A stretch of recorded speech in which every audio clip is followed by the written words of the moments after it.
as we jump into this little one-shot, we have the Twilight Crew here, which is from class 137, so third year volunteers, about to finish up their third year.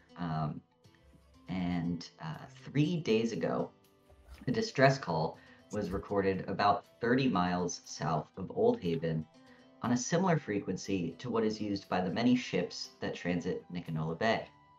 The Twilight Crew, a squad of third-year volunteers, was sent to locate the distress beacon and hopefully render aid. As you traverse down off the grassy cliffside onto the sandy beach, nearing where the SOS signal was supposedly coming from, it's a relatively cool spring day. But at this point along the beach, you see no signs of a ship or wreckage or anything really out of the ordinary. As you all are kind of taking in the vantage point, you have the coordinates, you've used your land nav skills to get here, and you have your kind of a very rudimentary like radar ping system with your tablet. But as you're kind of standing on this beach, looking at, it should be within a mile or so of this, trying to figure out which direction to go, suddenly from the waves rises a tall, vaguely humanoid man, half of his body covered in tentacles with dark black eyes. With your attention drawn, you realize 3 sea monsters have ambled on shore behind you and are charging for you. I need you all to roll initiative, as that's how we're starting this session, in combat. Lucas, you so dastardly. Said, let's get to it. I also forgot that I need dice for combat. Every time. I'm going 12. A 12 for... How do you say your character's name? Sivra. Sivra. I am toying with the idea of giving her like a little Aussie accent, so it's like Sivra. Oh, that'd be fun. A 12, you say? Yes. Mm-hmm. All right. What's everyone else got? Isa got a 17. 17 for Isa. And Rakesh? 15. 17. So, 15. The paladin Rakesh. curse of rolling so bad on Could have been worse. It could have been. You're right. All right, and with that, nat 20 on the die. Oh. Wow! The tentacled humanoid goes first. Well, guys, this was a fun one-shot. Thanks for playing. Wow, we have not a single roll below 10 for initiative. That is wild. It is thanks to Meg's pre-session roll. Alright, let me get 1, 2, 3. Alright, and with that, we will move over to the board, and I will move it so you all can see this beach front that you are fighting on. You can arrange your characters how they would be basically back to back as you realize you kind of are all looking out, and you spin around and realize you are now being attacked from both sides. That humanoid tentacled figure on the right, and the 3 sea creatures on the left of your group. So as we go around, congrats, Morgan. You're always first with I'm not giving first, you're first with giving your character Somebody description, rolled because higher. I already described the priest, so Somebody rolled higher than me, though, right? no, me, me, the DM.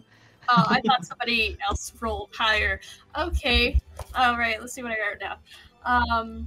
So what do we see as you all stand back to back, getting ready to face these sea creatures? Okay. So, well, I didn't expect it to be like this, but I wrote down a description. So take that, or take it. So Isa is a 5'8" fire genasi, top half of her shaggy blue hair pulled up into a high ponytail, with long bangs that partially cover one side of her face and 2 or 3 small braids throughout. Her eyes are gold, and her gray skin has marks like embers that start as small freckles on her face that occasionally pulse with like a faint glow, especially when hit by air, and move down her body as they get bigger around her chest and shoulders, and then smaller again down her forearms. She usually wears sleeveless clothes when dressed casually, which show claw mark scars across one shoulder, which match smaller scars across her opposite cheek, battle mementos from a close encounter only about a year or so ago. Her nails are short and painted yellow, matching her usual streetwear. She wears scale mail armor when necessary. Right now. Yeah, definitely necessary. Definitely right now. It carries 2 weapons on her sides, her mace called Nightfall and her dagger called Daybreak. Her ears are slightly pointed and decorated with 2 piercings in each, all copper but none matching. And yeah, that's what you see. Nice. Do you also have a it's- shield? Are you using a shield right now, or are you just using I have a dagger Let me mace? see. Yes, I have a shield equipped right now. Cool. All right. So Yeah, you see the Fire Genasi. What is your class again? Cleric. What kind? Do Twilight. the whole thing. There we Twilight go. Yes. Yeah. So a Fire Genasi Twilight Cleric. Yes. Great. As you stand, you get ready, you pull your shield and your mace. We spin, we do like those 360 cameras. We're doing that like around the group as we're going. Next up, one of those glam bots. yeah, Glambot. Yeah. Also, Combat Glambot, let's go. I also finally have the youngest character in a party. This is the very first time. Look at that. Because she started out immediately as soon as possible. So she's still youngin', 2 years younger than Hayes. Just turned 23 like 2 days ago. So, Nice. yeah. All right. So, next up, Rakesh. Oh, okay. So What do we see? Rakesh stands about 6 feet tall. Definitely not the most muscular of guys. Does not work out. Boys, we only like lanky boys in the party. Deeply tan skin, black hair that's like artfully kind of parted and swept aside. He has large, deep, almost black eyes that are wide and luminous. And then he wears slightly impractical kind of like a white outfit with like little like lots of like gold embroidery, gold and silver in there, and then a black cloak. He has kind of like a white and black theme going on clearly. Black cloak. He wears a lot of rings, a lot of jewelry, a lot of rings on his fingers, and he's got earrings on both ears. One's kind of like a chain deal. Another one has several piercings. He, I think, just looks, even like in this situation, he like pauses to like take it all in. Maybe like kind of takes a pause to kind of like breathe out a sigh. But you can see he's like, whatever might be going on inside, he's just like, okay, like kind of breathes it in, breathes it out, and just kind of readies himself, and probably a crackle of like magic at his hands kind of sparks, and it's probably like at this point like a white shimmery light. Nice. Cool. As we continue, Sivra, what is your Sivra? name? Sivra. Okay, it's like an A Zebra. at the end. It's Sivra. It's like an A at the end, not an E. Uh-huh. All right. I did Got it. change it in Roll20 because you had it with an E. Oh, I thought it was E. That's why I was like, how do you? I was like, Civ, like to Civ. That's what I was like. That's really okay. funny. Sivra, got it. Okay, that makes sense. Go ahead. Show us about yourself. Yeah, so Sivra, who is the tallest of the group, which is saying a lot because we got a pretty tall group, is a bulky half-orc standing at around 6'5". She has long white hair that is braided back in a very controlled, very tight kind of updo, with a couple of pieces that have blown out just at the front. She has some, like, what do they call it in, like, football? Like, when they get, like, the little lines or whatever. It has a name, but I can't think of what it is. But like that, but on her forehead and around her eyes. Kind of like war paint? Yeah, sort of like war paint, but it's more like a cultural thing. She has a couple of scars across her face, but that doesn't seem to deter her from grinning widely as she sees sort of these enemies in front of her. She kind of draws her great sword very eagerly, hands kind of gripping along the hilt. She has two small horns protruding from the top of her head that almost mirror the two small tusks protruding from her bottom lip. And similar to our other friends, she's pierced up. She's got like an industrial eyebrow, little nose ring, you know, she's glammed up. She is a Oath of Devotion paladin, following Ione, and is excited and happy to be here. Rakesh, what is your class? Again, I don't think we got it. So, a lunar sorcerer. Yes, hence the name. Yeah. Vibes. So as we start tonight's combat session, we do the little glam bot. We see that Isa pulls out like the mace and shield and gets ready. Rakesh kind of like through his hair a little bit, fixes it with his rings and throws his cloak over his shoulder. You see the crackling of the energy. You see Sivra kind of grins and pulls this great sword and kind of gets ready for whatever's coming. Looks like Sivra's probably going to be going after all those hit him. All those little guys, get ready to smack them. But maybe not. We'll see. Because first up is the tentacled individual, this humanoid. I gotta mute the chat. I forgot that y'all just go off on this chat. Pretty blind as lesbian guard dogs. That's so funny, Morgan. Hilarious. Can I ask, could I have cast Mage Armor like when we were coming up to the source of the beacon? Yeah, I'd say Mage Armor lasts for like 8 hours, so you would have probably cast it when you got ready for the day. Yes, Sivra. Can I also have cast my Find Familiar that I have from being born in the spring? Yes, you It's a can. little crab, a hermit crab. Hell yeah. Named Hermie. Hermie is living his best life on this beach right now. Yeah, he's loving it. But as we go into combat, you see that this individual kind of steps out of the water and was distracting you as these other little, like, sea creatures, still two-legged, came running out of the surf. And we will go with what he's doing first. You see, he raises his hands, and he's going to cast Control Water. And this might undo all of your hard work, Meg.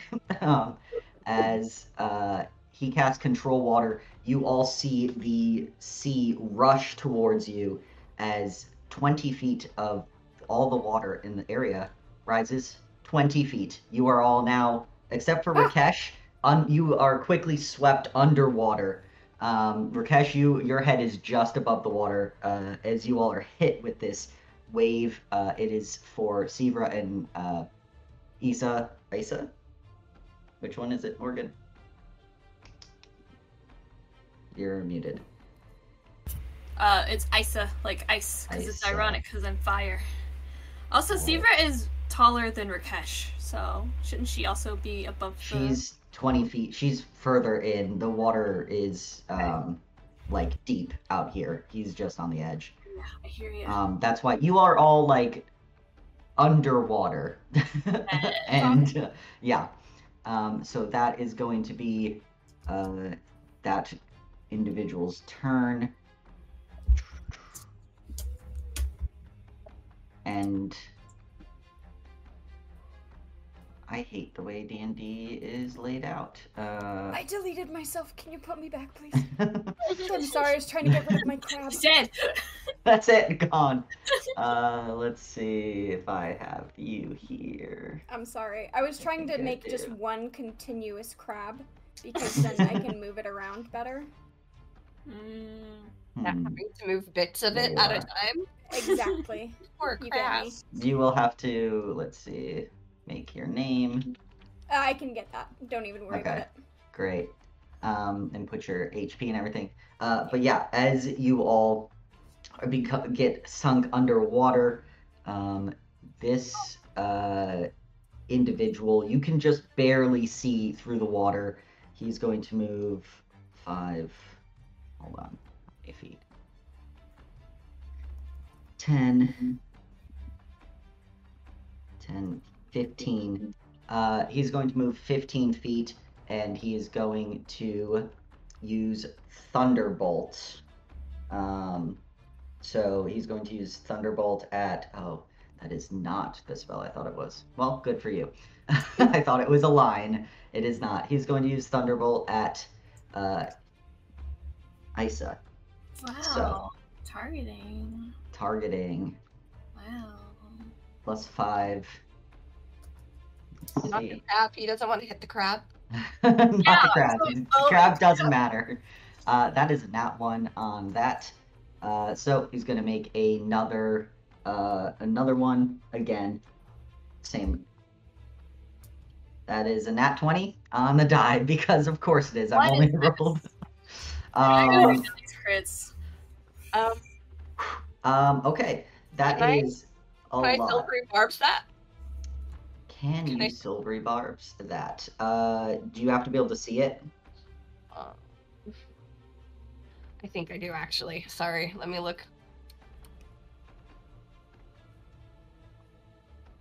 When a creature you can see, and yeah, no, creature you can see within, You could see. You're taller than and Issa. within 60 feet of yourself. He is within 60 feet. That's only about 35.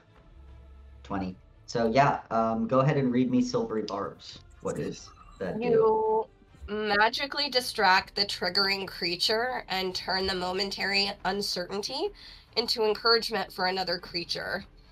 The triggering creature must re-roll the d20 and use the lower roll. All right. And That then was a really good thing to use because let me tell you, that was 2d10 thunder damage and 2d10 lightning damage. That would have been doubled. That was the... Oh, that would have been a lot. lightning and water. And in water, luckily we're not doing lightning in water. I'm not doing extra math. I could have gone Woo! down immediately. Yeah, that's a 14 on the roll. Issa, does that hit? Isa. No, it does not. Isa. I don't know how to phonetically spell it, so I say it right. Isa, it does not hit. Okay.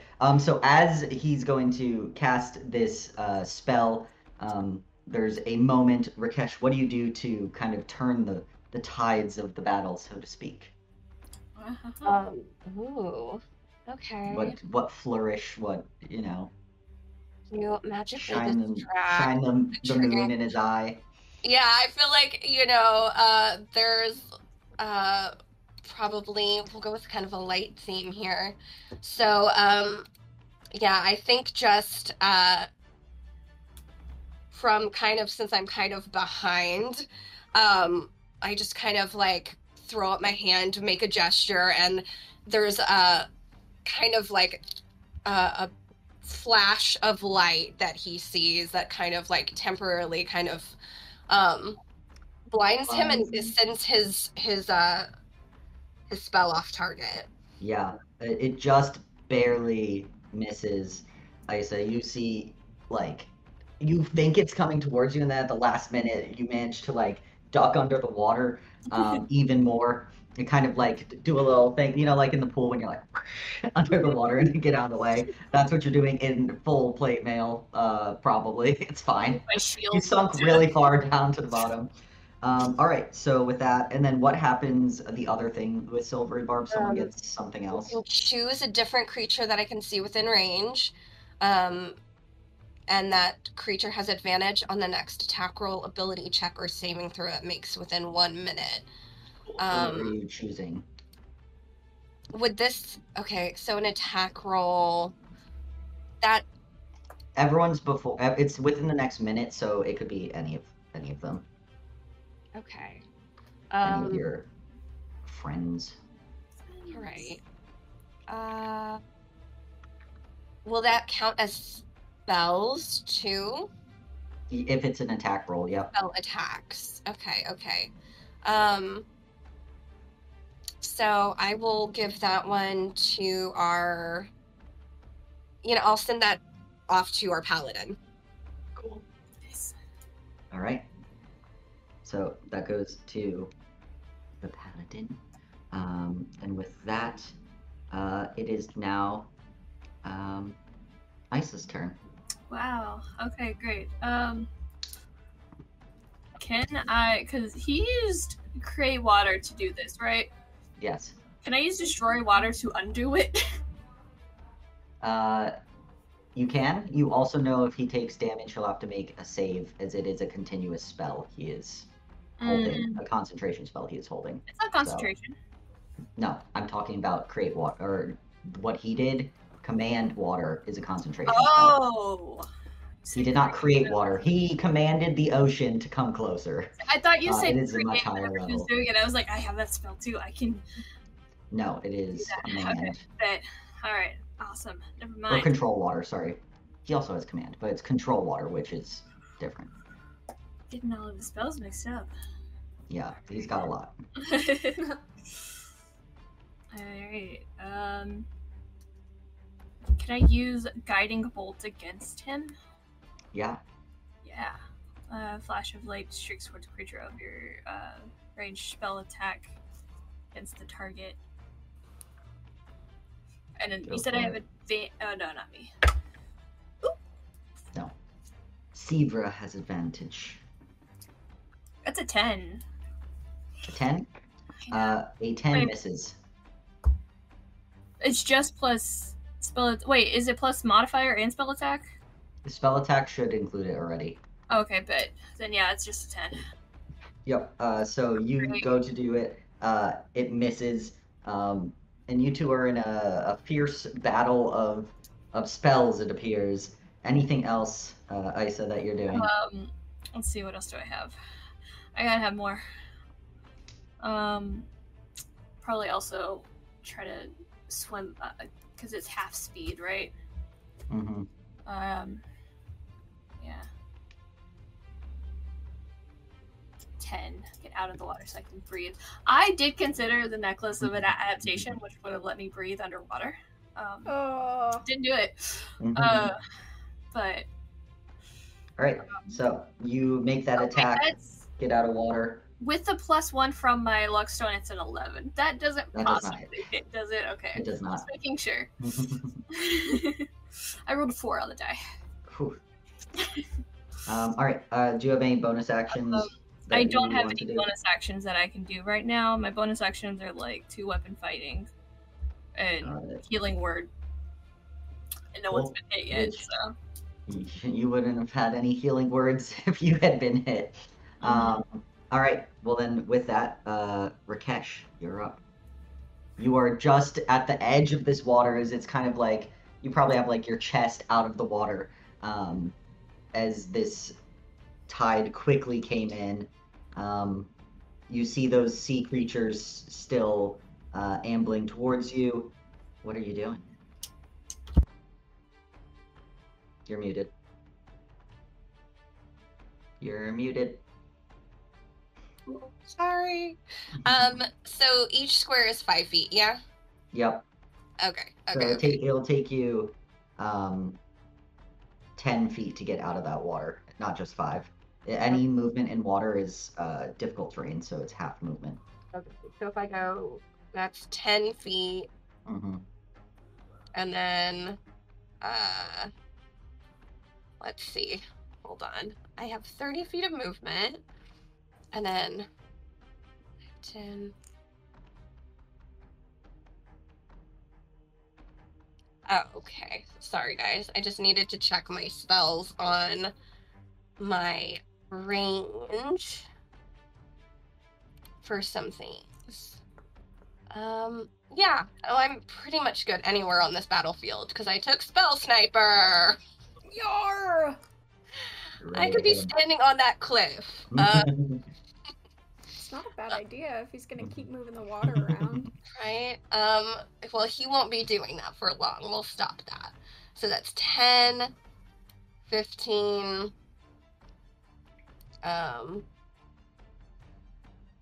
20. Cool.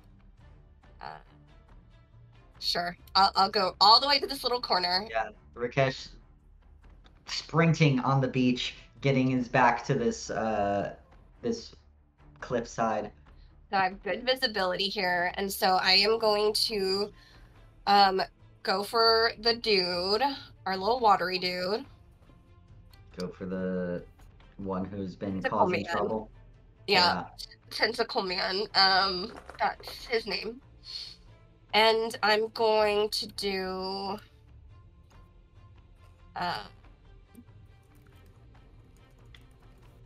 I will go ahead and do I'll do Eldritch Blast.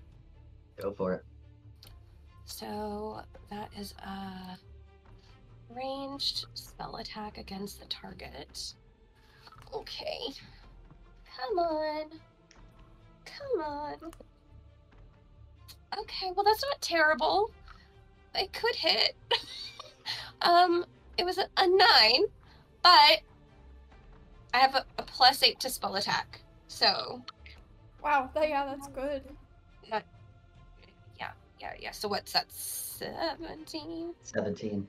Yep, that hits. I believe at level 5 you get 2 Eldritch Blasts. Dude, So 2 roll beams. the second one.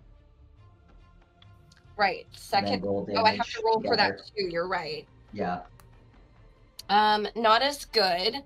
8, 9, 10, 11, 12, 13. That's only a 14. 14 misses, so 1 hits. Okay. So go ahead and give me that damage. Okay. Hold on. And I don't add anything to damage, yeah? No. It's just a 7. Okay. 7, so I have to roll higher than a 10 on the save for this. Yeah, that's a 20 on the save. So he maintains his control water, but he does take 7 points of damage. Nice. Okay. Anything else, Rakesh? I'll look at what I have for bonus actions. No.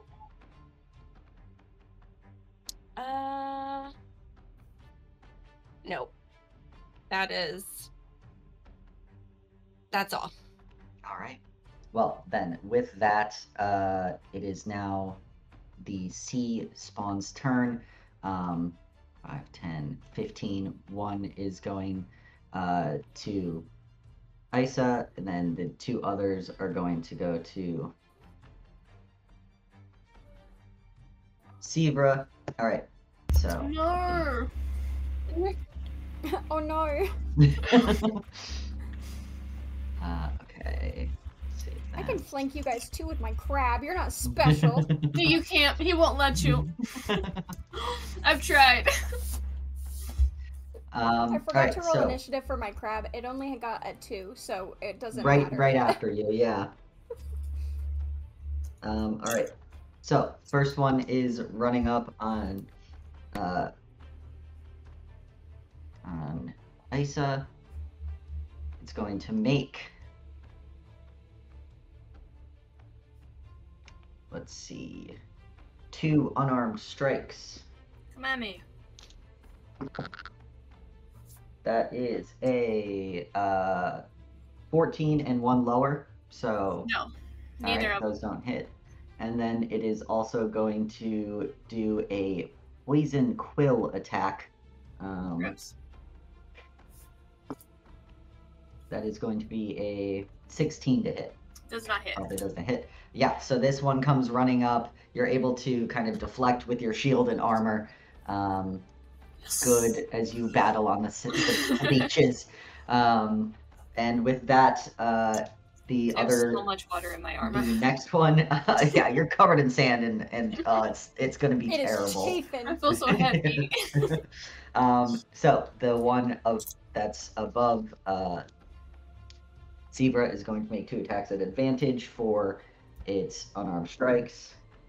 That is a 17 plus 4, a 21 for the first one. Mm-hmm. That is going to be a 20 for the second one. Yeah. All right, so let's roll those damage first. I need another d4. Okay, it's only D4s. Yeah, they're little guys. 8 points of damage as they come up and just kind of like pummel you with their fists. And then this one is, let's see, also going to do the same one. Is going to do poison quills, the one that's above you. So that's another attack at advantage. Gotcha. That's a 21 to hit. Yeah, that hits. All right, you take 3 poison damage, and I need a Constitution saving throw from you. Well, I can't be... Oh, I can't be diseased. I can still be poisoned. Okay, cool. Constitution saving throw, you said? Yes, please. You got it. Okay, roll good for me. All right. What did I just say? 11. 11. So you are considered poisoned for 1 minute, meaning you have disadvantage on attack rolls and ability checks. You can repeat the saving throw at the end of your turn. Cool.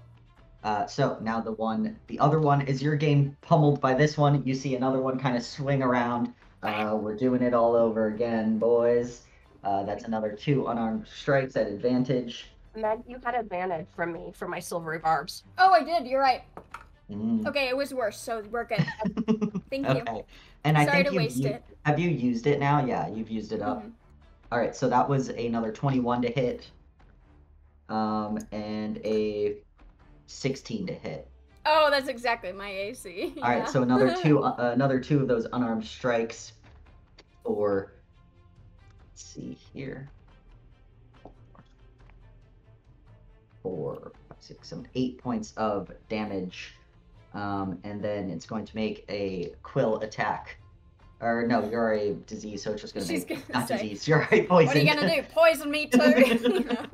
Yeah, but it's no, all like yeah, she's underwater. You're just like trying to get above water. You're getting like kicked like head over heels. You're like tumbling in the surf as these sea spawns attack you. They are going to just do a bite. Okay. That is another 21 to hit. Yeah. Yeah, I've rolled a 17 on this die like a ridiculous amount of times. That's impressive. I can't even five- be mad at that. 5 piercing damage. All right. I've been Approved, switching chef. up my my dice too. So yeah, you see one sea spawn come around, take several swipes at you. You feel the poison sink in as you get like quills in between where your armor is, and then another one like hits you in the back of the head, and you go like tumbling in the surf. You're also like, I need to come up for air because I wasn't expecting the water to, come in 20 feet. And with that, it's your turn. Seymour, what's going on? She's yeah, she is not having a good time. Also, I was gonna say at the end of your turn, don't forget to update your Oh yeah, you're right. Let me do that right now. bar or run so everyone can see what's going on. Boom. Halfway, baby. Okay. She is going to risk an opportunity attack to go 5, 10, 15, 20, 25, Ooh. 30? No, So she's that's gonna better, risk huh? 2 opportunity attacks. Actually, if she goes, well, yeah, probably. She'll. Okay, hang on. Cancel that order. Blah blah blah blah.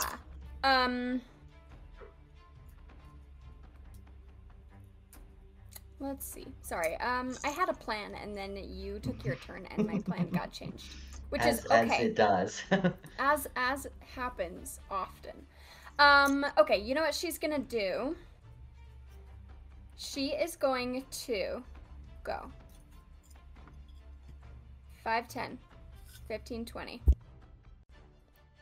25. Or is that 30? I don't know. Whatever. And she is going to send her crab.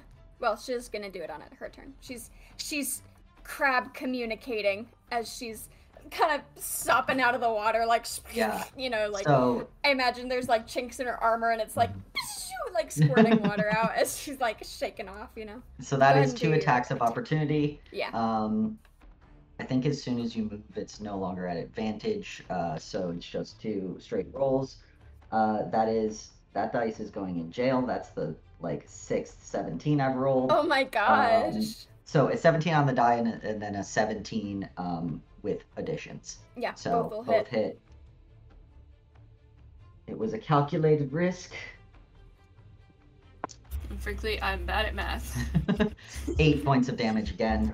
We're really sticking to the as they hey, if it ain't grab broken, and claw and hit you as you kind of stumble, tumble, swim your way out of the surf, pouring water out of your armor. But you are free to do some smacking.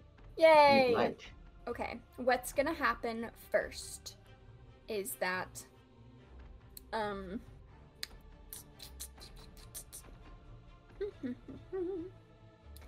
as a bonus action, I'm going to cast Wrathful Smite. The next time you hit with a melee weapon attack during the spell's duration, your attack deals an extra 1d6 psychic damage. Nice. So I'm just getting that prepped for next time, and then as my action, I'm going to use Lay on Hands on myself, and I'm going to heal myself for 10 hit points. All right. Yeah, you see this radiant energy across your great sword. What color is your magic? Pink! Nice. As Sivra's kind of pink great flame blade gets ready for next time, but you heal yourself, feeling a bit better, not being submerged and tumbling around in the water. As beautiful as the water looks, you know, it's a real solid light blue. Exactly, it's gorgeous, but I'm over it. You're like, it's not a beach day. This crew does not do beach days. That's the other group. Cool. Anything else from you? No, that is everything from Sivra. And she's just gonna say, these guys suck. Don't let them get you with their spines, because I feel really weird. And I get to make another saving throw for at the end of your turn, right? Okay. Yes. Oh my giddy aunt. 12? 12 succeeds. Yep. So Yay. you are no longer poisoned. You like pull the last one out, and you see like the little like dribble of poison, and you're like, oh, finally feeling better. Slay. Okay. Quick question for you about rules real fast. When flanking, does it need to be opposite sides, or is it just within, like, you know, could it be like here and directly here? Opposing? Okay, that's what I figured. I just wanted to double check. Yep. All right. So with that, we are back at, well, we're at your familiar's turn. Does it do things? What does he do? What does she do? Hermie, okay. I'm scared because it only has 1 hit point or whatever familiars do. Hold up. Is it really just 1 hit point? Let me look. I don't do this spell ever. I never play classes that get them. I think it just takes the, like, hit point of the thing, so it has 2 hit points, unless I'm reading something incorrectly. Yeah, I'd say 2 is correct. Okay, great. I would like Hermie to take the dodge action. Yeah, your little guy can take the dodge action. Yeah, I'm assuming it's not going to be a problem. Like, I don't think these guys are going to be like, hey, let's punch this crab. You know, I think it's going to be more like they're going to move. And then if an opportunity attack happens, Hermie's gone, and I want him around later. So, okay. Hermie, dodge. I choose you. And that will be it for my crab. All right. He is amphibious, so he's fine. When he does move, he doesn't need to do half speed because So, as we come back to the top of the turn, it is the tentacled man's turn. He kind of rises up on top of the water, which he had already been like half out of the water enough to move his hands, but now he's like fully on top of the water. And you all hear this thunderous voice. Can any of you understand primordial? I know one of you can. You're muted. Whoever's Yes, nodding, it's AKA, me. Hi. AKA Isa. I speak primordial. Yeah. As It might be a different dialect, but yeah, as he rises up, you all hear this thunderous speech, but Isa, you realize that what he's saying is, the corruption beneath the waves must be drowned. And with that, I need everyone to make a, I believe it's wisdom saving throw, please. And thank you. okay. Ooh, a 19. You are not frightened, but Yeah. you are like, what the fuck did he just say? What did he just say? The beneath the waves must be what? He said the corruption beneath the waves must be drowned. Drowned. Thematic. All right. But yes, I need that whiz save from both Isa and I got a 10. Rakesh. A 10? Oh no! Thank God my whiz save is a +7, so that's a. How's that feel? How's that feel, Morgan? It feels great. It feels so good. It's 15 total. 15 total. Yes. Rakesh, you are frightened for 1 minute, meaning you have disadvantage on ability checks and attack rolls while the source of fear is within your line of sight. You cannot move closer to the source of fear as well. So you are stuck in that back corner and terrified of whatever was just said. You don't understand what was said, but you know bad. You said couldn't be good. That and the tentacles were Couldn't be creepy. good. It was Yeah. just all around a bad time. Yeah. So make sure you keep track of that. As he rises out of this, okay. I need this. That's a long way around. Yep. How big is 30? About 30. I mean, it's 20 square. Ah, square. So much better than a circle. I hate doing a circle on this map. 20 square. It is that. No, that's not. That's 10. I lied. It is... Math is hard. It is that. Okay. And... Let's see. Can I grab that item? No, I can move the map. Oh, there we are. As he rises out of the water, you all see these black tentacles, speaking of tentacles, come up out of the ground as he casts Edvard's black tentacles.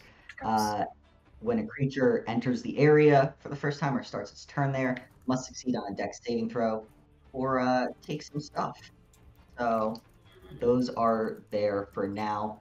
That is, and with that, the water recedes as he casts a different concentration spell. All right.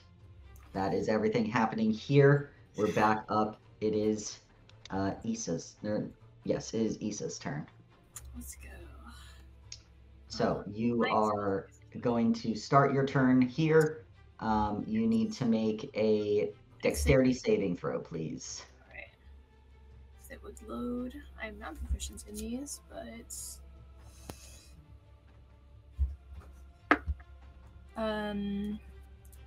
14 plus 2 is 16 plus 1 is 17. You're fine. It is still difficult terrain, but you are not restrained and you did not take any damage. Sick. Awesome. Let's go. And then let's see, what do I have? Actually, I lied. When a creature that starts its turn in the area, no, never mind. Oh god, this is a spell to read. I love playing spellcasters as enemies. No, you're good. So, what are you doing? As you have this enemy flanked. I sure do have this enemy flanked. This guy's causing trouble. This guy is Causing right trouble. here. And he's gonna go for... Yeah, I'm thinking about it. Where, if I get doing it on my phone, so every time I swipe up, it swipes over. Oh, I was that's thinking annoying. that. Yeah, What you doing? making sure that this is not a ranged attack. Oh, yikes, never mind, because my friend is in this cone. I'm gonna bonk him. I'm just gonna bonk him. Yep, go Bonk for it. with my mace. Let's do it. Hit him with your mace. Stop doing this, please. 19 to hit. 19 hits. Yes. Go Kill ahead and him. give me that damage. Alrighty. You've only done damage to one of these creatures so far, and that's the priest. That's it. That is 4 damage, please. 4 damage. Yeah. Something. It's Yeah. As you smack him with your mace. Did you roll at advantage? No, I did not. I also should have been a dirty 20 because I forgot the +1 for my stone. And that's a 3 on the die, so... Yeah, keep the first one. Yeah. Alright, and then I mean, you still have a little bit. Yeah, then to Sivra, I'm going to cast a little bit of healing word. Thank you. Get a little bit of juice in there. So, D4. Oop. You need a little bit. Plus my spellcasting ability modifier, which is... I'll get there. So you get 7 points back. Wow, thank you. I rolled a 1 on the die. That's still pretty good. Yeah. Anything else, Eisa? That is my... Yeah, I don't want to move. So yeah, that's good. All right. Or do I want to move? You might want to get out of that square. It is difficult terrain, and you'd have to keep saving against the stuff. I'm out of the square. I'm out. Okay. All right. So with that, Rakesh, you're up. You cannot move closer. You could move laterally away, but also I need that I need that dex save. I do believe that being frightened. Let's see. What did I say about being frightened? Frightened. Disadvantage on ability checks. This is a save though, so you're fine. Go ahead and give me that dex save.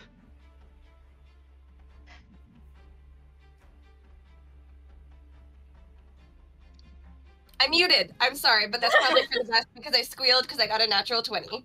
Hey, nice. Yay. All right, so you are not restrained and you take no damage, which is great. You can now start your turn officially. Okay. Can I like squeeze over here? Yes. Like As long pressed as you up don't move against the closer, wall. Yeah. Okay, so as I'm like hugging the wall here, I am going to. He's like up out of the water, right? He's not like fully submerged. No, he's like standing on top of the water. Great. Okay, I am going to look at him and I am going to cast.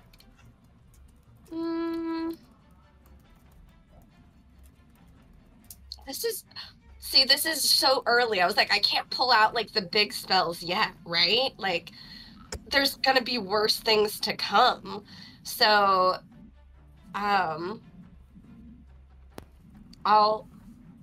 he looks like he's like not been really.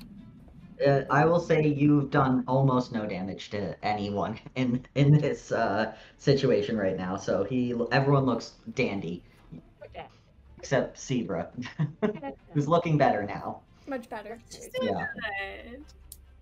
I'm gonna cast Firebolt because I still have Firebolt. disadvantage and I don't want to waste my leveled spells. So Firebolt, which is a ranged spell attack. Disadvantage. Yep. Go With for it. disadvantage. Yeah, okay. So, terrified as he is, hugging the wall, back, like, trying to meld into the wall, he is still going to gather and summon some white moonfire to fling at our sea tentacle man.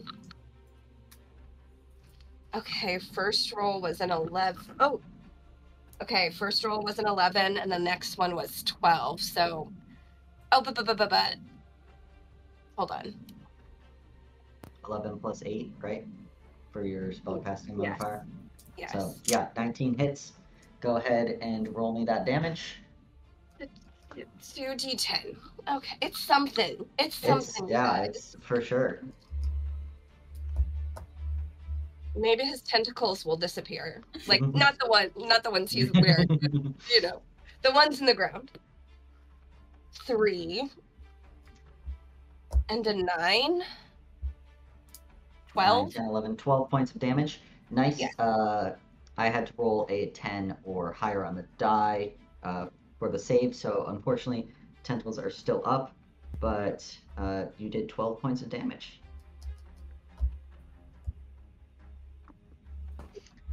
All right. And with that, you can remake your save to see if you're still frightened. So go ahead and give me that wisdom saving throw, Rakesh.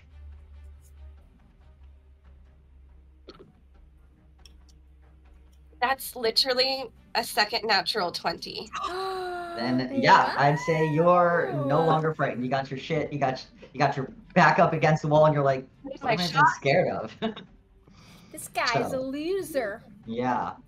All right. Well, anything else, Rakesh? You could move somewhere now that you're not frightened. You could move closer if you want. You could stay there. I mean, I don't necessarily want to get closer to those guys. I mean, distance works for me. So I probably will just stay where I'm at. Okay. Great. All right.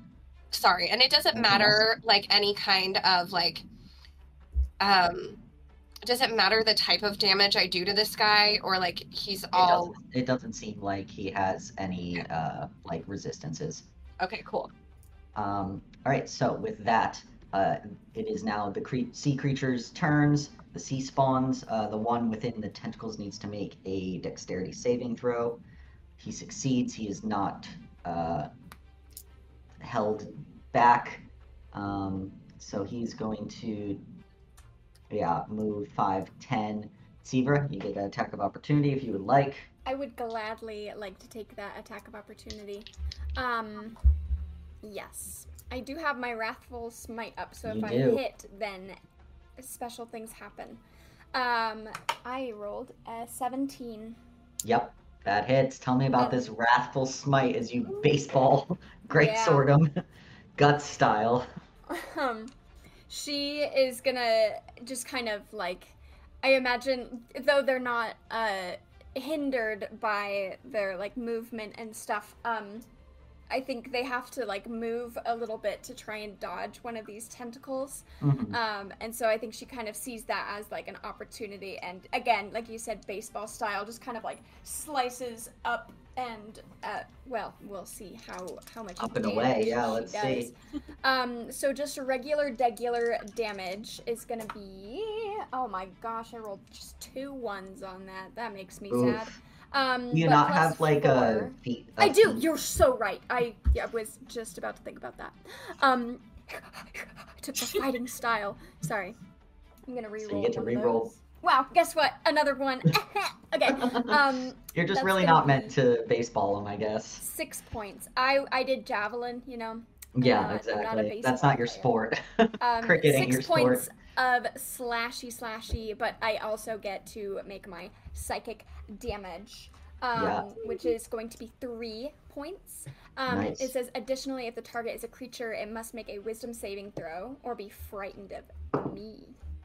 That's probably a fail with a 7 on the die.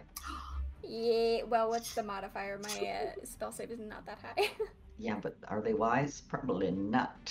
Okay, Let me see. I doubt. Yeah, their whiz is 0. So. Okay. Yeah, they are frightened of me. They can make a wisdom check at the end of its turn. Oh no, it's a whole action. So as an action, they can try to make their save. So it will not. But that does mean this attack that would have been at advantage is at disadvantage now, I believe, or is it just attacks against you? No, since it's frightened, it should be any attack because I'm in its line of sight. Yep. All right. Cool. So. Also, speaking of 3 points, I got some bad news for you, buddy. I added the wrong modifier when curing your wounds, and you should take off 3 points. I'm so sorry. Okay.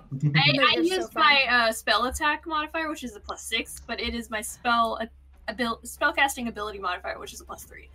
That's really funny. Yeah, no stress. We're all good. Okay. All right. Well, so this one is going to go do the 2-2 unarmed strikes against Isa. That's a 7 and a 3 on the die. Those fail. It is then going to make the quill attack. Just a standard quill, a 4. Frightened of Sivra, it kind of ambles over, tries to make these attacks, but Isa's easily able to kind of block and parry any of these attacks. It's now the other creature's turn. However, that one is not frightened. And it is going to make 2 attacks at advantage against Isa. We're getting back for all the bad rolls before. That is a 13 on the die, is the highest for the first one. No.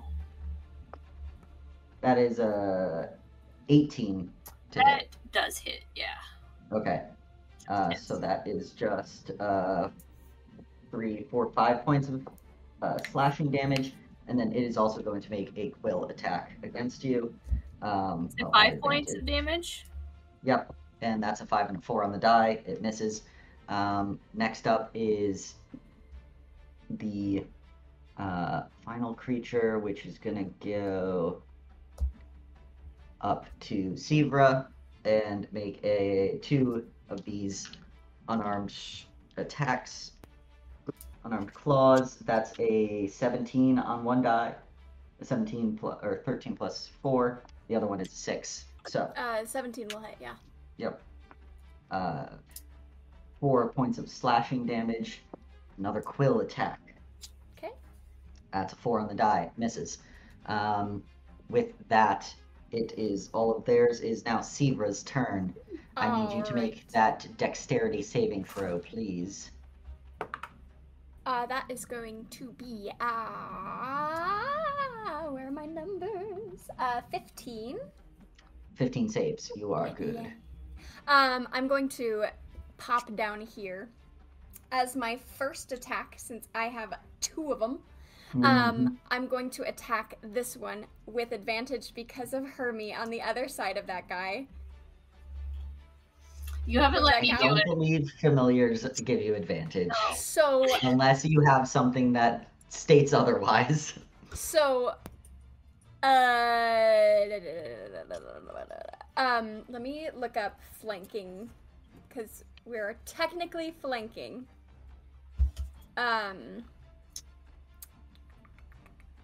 Let's see. Where are the official flanking rules? Where did it go?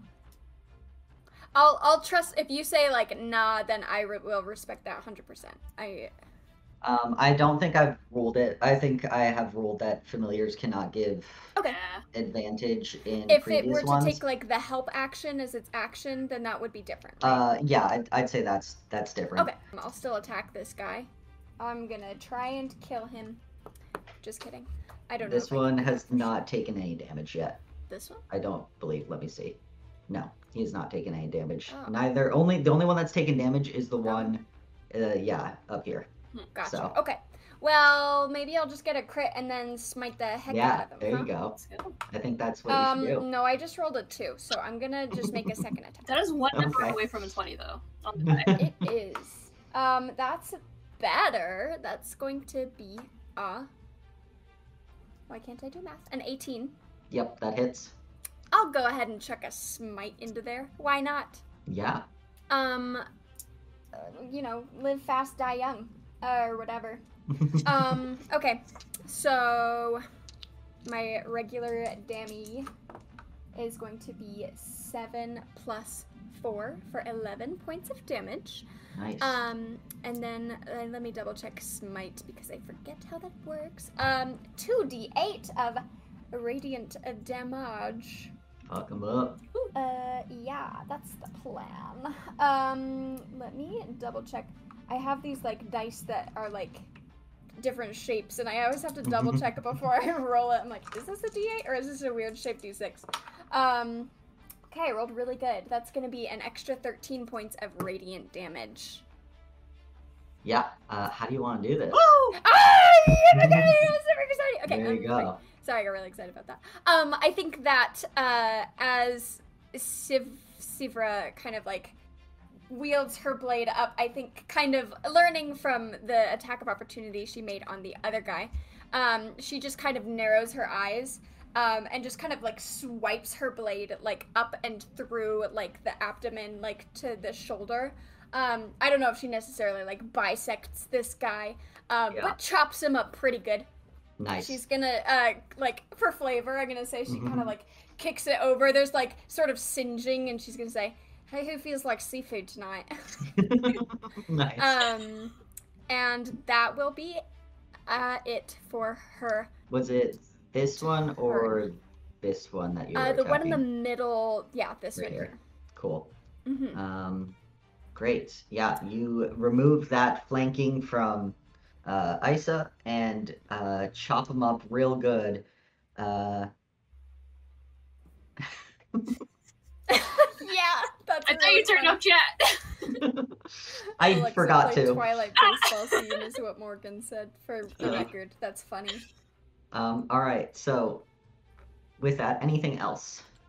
I don't think so. I think I am good. I don't want to use... I don't know what the rest of the one-shot's going to be, so I don't want to use too many of my spell slots. Very valid. So I will be done with my turn. All right. It's Hermes' turn. It's Hermes' turn. Hermes going to scuttle up to Eisa and offer the help action. All right. I think for flavor, he's a little hermit crab. So he kind of like wiggles his shell a little bit and like clips his little claws in an encouraging way, which is like ah. Cute. And then again, like as flavor, like when not mechanical in any way, shape, or form, but if Eisa does like make an attack, he's gonna like scuttle and try and like grab at its feet a little bit to try and like a little bit. Yeah. So that's what we're gonna go with. Awesome. So cute. All right. Well, with that, we're at the top of the round. It is Our the boy. priest's turn. The priest is going to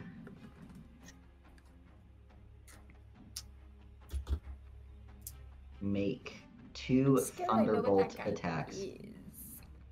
You're scared you know what he is? I think I do, maybe. Probably.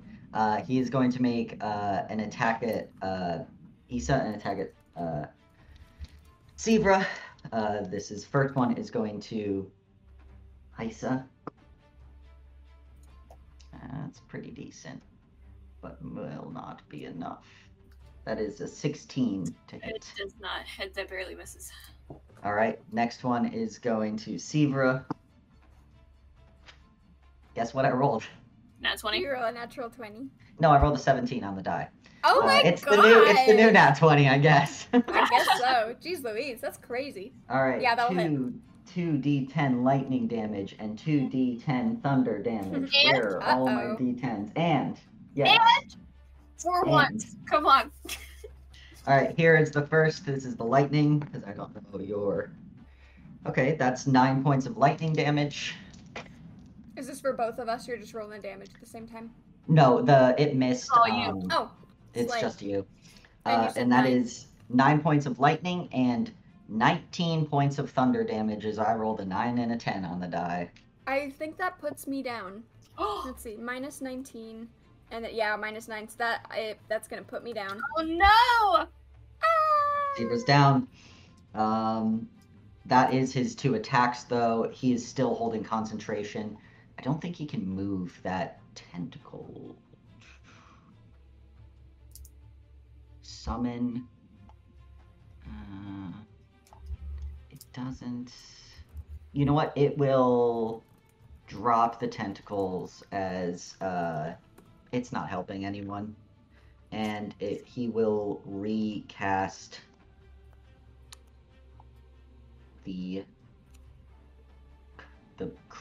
control control water as the water rushes back in, moving everyone but Rakesh back underwater.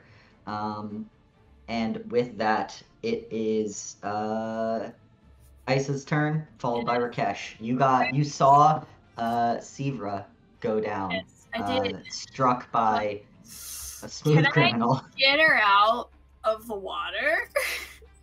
You would have Get her out. you could. You'd have to move, and of course there'd be an attack of opportunity. But That's fine. you could. All right, I can take it. It's fine. I So suggest how moving far- directly diagonal out of the water because that's going to cost 10 feet, and Yeah. then you can move So I'm here. back. It'll and then be I- double to pull her out of the water. So that was 10 feet, and I have 20 feet left. So, But Fine. dragging her will cost you half movement. okay. So I can get her, like, over here. Like, somewhere beside me. over Yeah. here. Let's see, like right there. Yeah, and then cast Spare the Dying on her. All right. So now she's stable. Stable. Stable. Sounds good. All right, Sivra is stable. With that, anything else? That's all I can do. I don't have any good bonus actions. Unless I give you another thing of healing word. Get you up. Or not healing word. Yeah, healing word. Whatever you decide, I trust you. Do not forget there are 2 healing potions floating around your party. Who has what? You We could say never in this said instant. You could say in this instance that Issa has one as you Schrodinger's Yeah. healing potion. Yeah, You did not I declare. figured, like, what I was thinking, it was like, each person who doesn't have the tablet gets a healing potion. Oh, okay, yeah. I like very, that. very fair. Okay. But in that case, you can take back your action to do Spare the Dying Okay. because and Yeah, just feed a 'cause that would potion be better. with an action, yeah. Yeah, hang on. So, Isa pulls Sivra out of the surf, very like dramatic, like waves are crashing over her. It's like, there's blood mixed with foam of the water, and pops open the cork down the throat. How much healing 7. does Sivra get? 7. Nice. 7.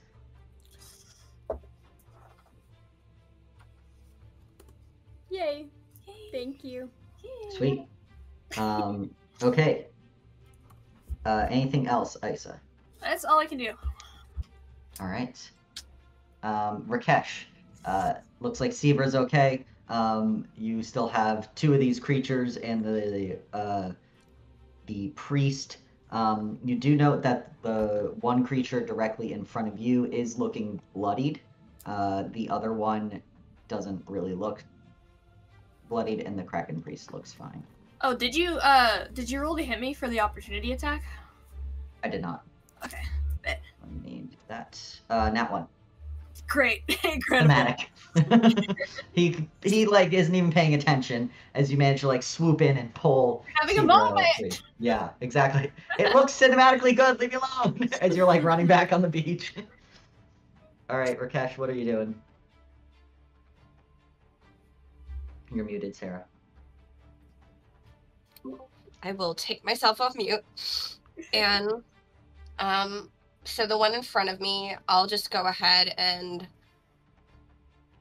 try and even the odds here and shoot an Eldritch Blast at him. Go for it. 2. Don't forget you get 2. Oh, right. So roll do I have to 2 choose? attacks. Because I can choose 2 different targets if I wanted, right? Yeah, you can choose 2. Yes, you do have to choose where you're going to hit. So I have to like shoot them at the same time. Yes, I can't like shoot one and No, then you like. can shoot them wherever. You just have to roll separately. So you could aim one at him, one at the. Okay. the Well, I'm priest, gonna whatever. shoot at this guy and see how I do. Okay, that's only a 9, but plus 8. So Yeah, that hits. and that is 1d10 damage. That's 1 point of damage, so I will shoot the other Eldritch Blast at him too. Nice, yep. A 10 plus 8, so 18, so yes. And so, come on, better than that one. Yeah, get him. Okay. 10 on the die. Okay. That was an 8. So How do you total want to do 9. this? Oh, okay, cool.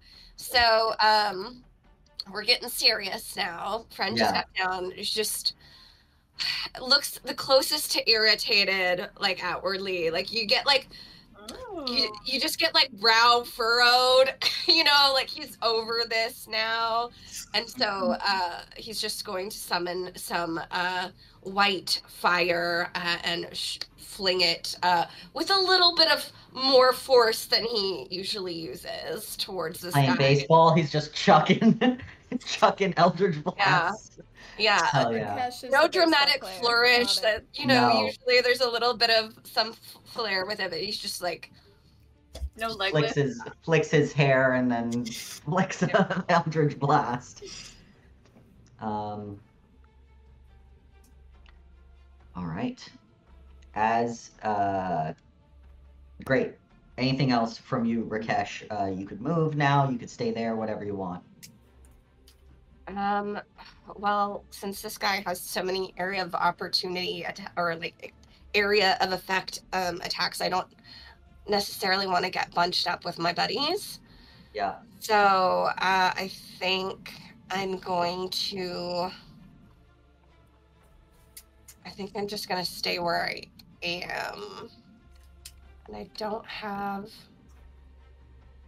think I have anything else. I don't have anything else that I could really do. So, yeah. All right. So I'll leave it there. Sounds good. With that, it is the Sea Spawn's turn. It is going to, let's see here. It is going to run up and it is going to make a attack on Sivra, who is currently prone. She's prone, yeah. So it is at advantage. You know what? I'm gonna put away the one that's. Oh, I did. I put away the one that's been rolling 17s all night. He can come back later. I appreciate that. I don't know what was 7. It's worse. I rolled an 18 on the die, so. Do your worst. Yep, I'm. Don't do that. Right, so that was as advantage. That was the first attack. If I die, I play Hermie the rest of the game. He only has 2 hit points, so good Yeah, luck, that you was the first attack. That is going to be 4 points of piercing damage. Slay. This will be the second attack. 2 and a 3 on the die. Misses. This is going to be the just a bite attack. I think that misses. 4 plus 12, 16. That's exactly my That's AC. it. All right. a D4 plus 2. All right, we can make it work. Oh, One no, on we the can't. die plus 2, Yeah, 3 that'll points of still piercing. take me out. All right. But you're not. That's all the attacks. He's not making any more. Can't. Yay. So you're back down, but you're not fucked up. I'll be fine. Yeah. Probably. Hermie, what's Hermie doing out in the ocean, vibing? Oh, sorry. I take that back. Sivra, it's your go. Oh, You gotta yay. make a death saving throw. Gladly. I'm gonna roll a 20 right now. Do it. Okay, it was not a 20, but it was an 18, so that's a You're success, fine. baby. Yep. One success. All right, what's Hermie doing? Okay, wait, sorry, I have to mark it down real fast. Okay, Hermie is going to go, he only has 20 feet of movement, which isn't great, but we'll make it work. We're gonna go 5, 10, 15, 20, and offer the help action to my buddy, Eisa. All right. Giving me With that, stuff. as at the top of the round, you all look over, and Rakesh, you see appearing in a swirl of, make sure I get this right, you see appearing in a swirl of tentacles, 6 individuals who, as they come out, 5 of them with crossbows. One just starts throwing an Eldritch Blast. The other 5 crossbows, they take down this one with 3 crossbows, the Eldritch Blast, and other 2 crossbow attacks go at the Kraken Priest. Okay. They are completely covered in you can only see their eyes. They have hoods, wearing these deep indigo coloration as they appear in this swirl of sand, very much like Strike Team. The SEAL Team 6 has just arrived, and you see the leader, the one who fired kind of a icy deep blue Eldritch Blast. Is kind of a slender humanoid. Kind of shouts some things in a language that none of you understand. And while they are on the map, we'll say that the Kraken Priest, with this, seeing the destruction and them appearing, quickly ducks under the waves and is gone out of sight. And with that, combat comes to a close, as there are some new players on the field. And we will take a quick break there as you all come out of combat. As we are coming out of combat, is someone doing something about Sivra, or she will be making death saves? Yeah. I can Thank you. do it. I can come over now that this guy's gone, and I can Spare the Dying is a cantrip, so I won't be wasting any spell slots. but that doesn't get her up though, You right? can get her up, but It will get me up in 1d4 minutes or hours. It's hours, I'm pretty sure. can we slap her awake? No, Trying to stick that it. does Take not more help, damage. yeah. I'm dying Yeah. again. And I'll do healing hands. That's fine. there you go. Oh, So- Asmore, Teamwork. yeah. Yeah, I can restore 5 hit points. So I just put my hands over your wounds and a little glowing magic, and boom, 5 points to you. You're back up. Thank you. You're welcome. Sorry, I died twice. Cringe. I All mean, right. you guys were getting battered while I was hugging the wall. Singing. Classic sorcerer. All right, but yeah, let's take a All right. quick 5-minute break, and we'll come back to these individuals on the field. As we come back from the combat session, the combat that you all just had with this individual, this tentacled individual coming out of the water, these sea spawn. You saw another group kind of in dark indigo, leathers and cloth, basically fully covered from head to toe. You can only really see their eyes. appear on the beach in tendrils of water. I said tentacles earlier. I had Kraken Priest on the brain. It is actually tendrils of water, but they apparated in front of you, took out the sea spawn, and fired at the Kraken Priest, doing enough damage to him that he decided these odds are not in my favor. I'll leave, and he took off. Rakesh was able to come kind of running over past the group of like masked individuals to like slide in the sand and do like healing hands on Sivra and get her back awake. Sivra, as you wake up, you're kind of on your back, just covered in sand. You see Rakesh is kind of kneeling next to you, and Isa is standing over you. As this group is now kind of just off to the side, like quietly talking with this kind of slender, one of the more slender humanoids, as far as you can tell, they're completely covered, like quietly off to the side, and kind of really just leaving your group alone for a moment. Okay. Yeah. Oh, Can't get Steve, but if you keep dying. Oh, no, I'm sorry. I'm fine. She's gonna like sit up and kind of like shake out her armor as much as she can, like getting all the sand out, you know. Well, Rakesh is gonna try and help you up. I mean, like, Yeah. he's clearly like not nearly as strong as you are, but you know, it's it's the thing to do. Tries to help you up. Struggles a bit. Tries just yeah, I'll help. Rapid blinking. Tries to like help you up with your armor and everything, but I assume we get you up and like pat on the shoulder, dust you off a little, gives a little prestidigitation for both of you. My eyebrows. And so like they singe off my eyebrows. You're okay. They're still there. Don't worry. Oh. It's fine. Still look great. Don't worry. So glancing over at these people and like I like kind of like nod to my companions and kind of like do a little head tilt, like, okay, let's head over. And I think like Rakesh is just like assuming the lead and just like assuming his party members are gonna follow behind him. Yeah, get it, charisma based caster. Let's go. Yeah, he's like, this is what I do. Yeah.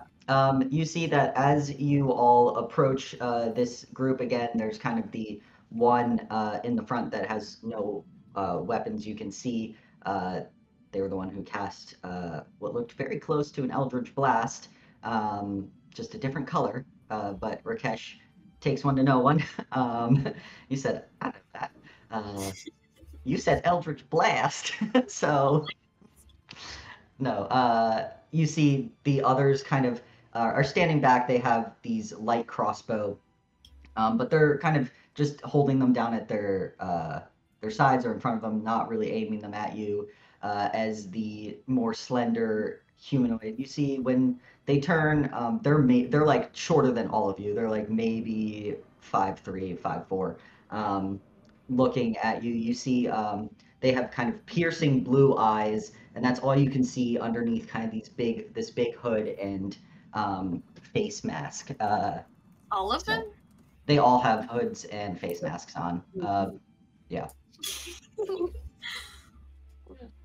Yeah. But they do not say anything as you all walk over and just let you approach first or speak first. Occurring to me now that language might be a barrier here. And they were speaking something that we don't speak. Don't suppose they speak Celestial. You're assuming that they just don't also speak Common. They might have a preferred, insider language that they don't want the outsiders to know. So there you go. Okay, so called Common for a reason. Rakesh, making sure to keep hands at sides so to look non-threatening, relaxed posture. Don't, seem aggressive. We're gonna walk up and just, clearly clock the leader and like address them and say, thank you for your help back there. That was a timely intervention. my comrades, and I appreciate your aid. You see that as you talk to them, they pull down the kind of face mask, and you see that there are like a plethora of tattoos that just like are inscribed along what the jaw. Like you can see now that they even go up like around the entirety of the face. Um, and you can also see, looking closer, especially with the mask pulled down, a more feminine frame and rather young as well. As she responds to you, she goes, "Well, you have the elder to thank for that. I'm glad we could get here in time. What are the volunteers doing this far out of Oldhaven, or really anywhere?" We're responding to a distress call. "No, that's what we're doing." You see, she gets a bit of a laugh at the joke of saving y'all's ass earlier. Okay. All right. Well, that's... can't argue with that. Forgive me. Let me introduce myself. I am Rakesh, Artina of Oldhaven. These are my comrades, and I gesture for you two to have a chance to introduce yourselves. Yeah. Hey, Isa. Good to meet you. Yeah, appreciate that. Hi, I'm Sivra. Thanks for saving us. That guy, he can do like lightning and stuff, so like be careful. That doesn't feel great. I mean, he seems pretty scared of these guys. Mm-hmm.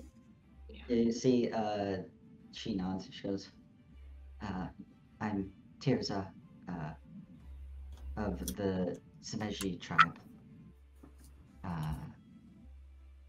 The elder would like to speak with you all. Will you accompany us to our encampment?" Is it in the water or is it on this island here? Oh, no, it's within the forest. Oh, okay, yeah.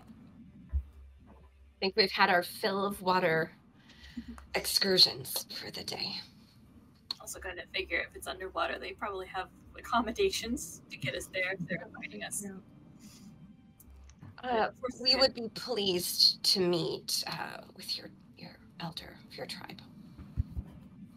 What was the name of the tribe again? Sorry, I'm taking. Zmiji, Zmiji. Cool, thank you. Sweet. She nods. Well, then, please, it's only a maybe 20-minute walk from here, so less than a mile. Cool. All right. And yeah, you all, you see that she heads out, and with kind of this group following her. At this point, she's kept the face mask down. And as she turns, you catch the barest glimpse of like 3 gills on one side of her neck as she continues walking.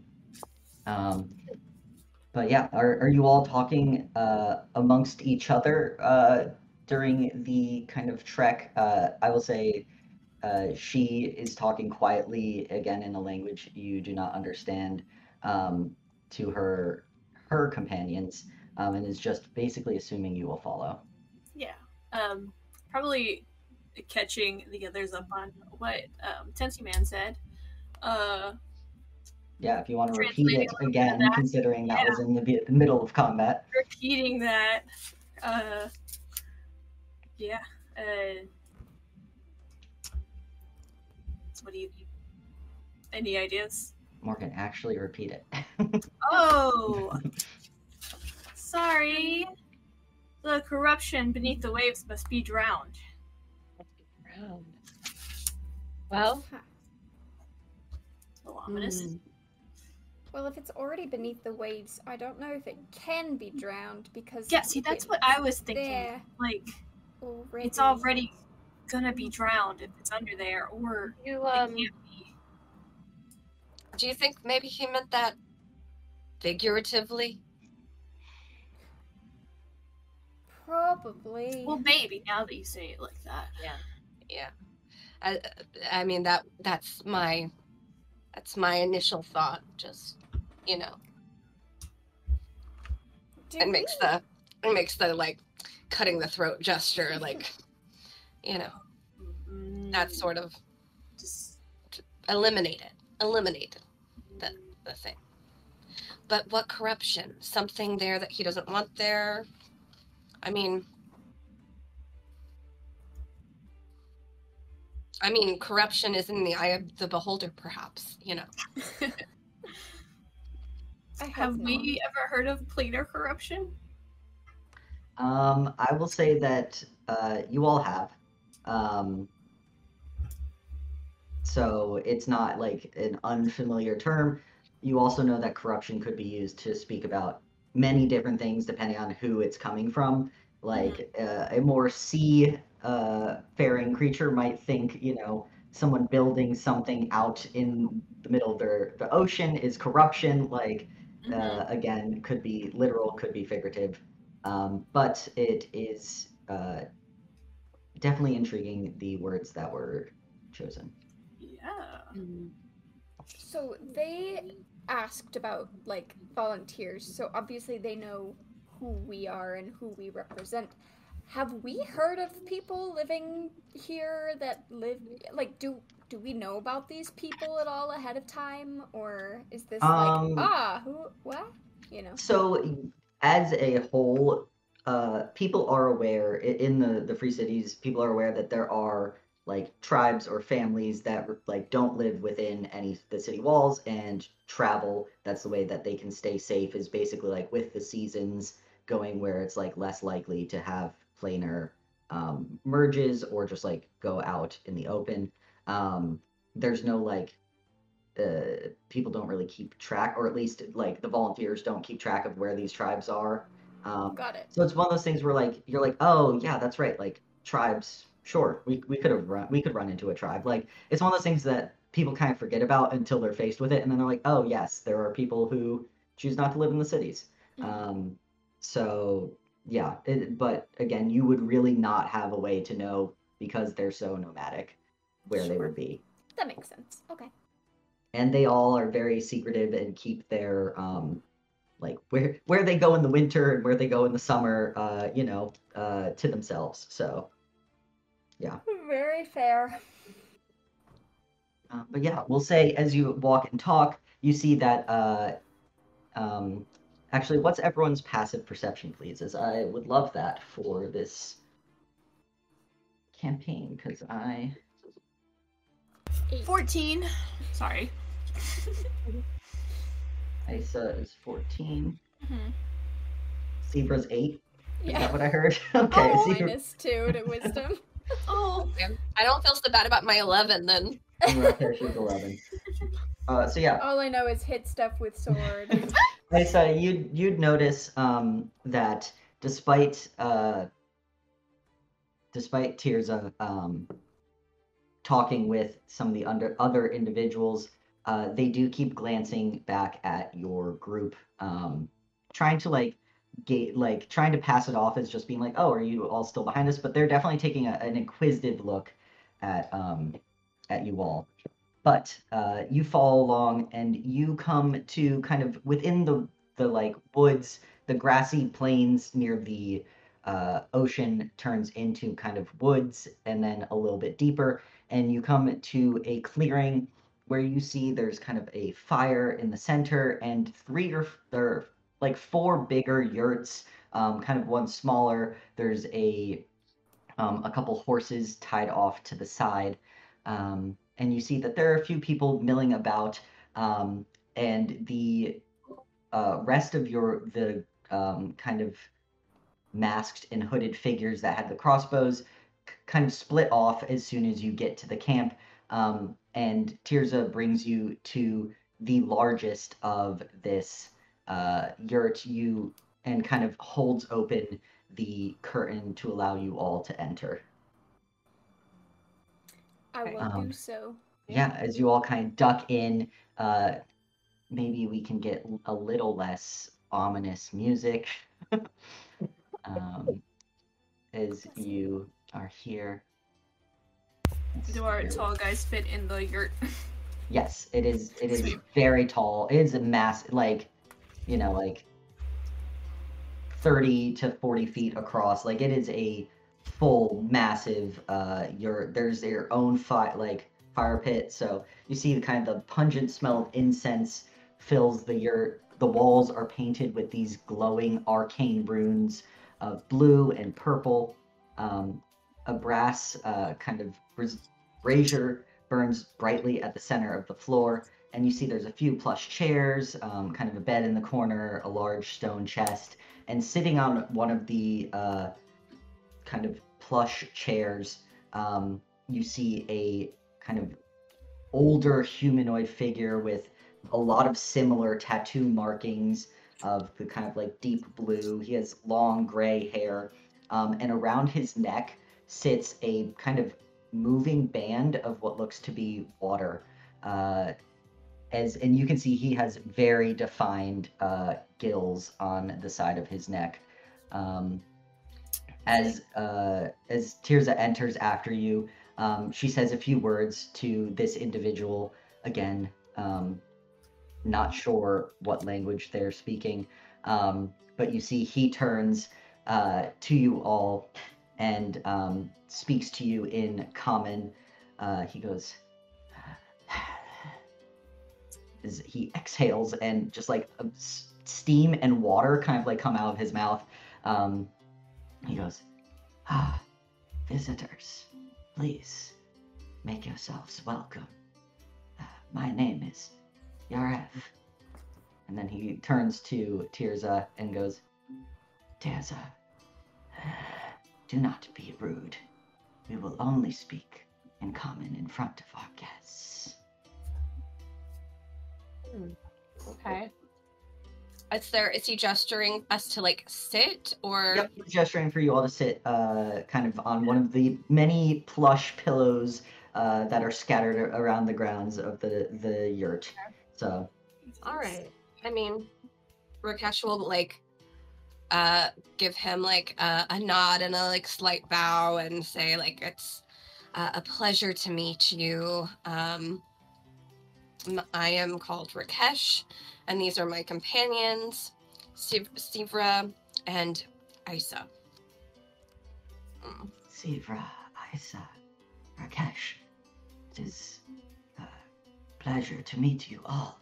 I am glad that my granddaughter was able to get to you in time. I heard there was commotion on the beach. Thank you for sending them.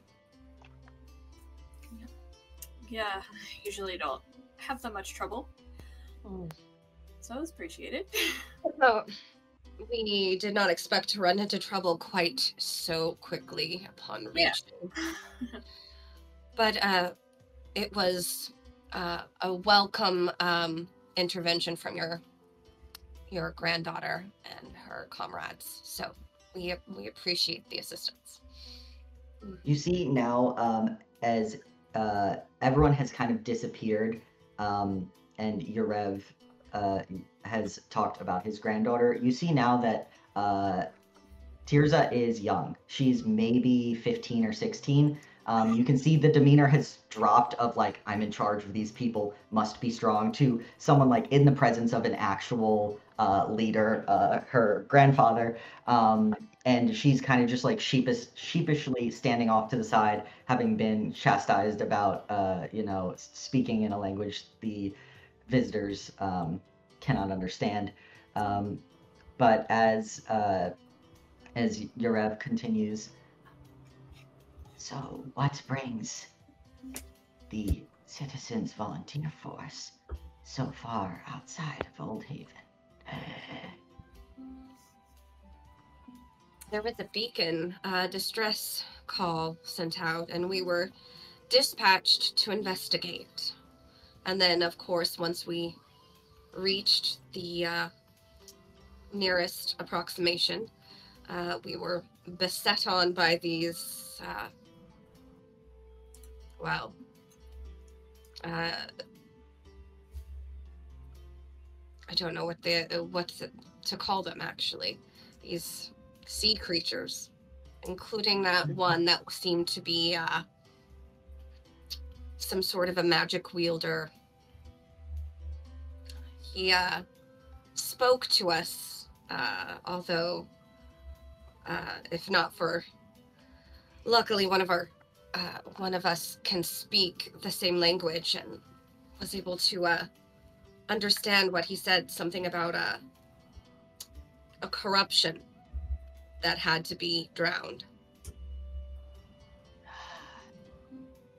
Yes, that does coincide with why we have returned so early to our summer encampment.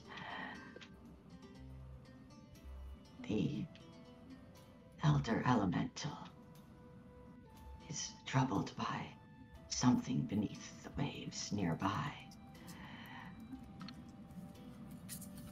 It appears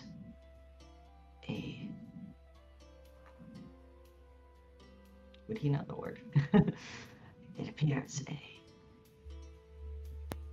laboratory or stronghold has appeared close offshore. Appeared? Like, out of the blue? How did it get there without anybody knowing they were building it? That I cannot answer. I received the message to come to our summer location early in my dreams. It was perhaps 3 nights ago. Which you all would have coincides with what you received as information for when the beacon was first heard, or the distress signal was first heard. It's a perfect visit to be. Are we able to, like, see the beacon on the tablet, or are we just going based off of, like, last known sort of, like, ping? You are able to get in approximate. It more does the thing that, like, it vibrates when you get closer to it. Like, Sure. you can play hot and cold. It's not like you're here, the beacon is here. It's not that precise. Mm-hmm. So you know you're within, like it said earlier, within like a couple, probably a mile or two of wherever this signal is coming from. And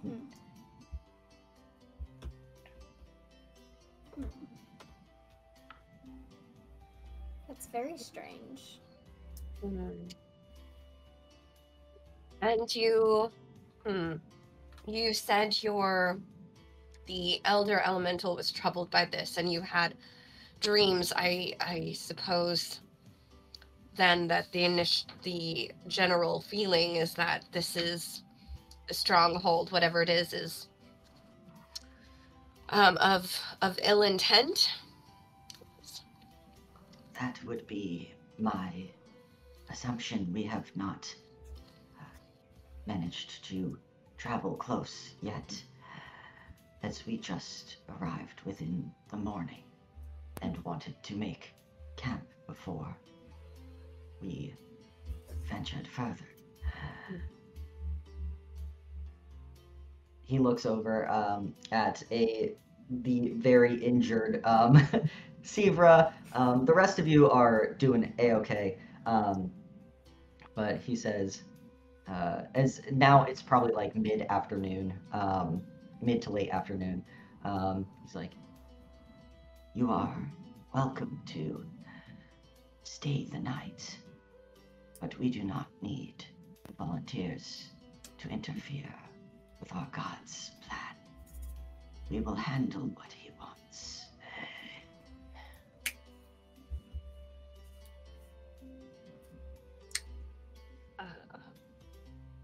Okay. I just kind of glanced to my companions to get a read on their faces as to, like, well, let's go then. Or like, we should maybe talk about this. Yeah. That's very generous of you to offer us a place to stay.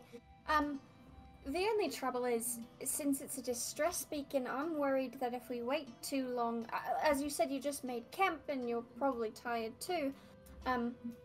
If we wait too long, there could be people in danger that we could help that we may not be able to. Obviously we want to respect your agency and your god and your practices and such. But we also have been sent to ensure the safety of whoever sent that distress signal. So if you would permit us to, I think it would be within both of our best interests to pursue this further and see if we can find the source of it. Go ahead and give me a persuasion roll. Okay. How charismatic are you? Paladin. No. Paladin, that's right. But- Yeah. Not super rizzed up, I will be honest. Oh, no. Oh geez, yeah, I only got a 5. Oh. I think five she's like, with- yeah, we should totally go and investigate. She's like, all like scuffed up and Yeah. like soggy still. Like, yeah, it would be like really smart for us to go and look at it. It's like, Yeah. whoa, girl, what? Yeah, you see that Elder Yarev kind of leans back, takes a big gulp of water through his gills, and exhales, thinking of what to do next, and goes, I think perhaps you are not thinking clearly with your current state. Okay. Can I Is enter? it possible? You're like, actually, yeah. Fuck, bro. I think Self-aware. Rakesh at this point would be like, all right, well, perhaps there is, clearly some wisdom in taking a rest to heal our wounds before venturing further. However, my comrade here does make a valid point in that while I have no doubt that you and your tribe are more than capable of handling the situation, we also have a duty to our organization. It's something that we are honor bound to see through. I'm sure you can understand. Perhaps we might work together. Perhaps rest, eat. We will talk more in the evening. Because if you're going to take a short rest, you do need 4 hours. Or, 4 hours. So it will be evening time. Don't know if anyone gets anything back on a short rest, but you at least can roll some hit die if I needed. would like to do that. And please. but yeah, you see that with that kind of final statement, Yarev gestures at Tirza, and she kind of more sheepishly and definitely more teenager now. You can see though she has full tattoos with her hood back off as well. The sides of her head are shaved, and she has just kind of like 3 or 4 long braids that are kind of down to her kind of like mid-stomach, deep black hair. You see that Tirza goes, well, I can show you where you can rest. One of the yurts is available for use if you would like it. I That's would love most that kind. very much. Thank you very, very much. Yeah, so she kind of leads you to this yurt, shows you there. It's much smaller, but still enough space for you all to kind of rest, and kind of it's like, I will be around if there's anything you need, but rest. and actually, then you see she ducks back out. And when she comes back, she's holding kind of like several soaked kelp like sheets, and hands them to Sivra, and is like, if you place these on the wounds, it should keep them from getting infected. Oh, thank you very much. Slap one on. It stings. It is salt water and fucking like aloe vera and spearmint. Like, Yeah, she's like, spicy. it's great. Thank you so much. I can feel it working already. You see that? Yeah, you see that Tirza kind of knowingly like smirks, like didn't give you something bad, but like is like, yeah, it fucking sucks. That's like when people are like, it's gonna hurt, man. Like, Yeah. she's like, yeah. She takes it as much of, like Yeah. a champ as she can. Yeah. But you see that Tirza steps out, and you all are able to take a short rest and roll those hit die. I rolled 4 of my hit die, and I'm at 42 out of 44. Nice. I'm at full hit points. So. Do you get Sibra's anything back? conked out. Yeah, do you get anything back on your short rest as a sorcerer? I think you get sorcerer points back, but I don't think you used any. I did not. I was super conservative first. Yeah. Well, this always happens. Every time I'm missing like 2 or 3 hit points, I roll max. So I got 10 good. back, Yeah. but I'm only missing 5. Hey, you're full up. Rakesh will just stand guard at the tent. Like he'll kind of sit like outside the entrance and just kind of like back against the side of the little yurt and just kind of observe. Yeah. So I'll say while the other two are basically taking a midday nap or to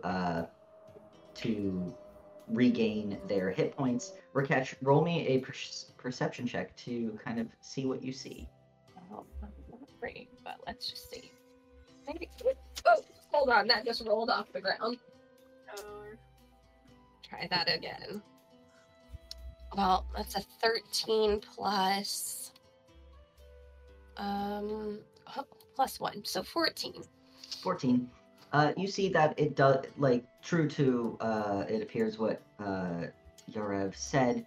You can see a lot of people are still, like, putting stakes in the ground, like, fixing some corners of yurts that maybe didn't get fully kind of stretched all the way as they first arrived.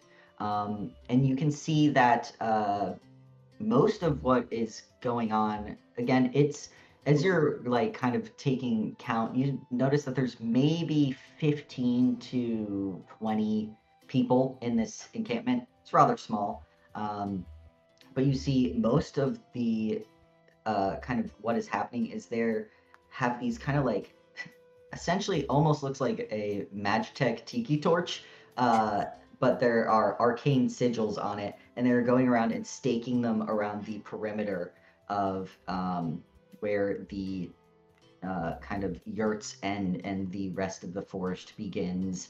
And you watch as kind of one of the final ones gets staked, what looks to be a spectral maybe or kind of magical fence, for lack of a better word, connects all of them. It's still kind of see-through. I also think Sarah's gone. I was gonna say you might need to Might need to this wait. all again. Sarah, She's having internet Sarah, problems. come back. Sarah, I said so many good things. It's okay. It's on recording. She can listen back later. All right. We will wait for Sarah to come back. This Maybe. place is cool. Yeah. Are they sea elves? That's my guess. They speak sea elvish. I mean, if they even speak Elvish, y'all don't. You all managed to not pick Elvish as, you speak like 2 languages between all of you. You're like, I got common, that's it. I got the 2 I was born with. That's it. I didn't learn anything in school. You didn't learn about nomadic tribes. Did not. All right, Sarah, what did you last hear? Just that there was 15 to 20 people total. Yeah. And so you see that most of what they are doing is going around staking these kind of like Magitech torches into the ground, and when they around the perimeter, and when they finish, kind of a blue spectral fence is now surrounding the encampment. Still see-through, but looks like a defense mechanism. As you are watching, you see that there is an age range. There's like some older people. There's some like an infant that someone has. Like, it is very much a family tribe. It's not just a bunch of like strong and able-bodied individuals. Got the baby out there working? Yeah, the baby's out there hammering the staking. Staking. Yeah. But no, what you also see, Rakesh, is that Tirza keeps kind of like stealing glances in the general direction of the tent or the yurt that you all are staying in. And as the sun kind of starts to settle, it gets darker a lot quicker in the forest than it does other places. So there's probably still like an hour or so left in the equivalent of your short rest. But you see that Tirza kind of approaches you, Rakesh, at the outside of the tent, and is like, "Can I talk with your group inside?" Yeah. Of course. And I'll come lead her in, see if my yeah, you see she kind of like looks over her shoulder before ducking into the tent. Yeah, when you go in, I'd say it's enough time that like they both took a little nap and are now just like scrolling TikTok on the tablet. Yeah, no, I could say Sivra is probably looking at the tablet of the kind of flashing beacon. It has not moved. And you both are awake, just basically, laying there recovering. And you see Rakesh appear back in with Tirza, who says, "You all want to go see where that laboratory has appeared, correct?" Yes. Yeah. Mm-hmm. My grandfather's yeah, she's like, my grandfather's strict in his observings of the old ways, but we are not the best fighters. What you saw on the beach is all the able-bodied individuals we have, and I think it'd be smart not to lose any to whatever is the corruption. You all are actual trained fighters. Am I wrong about the volunteers? And you see now she is very much a teenager being like, what do the volunteers do? Like, has been intrigued in you all the entire time. She's so cute. Mm-hmm. No, you're not wrong. Little individual. We have trained for this. It is probably possible to sneak out before my grandfather realizes that you have left the encampment. I can get us down to the beach, and we have several boats. Could get out to where I believe you have a pretty good sense of this location. Is it Yeah. underwater?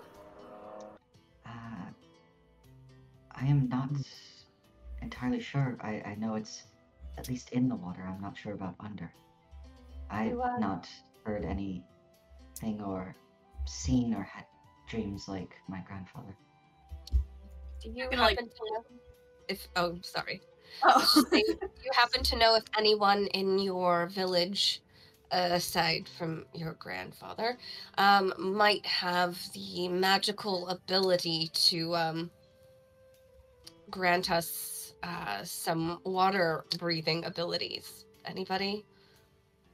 Oh, no, and even my grandfather can't grant it to others. We gain that with our devotion. It is not something that can just be cast. Already devoted, sorry. Taken. Yes. You do not seem much like the water type, to be fair. No, is it the hair? It's a little. Yeah. Well, I mean, like, worst case scenario, we get out there, we realize we can't go down. We can still go back to Old Haven and report our findings, and maybe they can send somebody, a group out that's better equipped, whether that be us with some supplemental things or another group entirely. Like, at least we'll know, right? Yes, I am most intrigued by what is out there and what has caused us to come back from the inland so early in the season. You're not gonna. Sorry, go ahead. You're not gonna like get in trouble or anything for, you know. Oh, probably. Oh, great. Oh, But they're families, so I'm sure it'll be fine. we don't just- I want think to worse. disrespect your customs or anything. My grandfather's old, and the future of this tribe will lie with me when he passes. So it's time for me to step up and actually make a difference. Yeah, maybe he'll forget. Most likely no. And Okay. he probably won't forgive either. But that is for me to deal with. I think this is worth it. How good are you all at sneaking? As she looks at half of you in fucking heavy armor. Anyone got past without a trace? Could be better. But, you know, we'll make it work one way or another. Okay. I mean, we could give you plausible deniability, you know. We just went out on our own, you know? We rested, and we just... You can always just say that we, you know, That's decided fine. to leave. I mean, is Meet it you at the possible edge for of us the- to leave on our own with the fence? You wouldn't know about the fence, technically. Oh, Shoot. wait. You were sleeping. That's right. I was sleeping. I would point it out. I'd be like, wait, your perimeter alarm. Oh, it is not an alarm. It's a defense against any planar monsters. Unless any of you are, I think you'd be fine. Technically, I'm gonna no. race over here. Hold your Nazi. You see that with your uncertainty, Tears of Lapson is like, many of us have lineages that are planar. You would have to be quite Hostile? more than, yes, for lack Okay, of a better term. Okay. But if you all sneak out, I can meet you at the edge of the forest, and we could go down to where the boats are. Okay. Yeah. Thank you, Tirza. You're welcome. Does she have a tablet? No, she does not. You don't She's imagine that they Amish. have. Yeah, they don't exactly They have. have a whole Magitech like fence. They have an interest. They have like a lot of ancient Magitech, whereas the tablet is kind of new. She doesn't have an iPhone. She's just There's got like the OG The shit. Blackberry. Can't send her Yeah. updates on our mission. Dang. Yeah. But no, you see Tirza kind of ducks, again looks, and kind of ducks out. And if you kind of see, she kind of walks, has a few conversations, like looks back. She's pretty good at, actually, let's roll for this. How good is she at, she's being sneaky, not stealthy. She's trying to be like, oh, I'm gonna go check something in the wood, like that kind of like, don't worry about, I'm gonna go do some things that we do. It's not bad. 16 so she's pretty good. She's like striking up some conversations with some of the other people, pointing them at like maybe something that needs to be fixed as she's like slowly, you can see, meandering her way out of the encampment. And now it's for y'all's turn. Do you have anything any guidance, any aid, I have anything guidance, that lets you? I have both of those roll things. I have both guidance and aid. Fucking stack it. Let's go. You gotta get your less sneaky boys out there. Well, aid only helps with hit points. So, yeah, I'll guidance everybody. That's a D4 wait, we asked. I cannot. I can only guidance one person? Yeah. So I'm gonna guidance the other person wearing heavy armor, please. Yep. Thanks. Yeah, and it's a D4. Okay. Should I make my roll now? So anyone doing anything else that they can do? You got bless? Anyone got bless? Bless. I got Bane. I only have Cast it on stuff that's Grandpa? helpful for me in combat. Okay. Technically you could have your familiar help you. So He can you give would. me the help action. He could give you the help action. I don't know how a hermit crab's gonna help you. He's gonna pinch together some of your clankier parts of your armor. It's like Ratatouille. Yeah. So that means you could, I guess, cast guidance on yourself. Yeah. If you would like, Eisa. Mm-hmm. No, I And want to Rakesh. cast. Wait, what is Sivra's stealth? Sivra gets I an think advantage it's with the help plus- action, so. +1. Oh, okay. But I have advantage, so that's pretty good. Okay, you have advantage. Then yeah, I'll cast it on myself because I have a +4, +3 or 4. +3. Are you But not I'm at disadvantage. Yeah, so. Could Okay. I Yeah. create a distraction? Yeah. What would you do for a distraction? Got prestidigitation and minor illusion. I'd say minor illusion could do it. Prestidigitation is your own kind of like that wouldn't work, but you could minor illusion something. Right. Well, as I said, I could snuff out a small campfire too. So I don't know if like giving us the cover of darkness or if that would just cause more of a ruckus. It is kind of dark out already. Like it's getting darker, so it's dim light. With minor illusion, you could like make a flame. It looked like there's a flame on a yurt. So like that could draw some attention if you Cool. wanted to do that. Sure. Whatever is gonna help us. I've got like Yeah. a measly +2 to.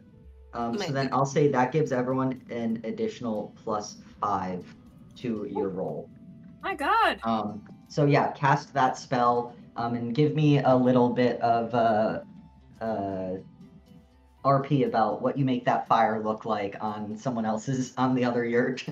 I feel like he just like, I'm really sorry about this. But then just like he picks one at the opposite edge of where they're trying to go.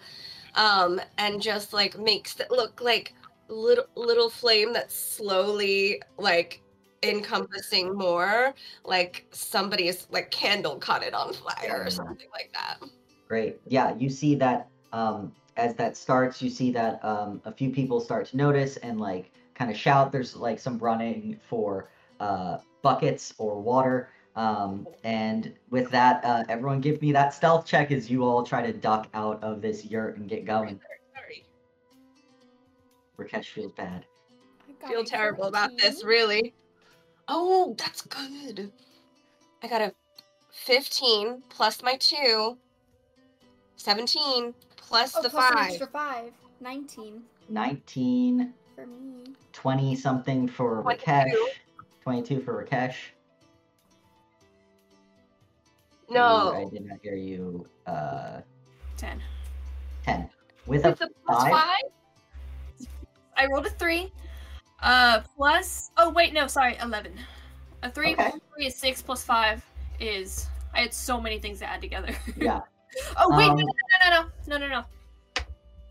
12. Okay. Stacking them.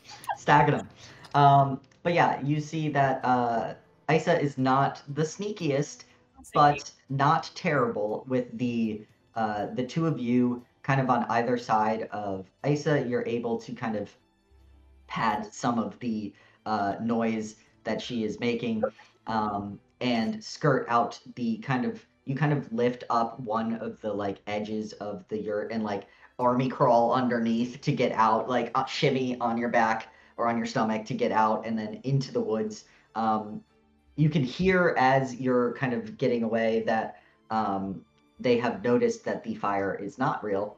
And as they threw water on it and it stayed, but then you got a far enough distance away that the minor illusion has dropped.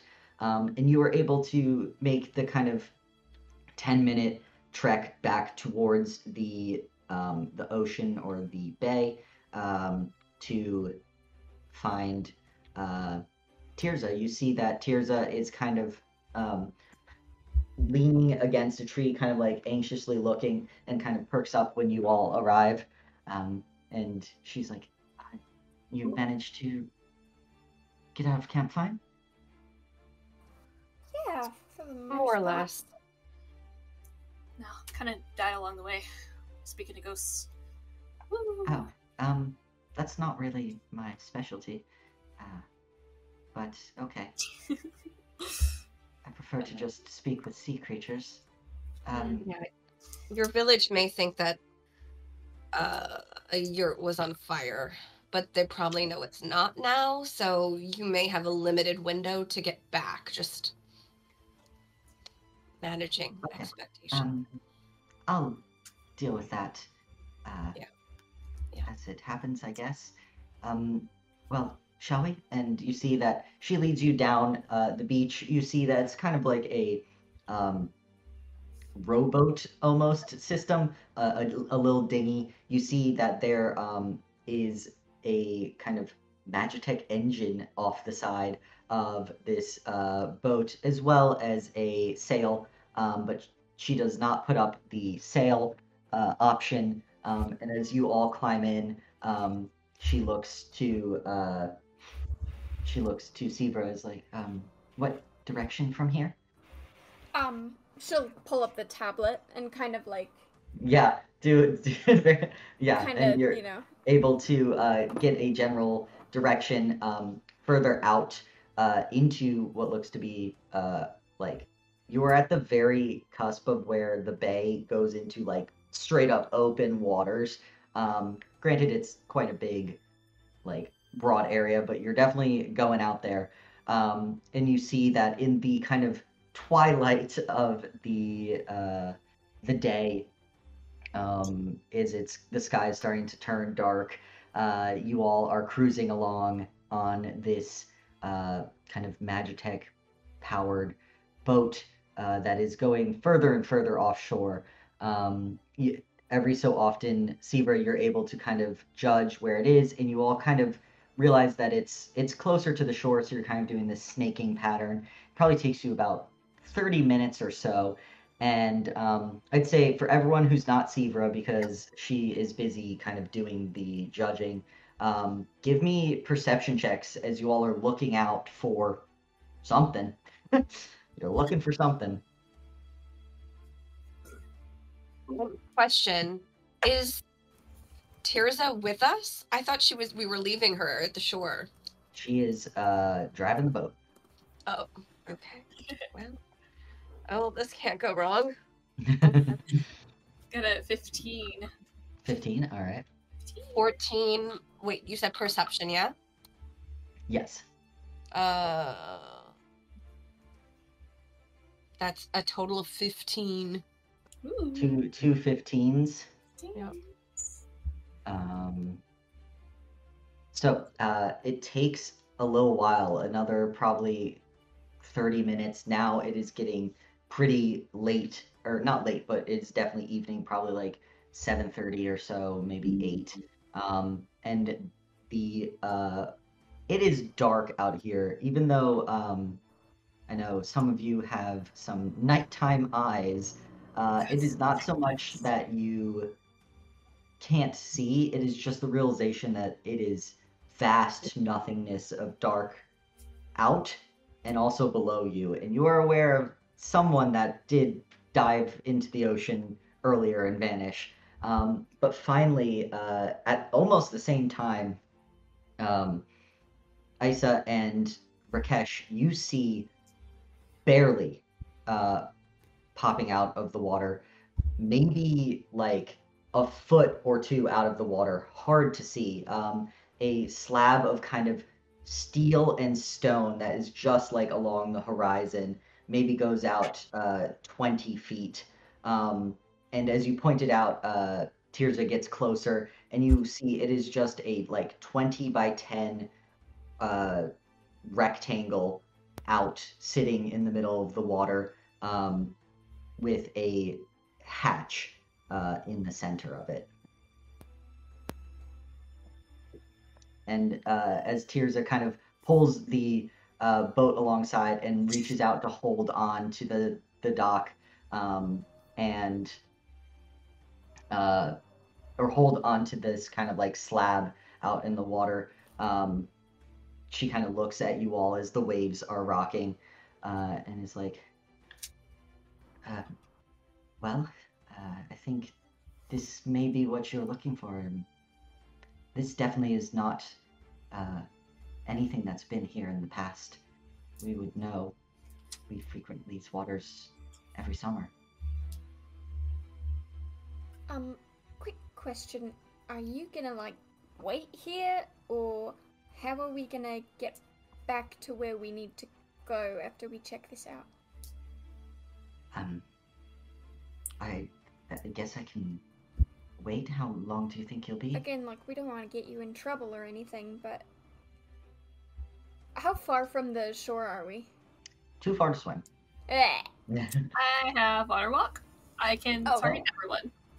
Great. We just walk. Never mind. Okay. Actually, just like... Isa knows, like, everything and can get us back. So, actually, everything. you go and try and not get in too much trouble. Again, sorry about that. No, it's fine. If you all are all not, well, I guess maybe you wouldn't want to come back after everything. So I was gonna say I'll come back if you aren't back by morning, but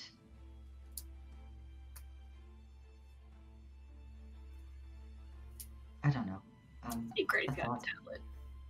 I just tell you. I don't know what that is. Oh, your location device. Yeah. You can message people on it. It's pretty cool. Oh, that does sound useful. Well, I'm sure it'll be fine.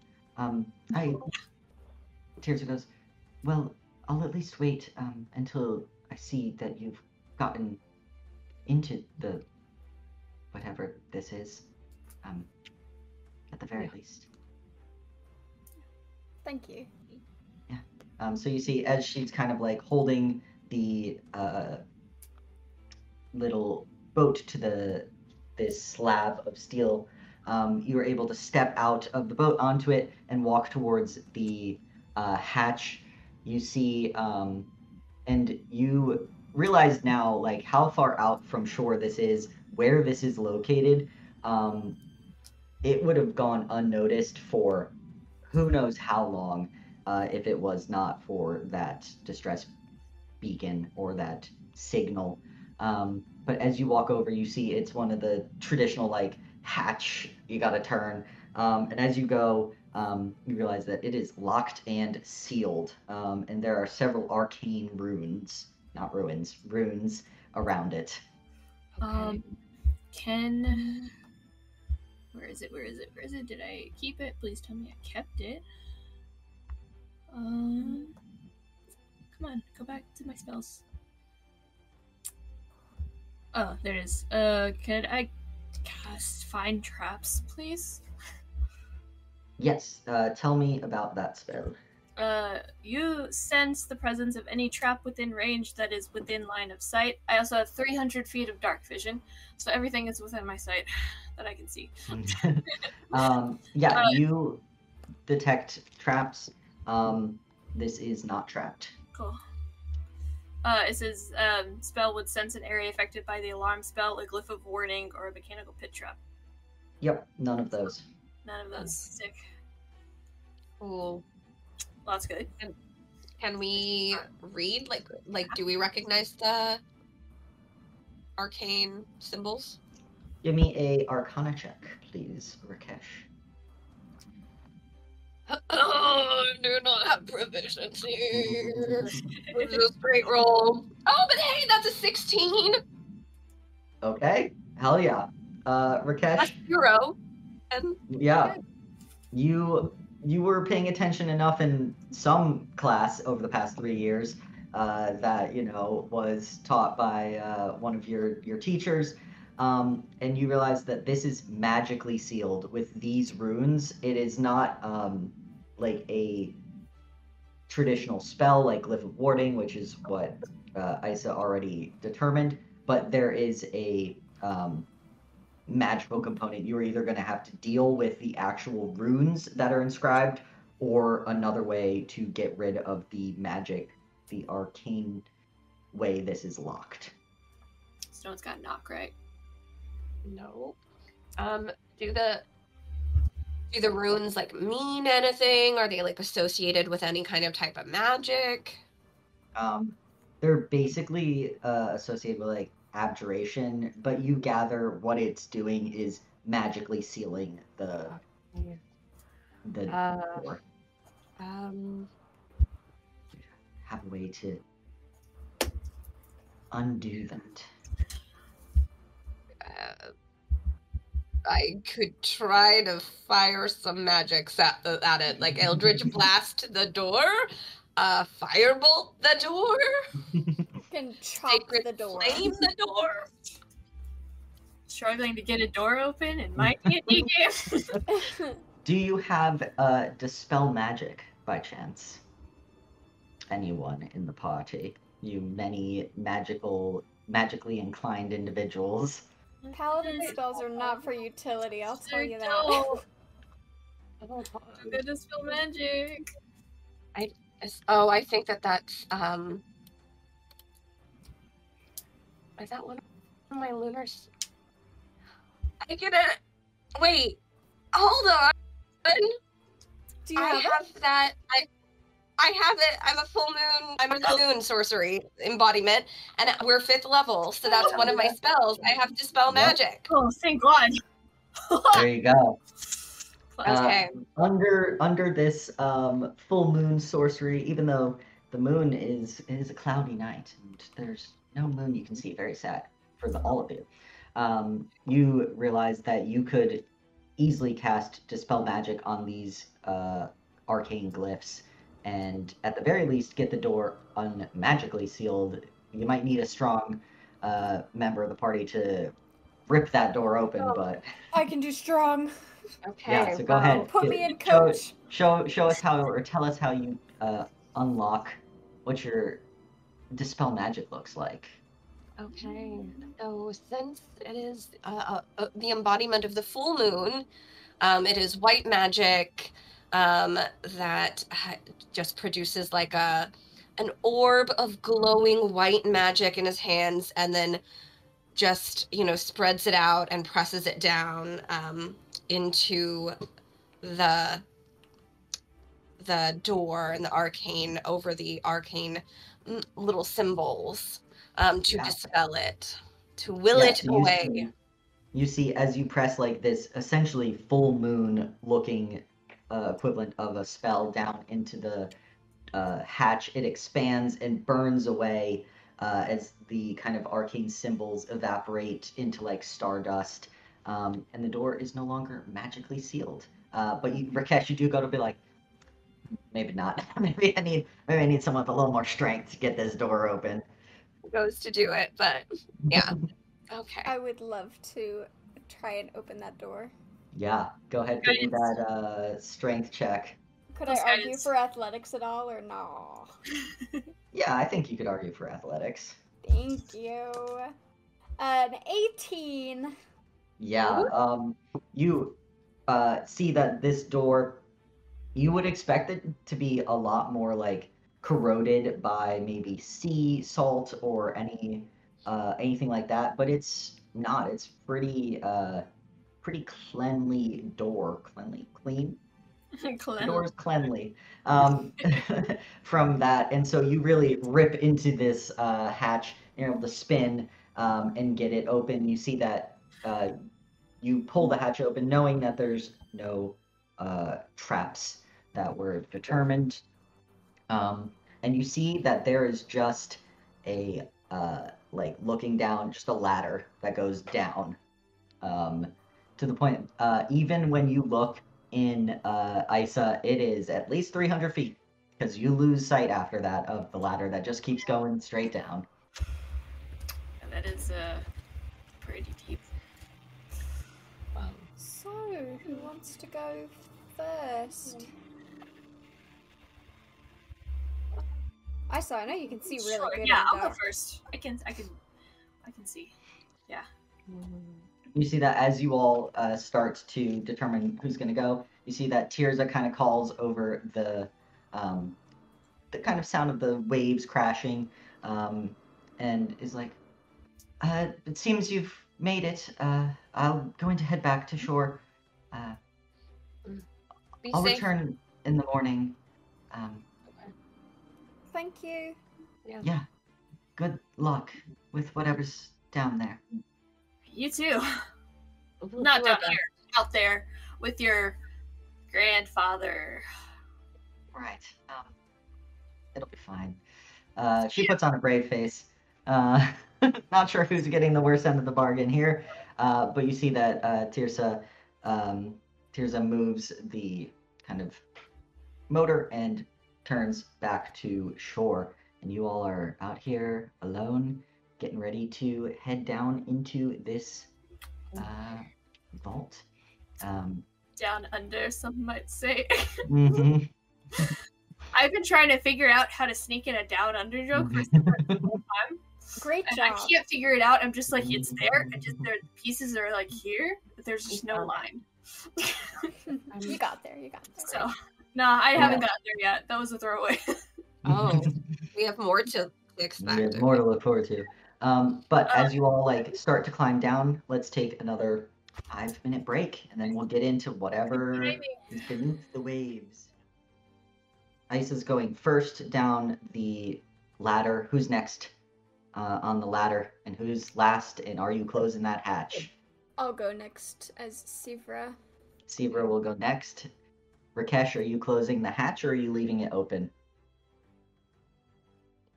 Oh, It's not Can I like make there's a much. suggestion? It's yeah. not like there's much light, but Based on where the tide is, if we don't close it, do we run the risk of getting flooded out?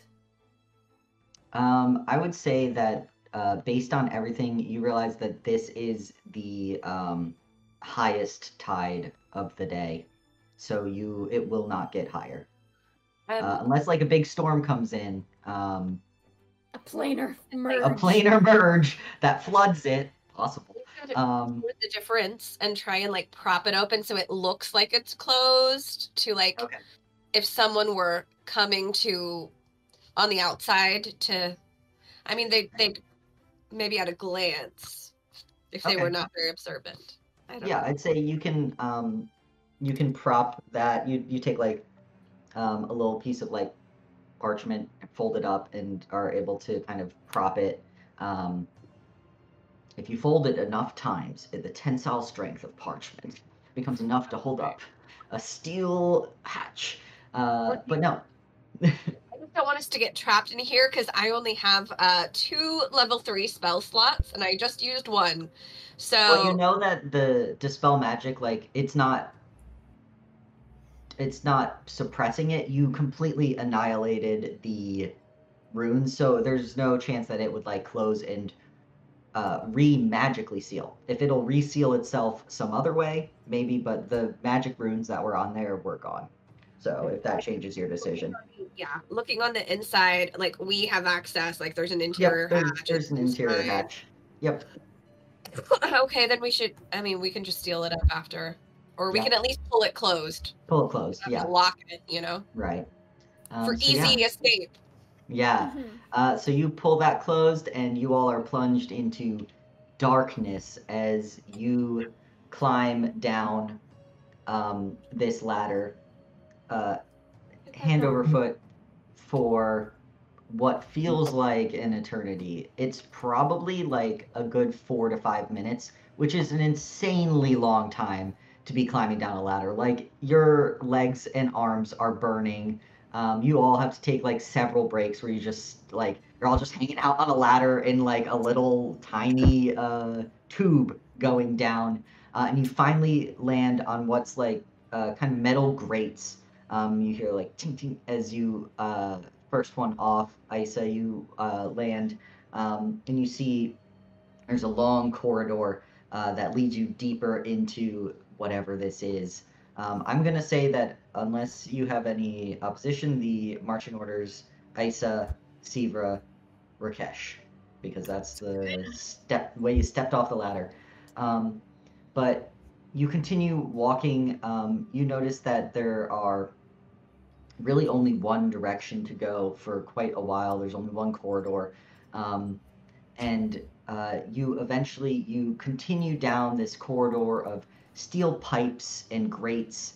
The few blue sparks of frayed Magitech wires offer light where the kind of dim red emergency lights that are every so often along this corridor don't quite reach. Towards the end of the hallway, you see another sealed door, and a slowly blinking Magitech keypad.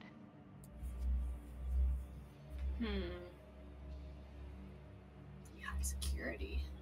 Based on, like, kind of, obviously, like, the wires are frayed and stuff, but based on the, like, state of the building, like, does it seem new? Does it seem like it's been here for a really long time? Like, what's kind of the general vibe?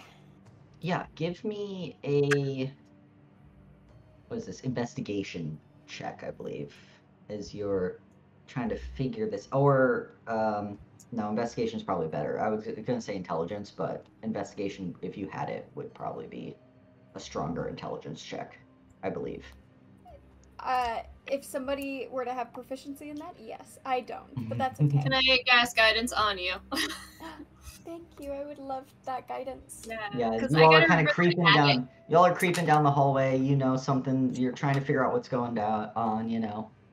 Yeah, I only rolled a 2 for a -1 for a dirty 1 +4 for a 5. A 5. With a 5, you've never seen anything like this. It's creepy. It could be brand new and just like something happened. It could be centuries old. You're really unsure, Sivra. You're like, this is why I stick to sports. I don't fucking search abandoned buildings. Tablet service down here? You pull up the tablet, and you see that it has gone completely blank. Oh no, I was gonna send back some messages just about what it looks like, but I don't think it's working down here. It's what 500 feet of ocean and metal will do. Yeah, that's fair. I figured I would ask, you know. Yeah, valid. I also can't receive any stress signals or alarms. Yeah, how are they getting it out? Oh well. I think anybody see like a satellite outside? There is no satellite on the far end of the little antenna sticking out. No, there wasn't anything that you saw. It was just a slab. Mystery. My wretched terrible thought is that the runes were on the outside, which means that somebody was outside when they locked the door, which makes me think maybe something was supposed to be kept in here. That's so smart. Sivra wouldn't figure that out though, so I didn't say anything until now. Yeah. I'm just probably trying to lean around Sivra, and she's like taller than me, and to be like, it's not like up there. It's not like a narrow corridor. It's probably like 10 feet wide. So we can spread out. Okay, you can spread out a little bit. We're not like claustrophobic in like single file duckling line. No. Okay. But yeah, you all can see as you kind of, I don't know how far away you stop, but there's this sealed door and the slowly blinking, what looks clearly enough to be a keypad. You all have some experience with like different Magitech just within Old Haven security systems. You gather it's a way to unlock the door. Anybody happen to know any codes? I Are mean, they like numbers or probably symbols or letters? You'd have to get closer to see it's a keypad. I'll get closer. Yeah, you look, it looks very much what you would assume is numbering. It is not in whatever's on it, you can't read, but you do know the general way numbers are set up. So you gather that it's most likely a numeric code, but... Got it. But it's a language we don't know. It's a language you all would recognize because you're around. It's Elvish. A very kind of funky version of Elvish. Like if someone looked at like old English letters, there's some that you're just like, I don't feel like that's how it's currently written. But then again, I don't speak it, so maybe it is kind of vibe. Okay. But you know enough that it's Elvish. Okay. Oh, I did not choose that as my language. I did not choose to learn that in school. Oh, chose the wrong elective. It's coming to bite me. Okay. Okay. Well, maybe some of the keys look like they've been used more frequently than others, or maybe someone had like bloody or sticky fingers or something, you know? Let's check it out. Give me that investigation roll, Rakesh. Oh no. Can I offer the Guidance. help action? Yeah, guidance and help action, so at advantage and with a d4. That was a 6 to start with. Okay. At Plus advantage. 0. Oh, advantage. Okay. Yeah. Oh, okay. Better than the 6. Better than a Yeah, 6. you all are crowding around this door, haven't touched it yet, or around this keypad, but are looking at it. Yeah. What was that? You kind of were muffled. Sorry, I was so excited. It went from a 6 to an 18 because of the 18 advantage. plus a d4. Oh.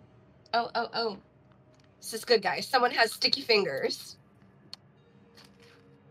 Plus a 4. 19, 20, 21, 22. Yeah, you can look and see. Yeah, you can look and see that it there are 4 keys that are the most, like, they have like a quite obvious press in them, and then a 5th one that looks to have a spot of like blood on it. You're not sure how many like keys are until like how many you need to get in this door, but you know 5 at the very least.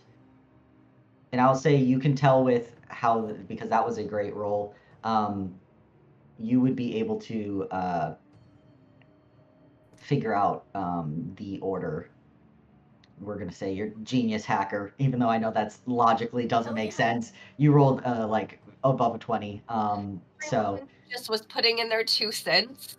Everyone was like, you're not gonna double up a number, like you're gonna do it here. It's common, like it's annoying to go all the, like you were all really like, we've done this Sudoku like game.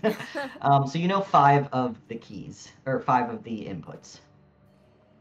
Would How it be many you worth need, it to you just don't try know. and knock? I mean, if we're here to rescue people, if we just knock on the door, would they come and open it up from the other side? Is that wishful thinking? Potentially, but I think we can't rule out the possibility that there is some sort of, villain here that is going to be very upset that we're here, Sensible, for sure. Maybe we should scope it out a little first. You got it. Although, that could be.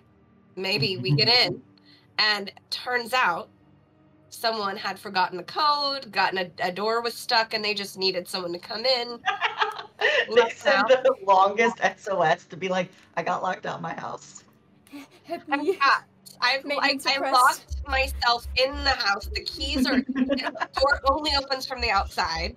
Yeah. Chick-fil-A. Exactly. Weird that what's going on? construction.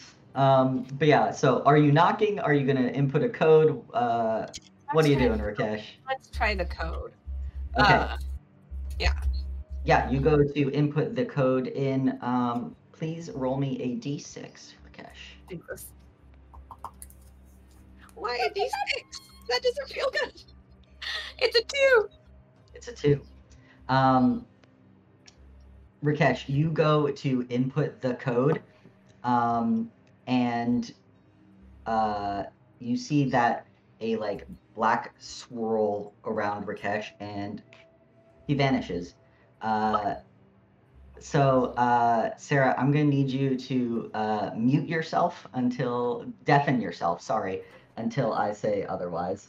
With that, the two of you just see Rakesh vanish. Oh, what the? Oh no. Oh. Maybe they Can't got do that suddenly, can he? Rakesh, are you through the other side of the door? You hear no response from the other side of the door. Cool.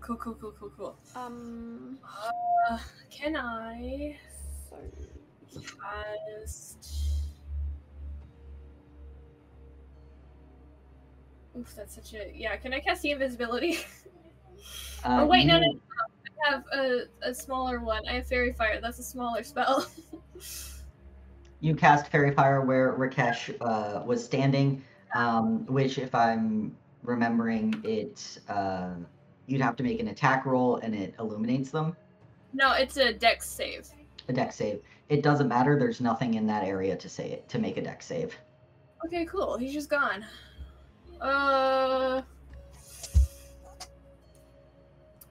Should we try and put the code in the same way? Maybe it's a magic door, and that's what happens. It doesn't open. It just sucks you in. Maybe, or we avoid pressing the same number that he did, in case that's a defense mechanism. It could go one of two ways. Do you want to try it first, or should I? Yeah, I'll try it. Okay. Yeah. You're smart. You'll get it. You'll get it just fine. So yeah, I say you go and type in the code. You realize when it blinks, you need a sixth one, as you know, 5. So what do you type in as the sixth code or number? There's 9. 9? There's 9 of them, so we'll type in 2. Cool. Roll me a d6, please. Right. We'll say that It's a 6. Rakesh typed in 1. Okay. You typed in 2. With the 6. Mm-hmm. This is fun. All right. I need you two to deafen yourself. I'll come back to you.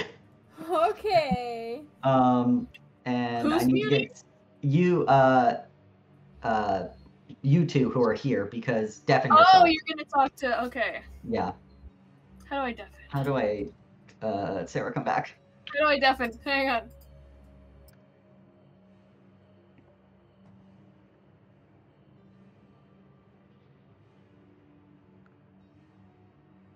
Okay. All right. I can hear myself in your computer. But Rakesh, you reappear. To you, like you haven't gone anywhere. You're just back where you're standing in front of the door.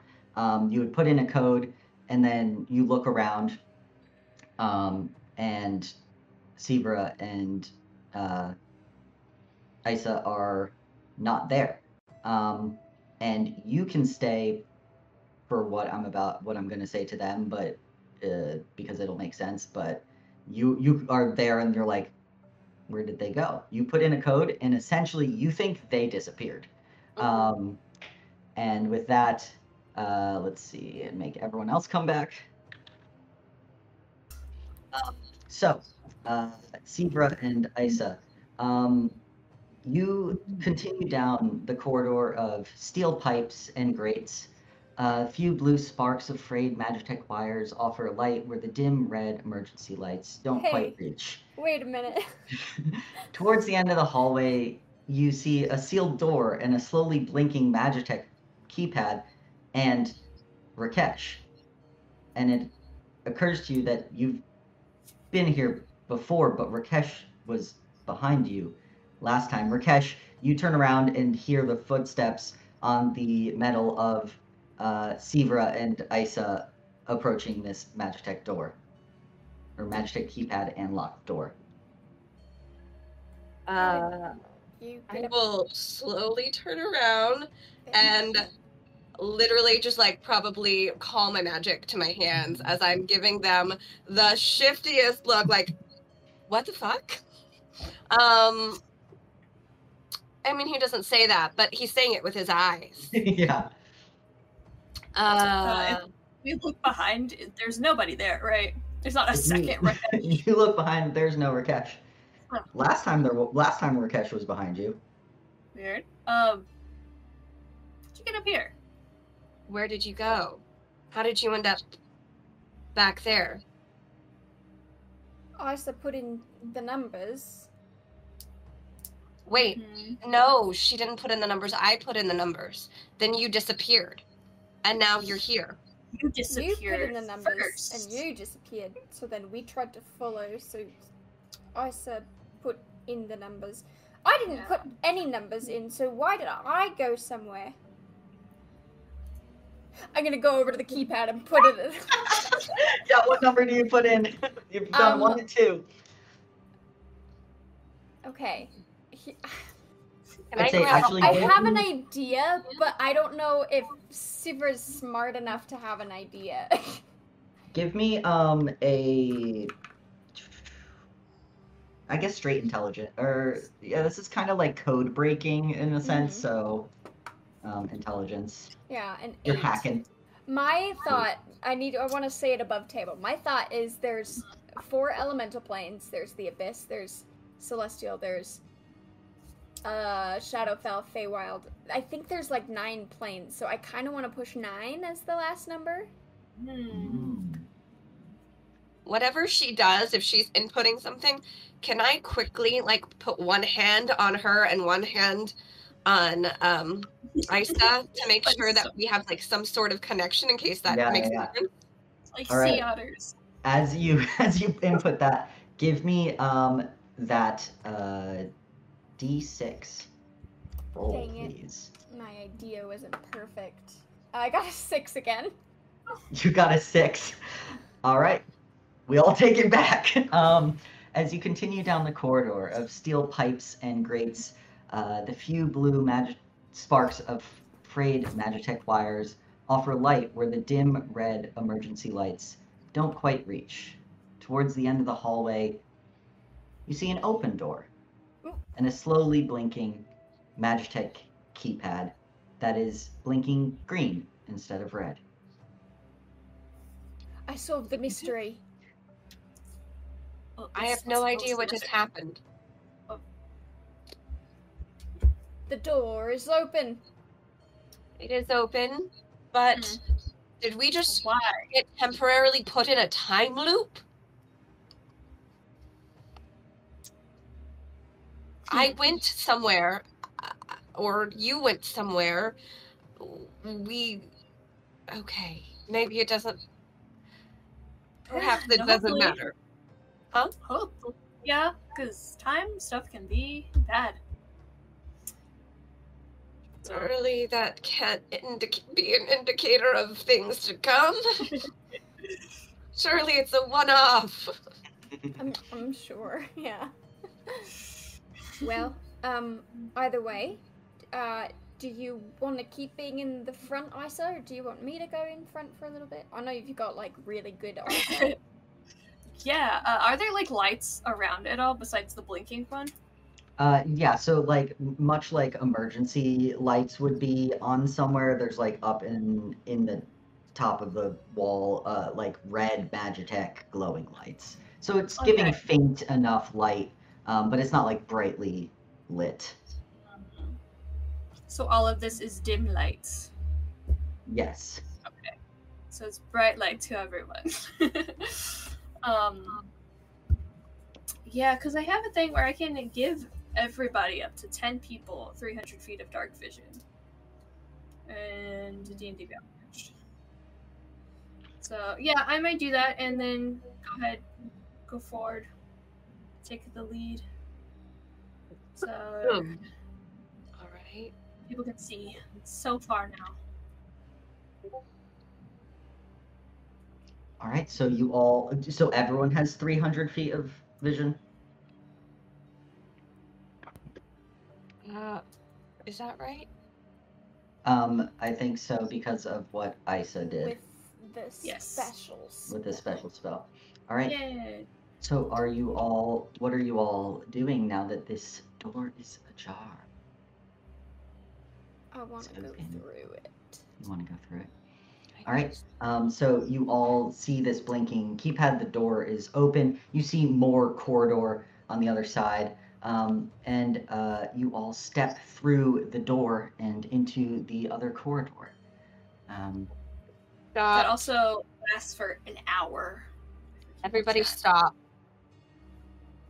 Do you all stop as you hear Rakesh tell you all to stop?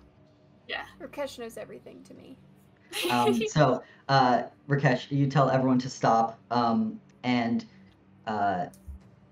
you have a sudden merging of memories, a flashback, flash forward. You had been here sometime, and you all see right in front of where Rakesh had told you to stop, a vent kind of expels hot steam and just goes right in front of your face. Whoever's leading, that Rakesh just stopped you from stepping straight into. Great. I have fire resistance. Whoa. Thank you, Rakesh. I don't know how I knew that, but I just knew it. You know if it's gonna happen again? Not right now. I try to rack my memory to see if if anything else is taken loose. You have kind of a few memories of wandering in these corridors, but maybe not. Maybe that's the past. It's very confusing. And the unfortunate part is that a lot of this scenery looks similar. So. I don't know. I didn't know it before just then. So there's some time things going on for sure. There are memories, but I can't recall them. It all looks the same. Well, as long as you just kind of knew when to tell us to stop, so if we just keep going forward and listen to you, Well, I can't say that who's to say that I'm alone in this? You all disappeared as well. Maybe, it could be happening to all of us. So I think we all should be cautious and very attentive to each other should someone have another memory, right? Okay. I think that's a good idea. So, sidestepping this thing. Yeah, you're able to duck under and continue as it's just a constant stream of steam and just painfulness even for Isa. It wouldn't be great. You would it still wouldn't feel fantastic. But you continue. You see that this is kind of like the main corridor. and you can see that the lights are like, as you get closer, there are a few like arrows that continue to point in this direction on the wall, like a not like hand drawn, like very much like this used to be something, and people were given directions to a main location. There are a few offshoots, but you can tell that this is the uh, like corridor to whatever is the main reason for this vault, laboratory, whatever it is. Could I pop off a use of my where are you? Divine sense. You? Yeah, divine sense. There it is. Celestial fiend undead. Yes. You sense nothing. Okay. I was scared we were undead for a second there. It's like, okay, great. That would be the best plot twist. Surprise! Like we died and now we're ghosts. I did a TPK without a combat. Oh, that in would a number. haunting. We've haunted this well. place ever since the keypad. Yeah. Strange though that it's not picking up Fae, because all of like this is like my brain's like Feywild, probably. It's giving Feywild. It is definitely Weird time stuff, potentially Sylvan on the keypad.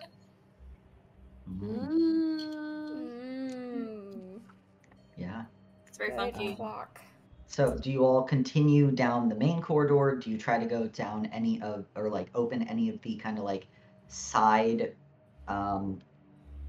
rooms? You pass like one or two pretty obvious like indents and side rooms. Do they have any like windows, or are they like sealed like the? They do have like a little portcullis window in them. Could I peek into one? Yeah. You peek into one, and from your vantage point, you can see that there looks to be like books and paper scattered all over the floor. It looks to be maybe like a little research room. As you peer more, you see dried pools of blood, and a few bodies of elves that are wearing kind of similar uniforms. You can see one draped over a chair and another slumped against the wall. But you did pop off your divine sense. They are not undead. They are just dead. Or alive, but probably dead. You see that there are some like glass containers shattered, and others with like little mysterious liquids on shelves. And that's about all you can see. It's not a huge room either, maybe like a 10 by 15. So it's a smaller room. You gather you're probably seeing everything that's at least visible from the door. Cool. Based on like you said they're like wounds and stuff, does it look like, claw marks, or I don't know if guns exist? Like can I suss out the source of the wounds? From what you can tell, there is different, like there's a giant burn mark on one. There are claw marks on one. There are some like, no, I guess you're not. You're a bit of a spellcaster. There does look to be like magic, leftover like debris. Like a cast of a like spell and what it does against a wall. So it looks like there was a combat of some kind. Okay. I will share that information with my buds. Yeah. But it doesn't, we can't see any kind of they just look like normal people.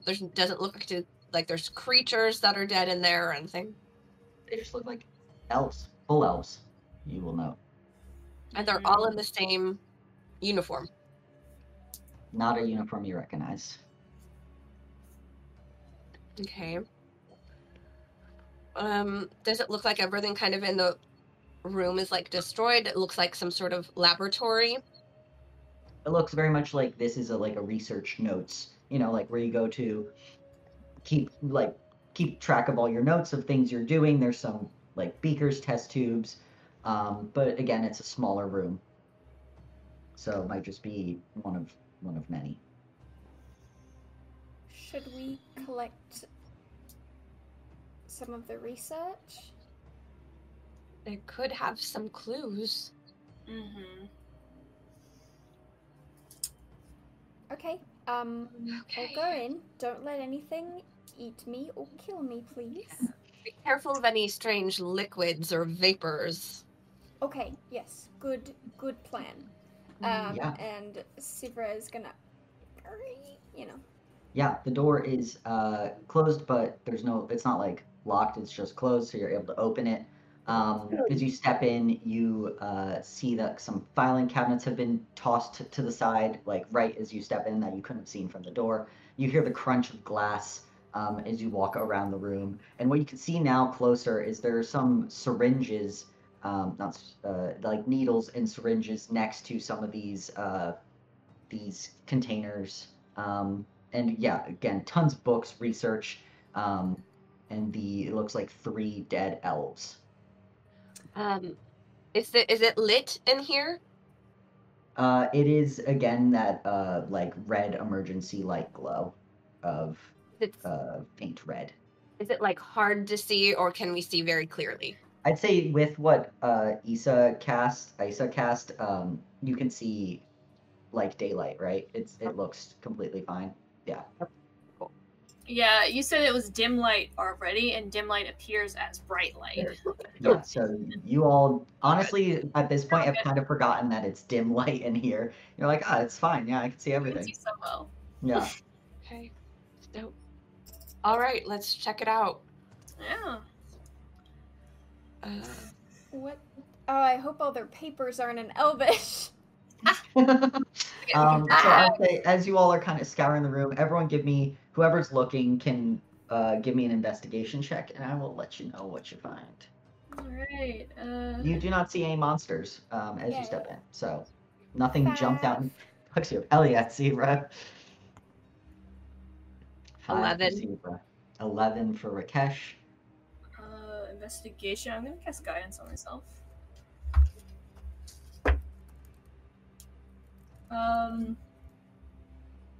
Investigation is 7.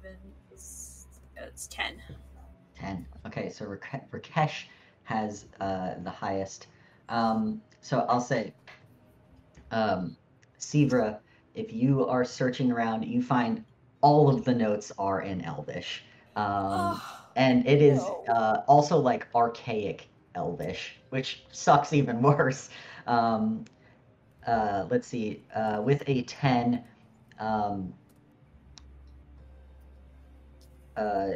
Eisa, you find amongst all the notes as well, you're also seeing, it's tons of notes. You see what looks to be a spell book. Ooh. Hey Morgan, you gonna open that spell book again? Yes. You see We're cleric. You see what looks to be a spell book. I will say it's already open. It's open to a page. You can see this is actually in another language that is not Elvish. And Rakesh, I'd say as they're kind of scouring like the desks and some other things, if you go over to the elves, you find crumpled on a scrap of paper what looks to be a code. It is in Elvish, but you've looked at Elvish in this form before, and you see what is written out, a code that looks very close to a door code. Okay. Well, found the code, guys. Eisa, are you flipping through the spellbook or just leaving it at the page that's open too? I might flip through, see if there's any other languages. Yeah, you flip through and you realize that there are other languages. There is Elvish, looking at another archaic Elvish. This one, which you think might be like maybe Draconic. And then there is an archaic common. It takes you a little while to read it. Like you're looking at, like, I know these words. Why are they so hard to read, and why are they spelled funky? And as you're flipping through, you catch the name of some of these spells, like Magnify Gravity and Time Ravage and Wrist Pocket. In a sense, things that deal with time and gravity. Weird. And that is what you all see in the room. That is what you get with all your I'm gonna bring a spell book over to our resident sorcerer, please. This seems like his alley. I'll look at it. Yeah. And kind of flip through. I speak Celestial and Infernal. Yeah. But that's... So you can translate just as much from the common. You're not sure what is in the probably Draconic and Elvish parts of this, but you again see these spells. And for all of you, these are not like things you've ever heard of. Granted, you're only level 5, but you haven't really heard of a ton of spells that deal with gravity and time. I would hazard a guess that these are restricted arcane magic. They're just a guess. I had tutors that were warlocks and tutors that were sorcerers, and none of them dealt with this type of magic. So I think if we can, we should bring it back with us to the academy. Yeah. We should secure this, secure the notes. She's got like her hands like full, like clutching, some of them are getting a little crinkled. Rakesh is just like, okay, backpack. Yeah. We're just going to put them all in, and it's going to be fine. We're going to take these back to people who know what to do with them. Yeah. So yeah, you all exit out of this room. I'll say you do a bit more kind of like searching, but you're not finding anything else that I haven't already given you with those rolls. And we'll say that you still haven't found, like, none of this is clearly giving off a beacon, like this is just research. So you continue down the corridor in the direction that kind of it's on the wall of like, go this way towards whatever. And you see, again, a few more rooms. If you peek off, a lot of them are similar. You see, like, no individuals in any of these, like, dead or alive. But you see similar things of notes, research, some empty storage rooms. You see some that are, like, bunks. But you continue... Rakesh, especially, you're getting a very... there's something impatient in you just need to keep going. Like every time if anyone else in the group's like, oh, let me just, you're like, come on, we gotta go. You're not sure what it is, but it's a feeling. And you come to what is basically the corridor kind of like expands out a little bit, is a much bigger door, probably a 20 by 20 foot door. And you see again a keypad on the side of it, similar to what you saw before. Pull out the note. Yeah. I'm like, okay, guys, maybe we should all link up just in case. I was gonna draw my sword and just kind of be ready in case the door opens and creature, just I'll hold on to somebody, but is there It is just a giant metal door with you're gonna have to do, it's a big wheel. You're gonna have to do another big draw the metal bars across kind of vibe. Once you input. So do you go input that key from the note you found? It's really great that they wrote their password down. But yeah, so you pull it out and you're like, cool, code. It's quite obviously hand scratch to remember. You see the light blinks green and you hear the hiss of whatever locking mechanisms were keeping the door locked. You just now have to open it. All right.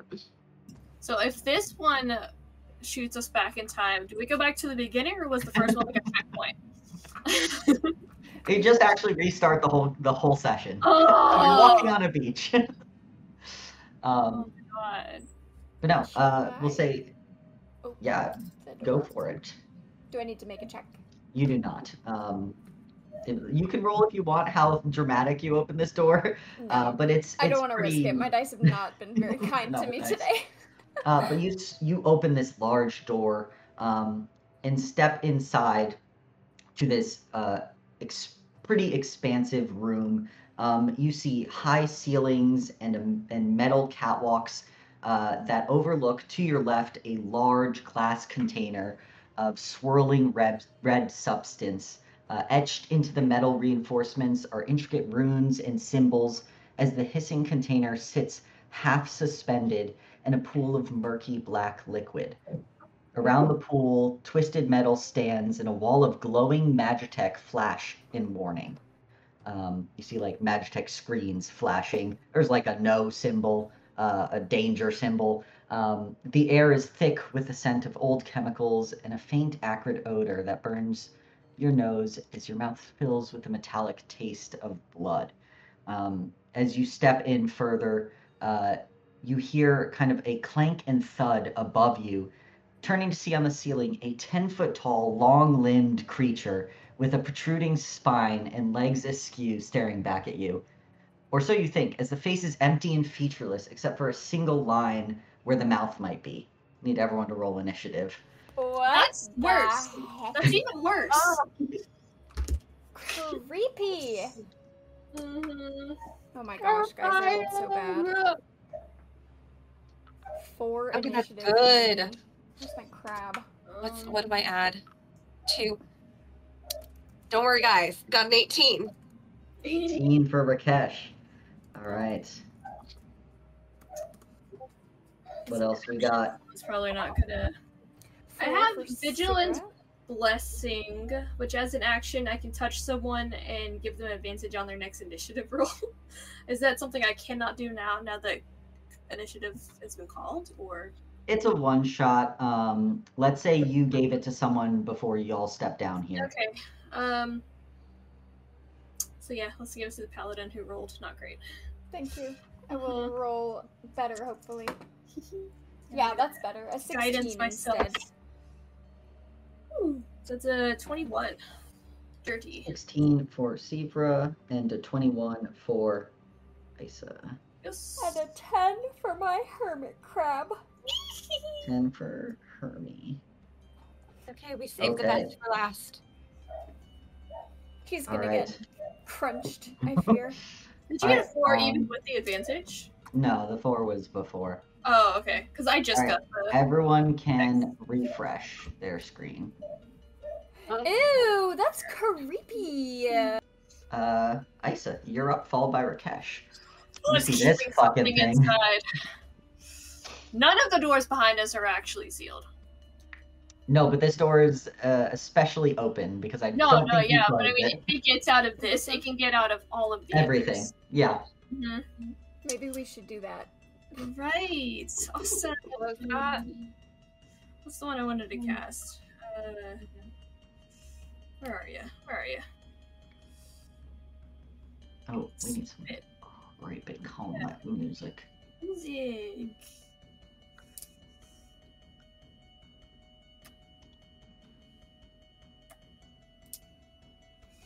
That's not what I wanted. Must have taken it off. Okay, well. So I guess I'm gonna. Ooh, unless it's a feature.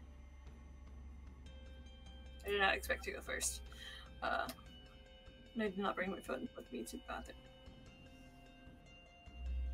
I'm trying to find this thing. Where is it? What are you doing? Eisa. Or something that I guess I don't have. Yeah, I'm gonna. Yeah, I'm gonna. Let's. Yeah, let's Sacred Flame it. All right. Yes. And I'll look at what I'm looking for in the meantime. It's a dex save, actually. That is an 8 plus 2, but it is going to burn a legendary resistance to succeed. Maybe it's friendly. We didn't even try talking to it. You go to cast Sacred Flame. You swear that it should hit, and this creature kind of just shrugs it off as it's hanging from the ceiling. Hate that.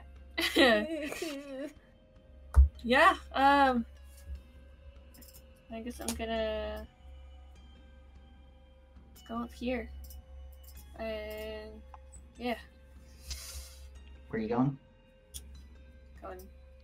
I was here. Oh, okay. I guess I'll go here. Cool. All right.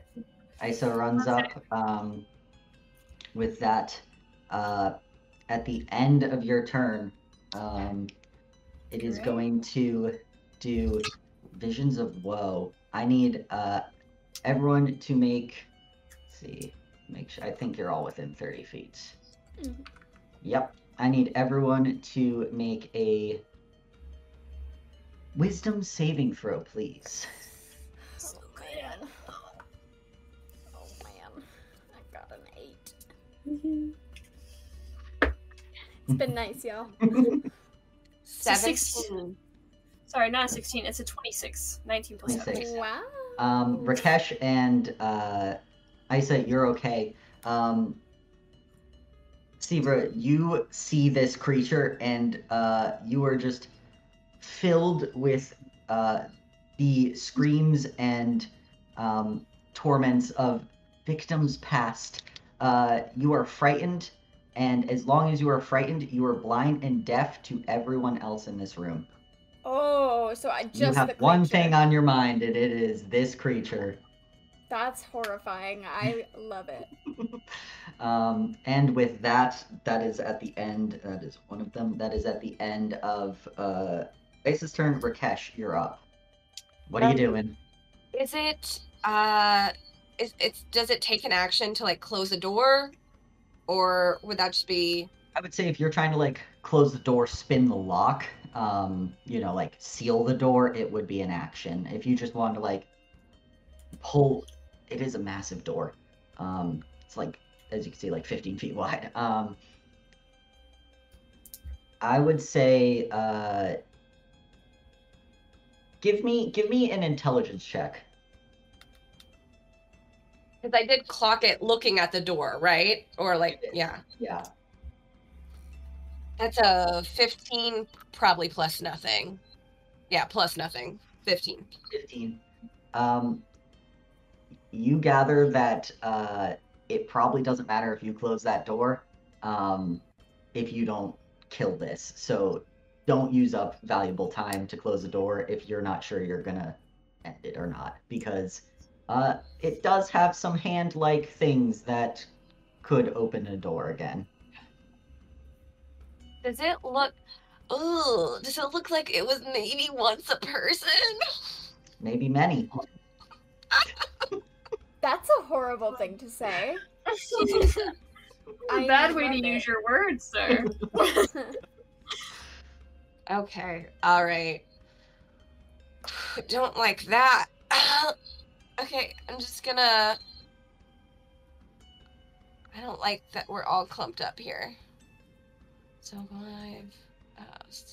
let me just... I forget. Oh, the ruler, yes. Okay. Instant, yes, instant ruler. If I want to go all the way there, I guess. Yeah, I would say that catwalk is elevated, so the only way to get up it is through the stairs that's on the other side. You could go like underneath it. The map will show you above it, but that is like not a... That's on the ceiling. This is like a 20-foot tall room. at the very I least. just like go there and just be kind of underneath the catwalk. Yeah, you'll be like kind of hiding underneath a catwalk. I'm not Maybe hiding not a away, bad place to guys. be. I'm spreading us out a little Yeah, bit. for sure. For sure. I'm a sniper. I need distance. Okay. And I will, this thing is not the thing to mess around with, so we're going to, but it is the only thing, it's the only creature in this room. Yes. That just means it's so bad that it doesn't need other things.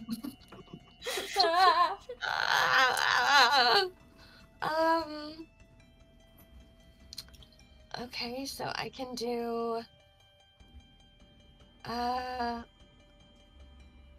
that doesn't even do much more.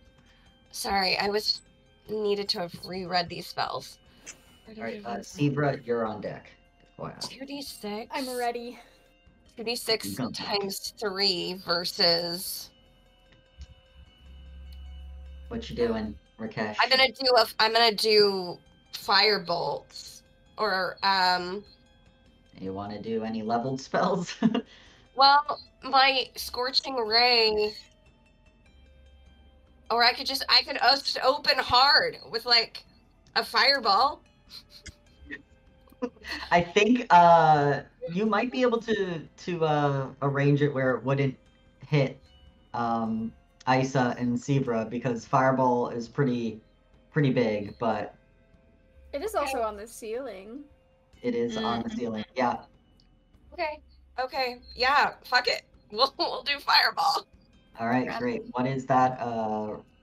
It's like what's the size of the circle?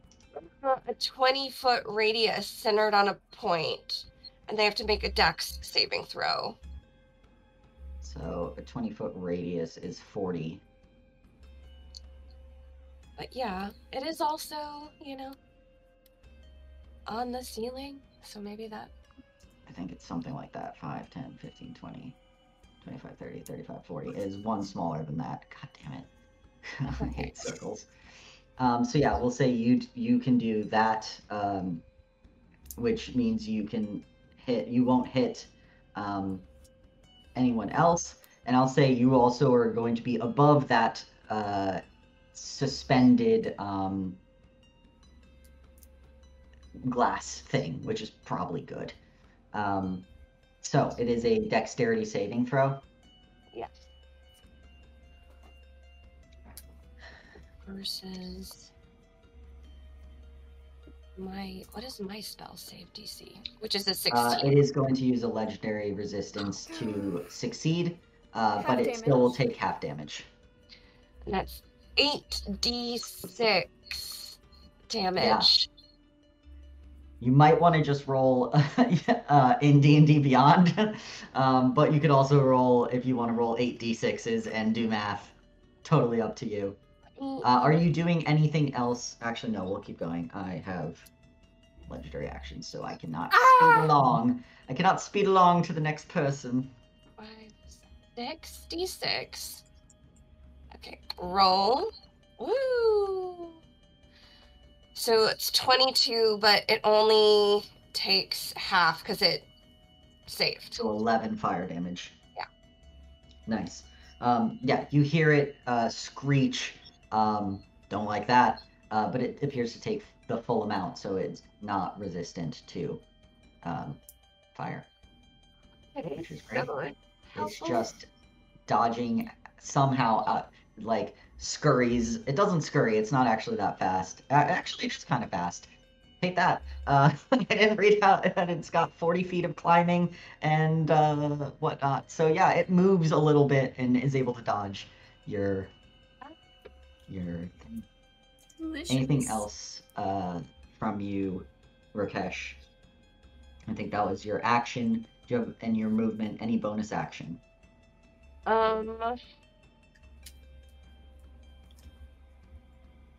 No, I was just debating whether I should have quickened that spell so I could double it up with a cantrip. You got next time. next time. Okay. All right. With that, Sivra, you're up.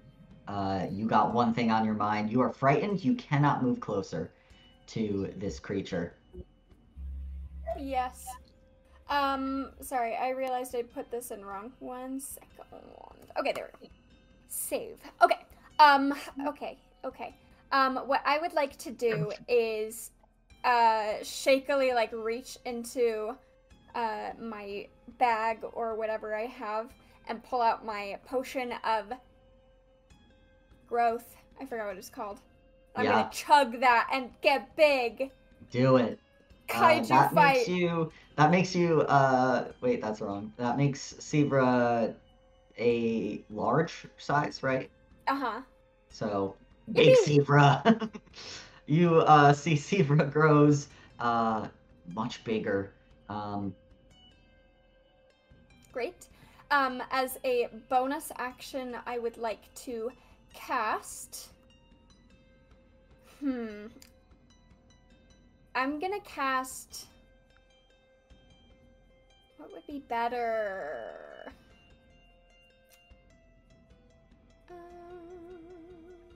Gosh, I'm torn between Protection from Evil and Good and Shield of Faith. I feel like both are good options. I think I'm gonna go for Shield of Faith on myself. Nice. Please and thanks. Yeah. So that's concentration, so I have a little thing to remind me of concentration, and I will not be moving. I'm just gonna stay right there. All right. Great, you're there. Roll to end my frighten. I assume you do. I didn't save as long as they remained frightened. So yeah, I believe it didn't give me that, but I will say that makes sense. Roll at the end of your turn. And it was a wisdom save, right? A whiz save, yep. Ugh, my whiz is my worst. Yeah, that's only a 12. That fails. Okay, still one thing on your mind. It's the fuck is that? You're big now, but you're like, fuck. With that, you all see the kind of flashing on the far side of the kind of this arcane cell. You see that flashing quite clearly distress signal giving off, and you hear the hissing of this arcane cell here, and you see that it pulses, and everyone gets sent back 15 feet. So I will, I need a strength saving throw, and then if you fail, you get sent back 15 feet. So great. 17 for me. All right, you stay where you are. Whew. Oh, I need to make it for Hermie. Sorry, 12 for me. 12. 21. 21. Eisa, Sivra, you stay strong. Rakesh, you feel this wave of force push into you, and it like smashes you further into the wall as you are already are against the wall. You take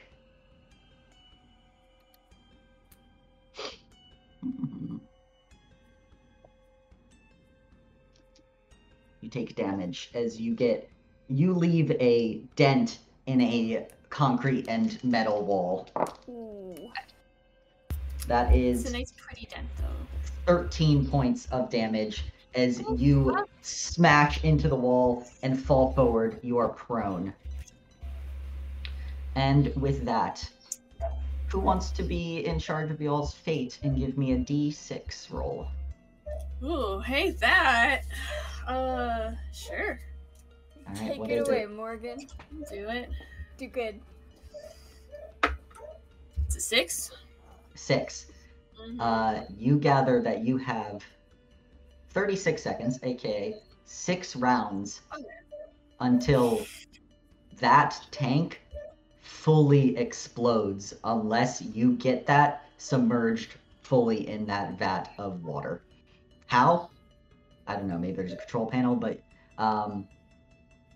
6 rounds, counting down. So we gotta submerge it, not kill it? No. There are 2 things happening. There are the creature, and there's the tank that, the cell that if that does not go submerge into water, will I thought you meant explode. submerge the creature into the tank, and I'm like, oh my god. No, I'm not that How cruel. are you gonna do that? No. You have to somehow get those chains, get that tank. It's like half in the water right now. Okay. And I'll say you're able to shout that out to the rest of the group, like, hey, we also have a problem. The tank as well. I would not hear you because I am blind and deaf to you. No! Sorry. I couldn't move closer anyway. The ground over here. Yeah, you're like, I'm sure it will fuck us up. I'm hurt. All right. And with that, it's Hermie's turn. What's Hermie doing? Hermie got pushed back. He didn't hit the wall, though. Does he take damage from being pushed back? Because if yes, he's probably dead. Only if he hits something. Okay. He was just barely out of the way of doing that, so. Dodges a flat screen TV. Exactly. I'm gonna have Hermie move 5, 10, 15, 20. And I'm going to have him give me the help action, so hopefully I can break Snap out of it. that. Can I, like, save it for that? Or is it just the next roll I make kind of situation? No, I'd say you can kind of do a hold action. The action is to help you get the fuck Shout out back. to Hermie. Yeah, Hermie's What gonna a be the real guy. MVP. We just like pan away and it's just Hermie out on the fucking like platform waving. That's He's it. like just crab Hermie. raving. Yeah. All right. Is that all for Hermie? Yeah, he can't do much. He only has 20 feet of movement, and his attack is a d4 plus nothing. He's got it. He's utility more than anything else. Great. Then All right. Let me read. I did this to myself. So, you see as the creature drops down to be level with you all, it opens this, what you thought was a mouth, but it just like raises up and it's just the entire face is just open. And it swivels its head and it's going to look at both, it's going to move closer, but also its head, this will be important, I want to make sure, is looking in this direction. So. Sorry, will you ping one more time? It's looking in the west way, as that will become important. And it is going to step up to probably Eisa and make 3 claw attacks as they are closest. Alright. I'm so stressed out, you guys. Alright, so with that, first claw attack. First claw attack is fuck math. 8 plus 7, I doubt that hits. That's The 15 15. does not hit. Second claw attack. Natural 20. Third claw attack. 10 plus 7, a 17. Oh my god. That just hits. Alright, That is my AC. You're so hot, Eisa. I mean, you're the big woman. Alright, so with that, I'll do the first damage for the crit. That is 10 points of damage for the crit plus 3 psychic, so 13 points of damage. The other claw comes in. That is for 5, 6, 7, 8, 9 points of damage. 13 plus 9, 21 points of damage in total. And you are grappled. Oh, as gross. 2 of its 3 attacks hit you.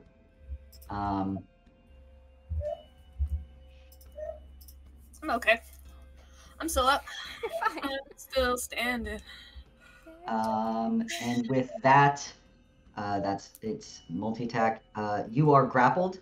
I need you to make a Constitution saving throw, please. That's fine.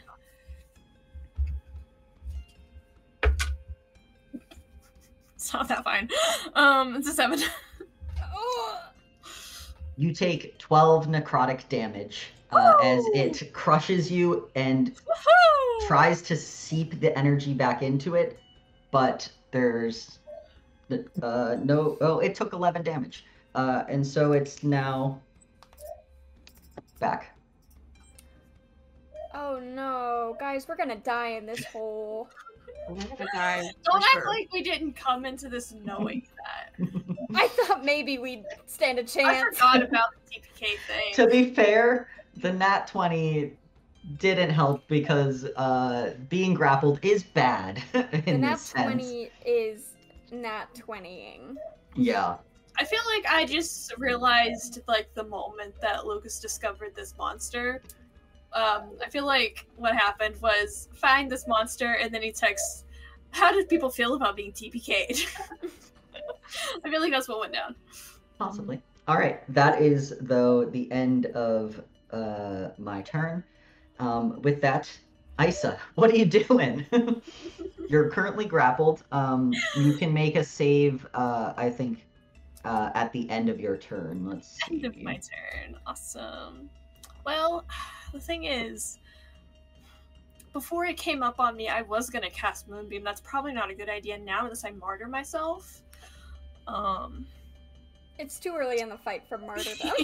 Yeah. And it would stop the spell anyway, so I guess I'm gonna...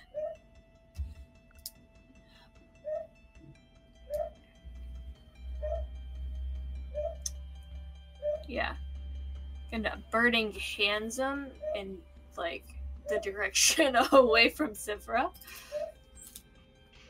It's a cone. It's a 15-foot cone. So this guy needs to make a dex save, please. You go to cast Burning Hands, That's how you say it. and its open mouth engulfs the flames, and you realize the direction it's looking is an anti-magic field as your spell fails. Awesome. Oh no, oh no, oh no. I will say this is a CR7 creature, so it's I know. possible you could stand a chance. It would be a tough fight, but it is possible. But it's not going well right now, especially for a bunch of you that are spellcasters. Uh-huh. Oh no. Alright, no, that's And fine. I will say now that it has been revealed, I will share the cone. I don't want it there. Hold on. Oh, so it's making, like, Its the mouth is making the anti-magic cone that far. So would that kill Hermie because he's magic? It stops spells. I'm gonna say it doesn't kill him, Okay. because Yes. that's fine. He I can love survive. you, Hermie. He can survive. But it is Carry at on my least going memory. this far. Awesome. And what save do I make? Nothing. It fails. No, to ungrapple. Oh, a athletics or acrobatics, up to you. Oh, interesting. Well, one is a +5, one's a +2. So, So probably that +5. can I guidance myself while in combat? You can't because it's It's my anti-magic. Nope, That's it's also magic Then will it's fail. magic. I will say Sivra, or not Sivra, Isa, you shout that out. Yes. That as well. You're like, what the fuck? Guys? Magic doesn't work. Yeah, maybe not. Well, someone can't hear me, so Someone can't hear you, but that's okay. Like I listen to what you She'll figure it smart out. people say anyway. she'll figure it out. It's fine. She's smart. So that is a 23. Okay, you're fine. Yeah. Your break the grapple. Ah, so strong. Run! Don't I run. would, but I got 4 hit points. And he's got an opportunity attack. You're right. Oh god. So All right, Isa, you are no longer grappled. So with that, what are you doing? well, I used my action, and that was the end of my turn. So Oh yes. Okay. Sorry. With that, Rakesh, you just heard that there is an anti-magic cone that is at least this far. You are just outside of it. you're probably still good. Stay outside. Don't let it look at you. You God. would know that if you cast anything into that anti-magic cone or anything that overlaps with that anti-magic cone, it fails. So like fireball would only take place outside of here. Also, why can't I get it to save? Linger. That's what I want. There we go. Jesus. There's a little delete button. I trash it. So Rakesh, you were just outside of it. You could keep moving. What are you doing? Oh my god. Okay. Let's see. All right. So 2 things. Monster, which is urgently gonna, like... But I The can't... monster is more urgent. I will say 6 rounds is a very long time in combat. And the way this is going, I don't know if 6 rounds is gonna be happening. So... It's shooting the anti-magic field in a cone. Yes. So if I got it from the side or behind it... You would be good. All right. Okay. I want to move.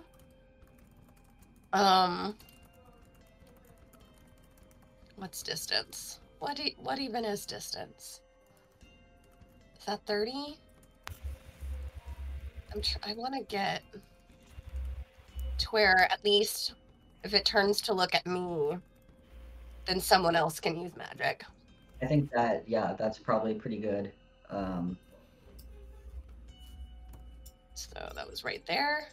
Yeah. Right.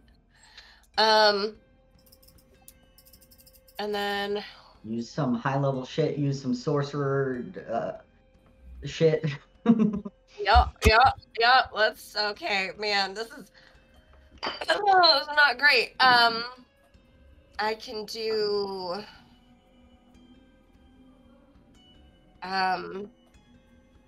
What is? It takes 2d8 plus 1d6.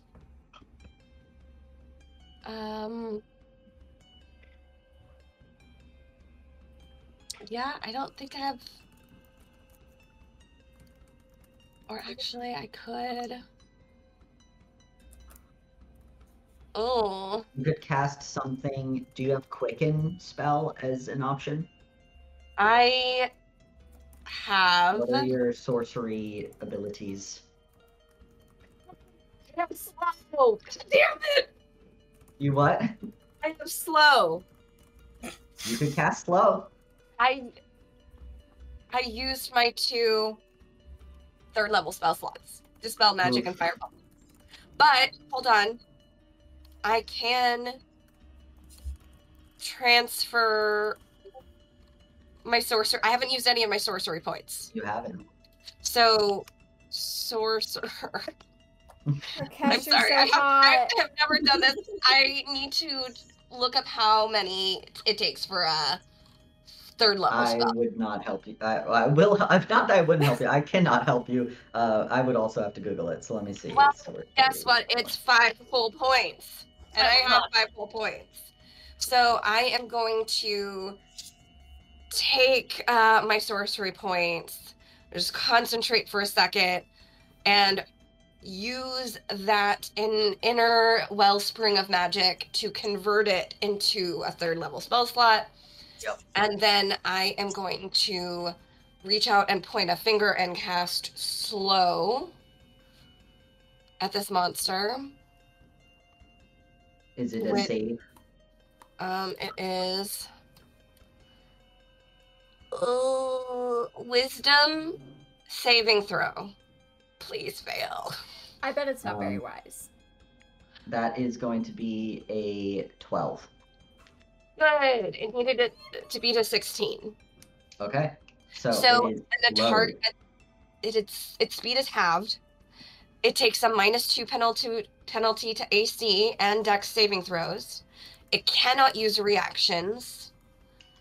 And on its next turn, it can either use an action or a bonus action, but not both. And regardless of its abilities or magic items, it cannot make more than one attack during its turn. Oh, You're that's so nasty. good at spells. Oh my gosh, Sarah, you're so clutch. If it attempts to cast a spell, which I don't know if it does just has magic abilities, but if it's more just abilities, but yeah. Okay, then I don't need to read that last bit. It needs to make, if this is concentration up to a minute. Okay. So Don't a creature get hit, affected, it makes another wisdom saving throw at the end of each of its turn, and then it can. So you have till its turn, which is at least one away. Okay, and then So that was your action. Do you have anything with your? Did it take a bonus action to convert sorcery points? As a bonus action, yeah. As a bonus action. So that was your action, bonus action. A solid go. That was excellent. Yeah. Such a good turn. Well done. All right. Oh yeah. What a pro. So with that, it is now Sivra's turn. You cannot move closer to this creature. You do know that you can feel the tingling of the anti-magic field, so you can step away from the creature and get out of it and do something if you would like that way. Question for you. Yes. Is paladin, like, divine, like, is a smite considered magic, or is that, like, I'm assuming yes. Within the sphere, spells can't be cast. Technically, summoned creatures, I'm giving Herbie a pass. Herbie can stay. Thank you, Herbie. Even magic items become mundane. If you tried to drink a potion of healing within an anti-magic sphere, it would not work. Any of your saving, like, magical artifacts, none of them are artifacts. Any of your magic items on you do not work. You need to be out of the field. So. Cool. I'm gonna, I don't want to back, yeah, okay. I'm gonna back up here so I'm fully out of it. And I am going to make an attack against this thing. I'm at disadvantage because I'm frightened. Yes. But I'm using my javelin since it's distance. Sweet. Yeah. While I'm enlarged, I get, excuse me, I get bonus damage to it if I'm able to get a hit on, so. Hell yeah. Fingers crossed for me. I have a pretty good bonus, so, I mean, knock on wood. Let's see what happens here. Oh, 9 will not hit. But I have 2 attacks. Yeah, go again. And its AC is -2 because of being slowed, so. Don't disappoint me, bitch. Okay. Oh my gosh. Okay, a 12. That does not hit. Okay, great. Unfortunately. But no, you can make okay. that save at advantage now to try to not be frightened. I had a spell up. Does it get dispelled or does it just not work? Because I had the bonus to my AC with Shield of Faith. Now that I'm out of it, does that return or is that spell just fizzled and gone? Is Shield of Faith concentration? It is, I would say because it's continuous, as soon as you're out of it, it's back. Okay, great news. Okay, I'm going to make a wisdom saving throw with advantage because of my crab. I love you, Hermie. Okay, that's gonna be a 17. That makes it. Yep, you Yay! You hear and see the situation around you come back, and it occurs to you now, Eisa is fucked up in front of this creature. Rakesh is almost nowhere to be found, and then you see him in, like, the far corner of the room, under a catwalk, like, slinging spells. And you can see now this, like, hissing, bubbling vat, or container, the vat's not bubbling, the container is. But you realize that what had kind of done that pulse before came from that container. You were just like, ugh, what? But now you're like, oh yeah, there's some things going on. Sweet. All right, thank you so much. That is the end of my turn. Great. With that, it's the arcane battery. And that marks 1 tick down. I'm so glad you rolled rounds. a 6 on that, Morgan. Oh god, right? I'm good at D6. I don't know if you should be, but okay. I mean, if you get to there, it'll be epic. All right, with that, Hermie is up. Who's just vibing in an anti-magic field. He should be dead, but there's something about him. He's alive. He's hardy. He's special. He's special. Thank you, Most- Ione. Princess. Thank you, Yeah. Ione. He's actually just Ione, like, reincarnated, and she's like, fuck your magic field. 5, 10, 15. I'm banking on, like, oh, it's a tiny little crab. No one wants to hurt him. I'm going to offer the help action to Eisa. I don't know what you'll use that for, but Death save. Probably. yeah. You've got the divine crab on your side. Great. I love Oh, having yeah. my crab on my side. Yeah. That's all that he can do. All I'm right. probably about to go down, so. Alright. So Can you stabilize? Can I hold an action to stabilize Yeah. Eisa as a crab? You can. Incredible. Incredible. I need the spell reading of slow. Is it cast on the creature?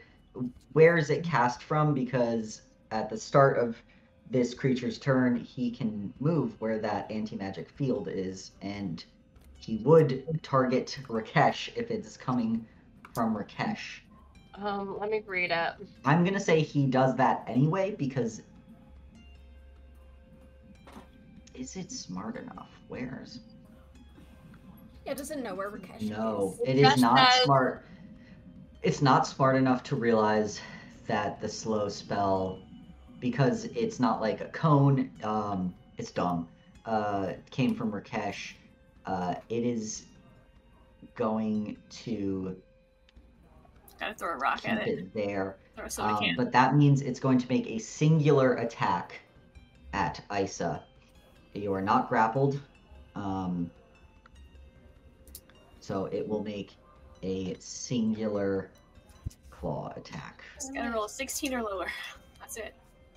It's gonna miss. It's gonna miss. It's gonna miss. That is a 8 on the die. So 8 plus 7 is 15. 15. 15. You see the singular, like, literally slow motion claw attack comes down. I'm woozy and it just. Yeah, it just misses. I can't do its bonus action as nothing's grappled. Can't do any more of those. It would not choose to probably change the cone, as in its mind, Rakesh is so fucking far away. I can move, probably. So yeah, with that, we are back at the top of the round. Eisa, Rakesh, Sivra. Alright. It has no reactions. Heard. Get away. Yeah, I'm gonna Question. get away. Yes. What is this like a crane holding a box? Is that for real or is that just on the map? Yeah, no, that's for real. Okay. It is technically holding another smaller cylinder. So the two that are over here are like the similar cylinders but empty. Same Got with it. that one as this giant one. Are you thinking what I'm thinking, buddies? No, I'm just getting away in the opposite. No, I'm just running for my life. Okay, that's okay. That's acceptable. Are you thinking of swinging I think it? if we can drop it on it, that would be great. Pin it so Oh, yeah. it, has to waste its turn pushing it off. Getting I don't know. unpinned. Fuck yeah. Actually, wait. Oh shit, I need to make a save for slow, right? 530. Yeah, the wisdom. It's word. Come on. Come on. So that is going to be a What is my save? Hello? Where did I put it? No. Where are my... I've saves. Oh, wisdom save? Mhm. So a 14. Still slowed. Alright. Still slowed. Doesn't have any more. It's Holding got concentration. somewhat legendary resistances. It doesn't get them back every round. So... Still slowed. Anti-magic is against nothing right now. Isa, what are you doing as you sprinted away? So Moonbeam is a 5-foot radius, but so would it be able to, like, if I target, like, the very middle of him, would it still count, or does he have to be fully inside of it? What does it say on the spell?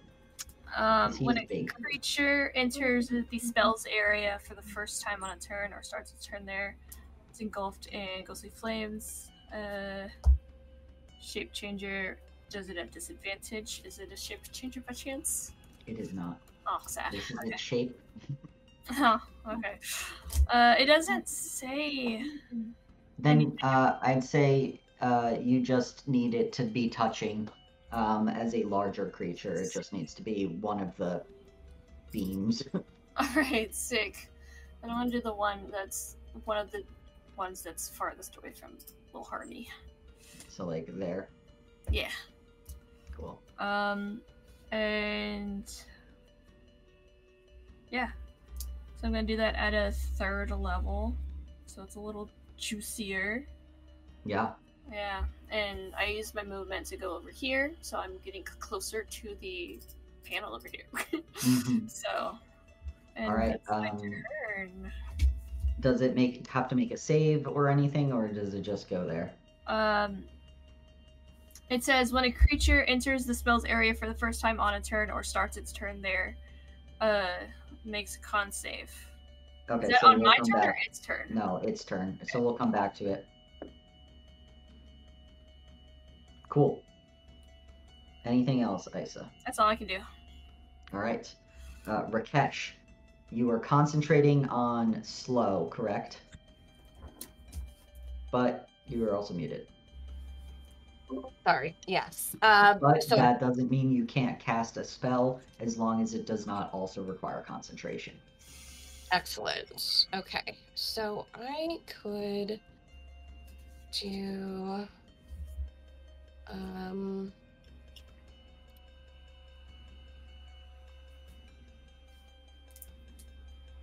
first level a 2d8 plus. That's not concentration.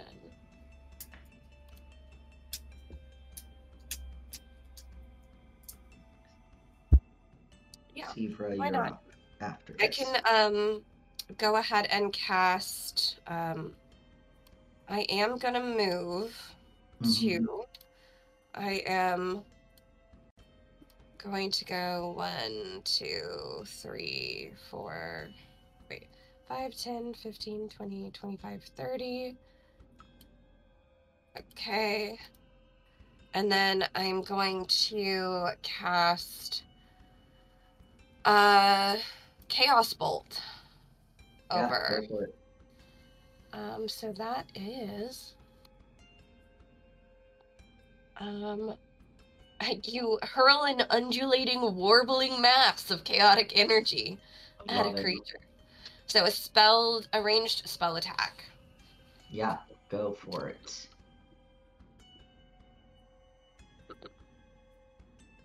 +12 + 8, dirty 20. Dirty 20 hits. Okay. So I roll, this one's kind of weird. I roll 2d8 and then 1d6, and it's all different types of magic. So 2d8, a 7, and a 7. Lucky 14. Yeah. 14. But that is I have to roll a d8 to determine type. It is going to be cold damage. Yeah. You see the icy cold already kind of encases this creature as it's already slowed by your previous reaction. And It then- looks like a winter's night in the moonlight between all these spells going on. Very thematic. And then just another d6 of damage, which came out to a 4. So an additional 4. Nice. Nice. Yeah. 19 is that 18 points of damage. Very nice.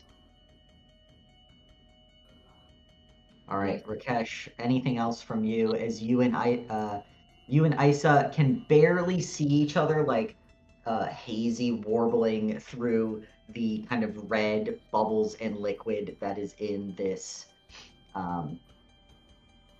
this container. Quick thing, instead of moving here, could I have gone diagonal to there? From that way, I'm not like right up against the wall. I've learned my lesson about being right up against the wall. Yeah, for sure. All right. Okay. That's Rakesh's turn. Sivra, let's go. Okay. Let's do some things. Okay. You're big and bad and in town. Let's go. Yeah, let's kill some guy here. Let's crit. Let's crit. Yeah, I'm gonna move there. I think staying there is smart, because if it tries to blast me, that's gonna keep you guys out of that. So I would like to make 2 attacks. I will just put this out there. A reminder from what I shared earlier. You are level 5. You could choose to do an adrenaline critical. Yeah, if you I'm would like. thinking about it. So I'll remind that for the adrenaline critical, you must declare before you attack. If you hit, it's a crit. But if you don't, either way, you take 1 level of exhaustion. All attacks against you have advantage for the rest of the round. So it is a big, big thing. Well, Although, here's the thing. I don't take any, like, I don't have disadvantage on attack rolls until 3 levels of exhaustion. So yeah. I think I'm going to be a little crazy. I think I'm going to try do it. doing a Also, you crit. can get away from him a little bit, considering he has no reactions right now. This is true. So, Okay. all right. Don't. Hit him. You need a 15 to hit. Okay, With I just slow, need to his get- AC is a 15. I need to roll an 8. That's all I need to roll. Come on. You got A 15! Okay, yay! It's a crit. Yes, a crit. I'm Are gonna you throw fucking a big smiting? old smite in there, Yeah, level 2, fuck baby. him up. Does Yeah. that count for the crit counter? Probably That's not. a good question. Okay. We're gonna say that's a no. It's artificial.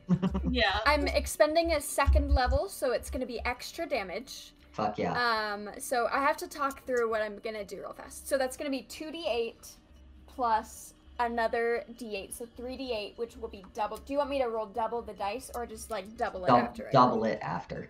Okay, great. So 3d8 plus 2d6 for my Fuck yeah. sword, plus an extra d4 worth of damage from being big. Yep. Oh yeah, crush it. I'm big. Okay. So big. Fuck him up. Fuck him up. Oh, okay, here we go. Oh, I'm so stressed out. Okay. Big money, big damage. Okay. Okay, I have my special thing, so I'm gonna reroll my 1, and that's a 3 instead. Okay, Nice. great. Okay, we're rocking with 2, 4, plus 6 is 10, plus, okay, so 18, 20 doubled to 40 points of damage. Plus Various any of types. your other Oh, yeah. pluses. Plus 4. So 44 24. 44. 44. 44 damage. Fuck yeah. I love swinging a big sword. Did your sword get bigger too? Yep. Yeah, my weapons get Sick. big with it, which is why it Sick. deals extra damage. How cool Hell is yeah. that? Okay, oh, I Um, forgot how long I'm gonna be big. An hour, just 1 hour, but I think that's fine. If you're I'm alive in an hour, Solid. Oh no, am I gonna be able to get through the door? Yes. Am I gonna the door is- explode? The door is, you can crawl. You're Okay, kind of like I'm Kool-Aid so Man, scared. like through the. Oh yeah! Yeah, the 500 feet below the sea level, yeah. Okay, great. Okay, I could move. Where would I do that? Let's see. I'm gonna go, so I was here, and then I moved 5, 10, so I'm gonna go 15, 20, 25, 30. Am I out of that enough Yeah. for now? that's Okay, fine. great. As long as you're more than here. half out, it's good. Oh, actually, I wish I could undo that. Hang on. Where was I? I was here. No. Here. 1 over. Yeah, there. Okay. I'm actually gonna just go... Wait. 5, 10, 15, 20, 25, 30.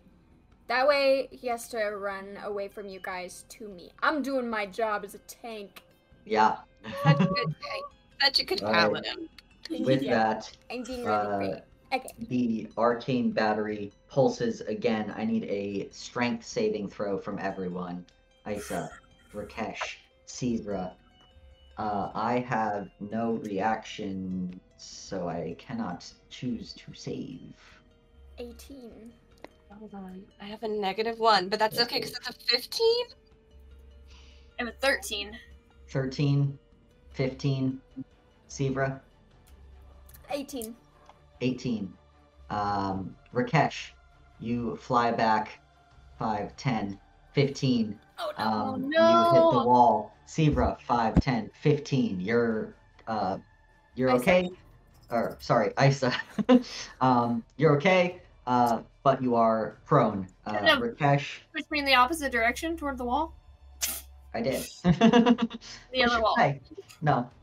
Towards the This panel. is a D6. Okay. That's 2 points of damage, Rakesh, as you smash up into the wall. Okay. Deal with that. But with that, Oh, I need to roll for Hermie. yeah. Oh no, he has a -4 to strength. That's gonna be an 8. An 8. Okay. Yeah, he goes back, but he's okay. He's not near a Yay. wall. Get out of there! And it's on this thing's turn, right? Right now. It is on the tube's turn. It is not the creature's turn that this happens on. It is Yikes. this. Tube. It is actually on initiative count 10 as opposed to 20. I switched it up this time. So it's like we were saying in the game before when Sly was like, why does the river explode on 20? And I was like, because there's like certain layer or features that happen on different accounts. So it is what is currently happening in this room. So with that, Hermie, Yeah. what are you doing, little guy? He's gonna go 5, 10, 15, 20, and offer the help action to me Great. to kill better. All right, with that, it is now my turn. I start within the thing, so is a con save. Yes, please. It's a DC 14. Is going to use a resistance to succeed. Then it takes But half with damage. that, it has to. How do I undo the thing that? There we go. With that, you see it closes its mouth and focuses to succeed on save. If it succeeds, it still takes half damage. Cool. So 3d10. My other little d10. 6, 7, and 5. Let me add that up real quick. 7 plus 6 plus 5 is 18, which is 9 damage. 9 That's damage. pretty good. Nice. Yeah, it's 9 radiant damage, if that matters. You see, it still does the same but Great. does not do worse. Cool. With that, do I make the save for slow at the end of my turn? Rakesh? Okay. Does it change my speed? Halved? You're muted. I'm attempting my best to read lips, but... I am so sorry. I was talking to the cat just a minute ago, so I didn't want to subject everybody to that. Let me just double check the wording and everything. Yes, its speed is halved. It has a -2 penalty to AC and Dex saving throws. Yeah. All right. Speed halved. I think I can still get there though. Yes, because I only need to get there. So it is going to move 5, 10, and go for Sivra. It is going to make... Scroll down. Where was I? It is going to make a bite attack. Yep. So bite attack on Sivra. 15 plus 7. Ooh. Yeah, that'll do it. All right. With that, you take 2d8 piercing damage. Okay. Where the fuck are these?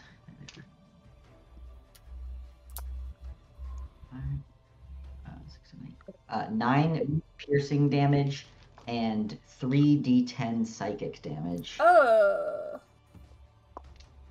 No.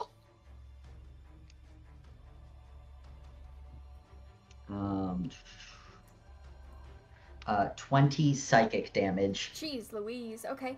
As you feel it bite into you, and its anti-magic mouth, for lack of a better term, it's a really good thing you drank that potion, because each magic item you are carrying has its magical properties suppressed for a minute. Anything magical on you. Tablet, nixed. Don't know if I think you don't have the healing potion, which is great, because otherwise it would be rendered inert. Wow, okay, great. That bite. But it can do nothing else. All it gets is its one attack. And with that, I'm going to roll to save against slowed. Where? That's an @1. All right, still slowed. Rakesh coming in clutch.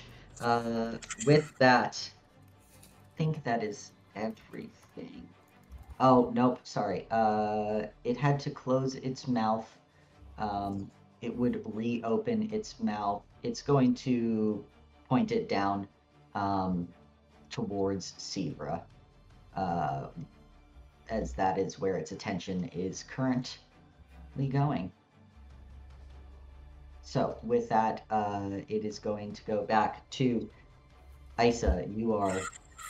That is not how I want to show that. It is your turn. All right, let's go. So I can...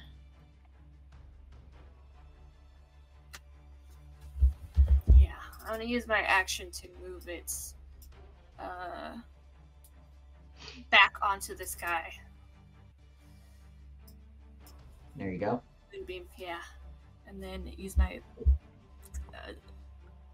speed, my movement. 5, 10, 15, 20, 25, 30. Can I interact with this thing yet? You used your action to move Moonbeam, right? Mm-hmm. So I'll say you can give me... Action? It's if you're doing something like lowering a nuclear bomb into a... I'd say you're looking at an array of Magitech that you have never fucking used before. A lot of it's blinking. You're in the middle of combat. It's stressful. I will Okay. say you can give me an Arcana check to figure out what the fuck's going on, and if you can figure out where like how to lower this shit. Yeah. It's a dirty 20. No, it's a dirty 22. Like it matters. Yeah. You look around these controls, and you see the kind of lever. Like you need to do the classic, like flip open, like a container. You know, you're like, that's it. If anything's it, that's it. So you know exactly where it is. You can shout it out as well. I would say Sivra is too far away to see what you're talking about, but you could point it out to Rakesh as he has line of sight to you. Yeah, definitely. Yeah, definitely call that out to him. Rakesh, big red button. Yeah, right, right here. I'm feeling great. Yeah, you look fucked. You're just like bleeding. You're like the button, Rakesh. You have so many more claw marks across your face that are gonna scar horrifically Sick. when and if you make it out of here. Wise word of friend. No, Chick sticks first. Were you waiting till after that's dead to like? You look real bad. Oh, it's fine. It's fine. All right, Terrible. Isa, anything else as you're being heckled by Rakesh? What a friend. I don't have a bonus action, so no. Great. Rakesh, you have been given, we'll say it's directly in the center of this kind of platform thing, so you have to at least get to there for the button. If you're going to press it, you see Sivra has the entirety of the attention of this creature right now, and that might be okay for like one more round. Not for long. Yeah. Okay. Yeah, absolutely. We're like, we have to get some shit done. So 10, 15, 20, 25, 30. Is that right? Is that close enough to get to, like, if the button's in the center or something? You would need one more, and I'm going to say from there you could not attack the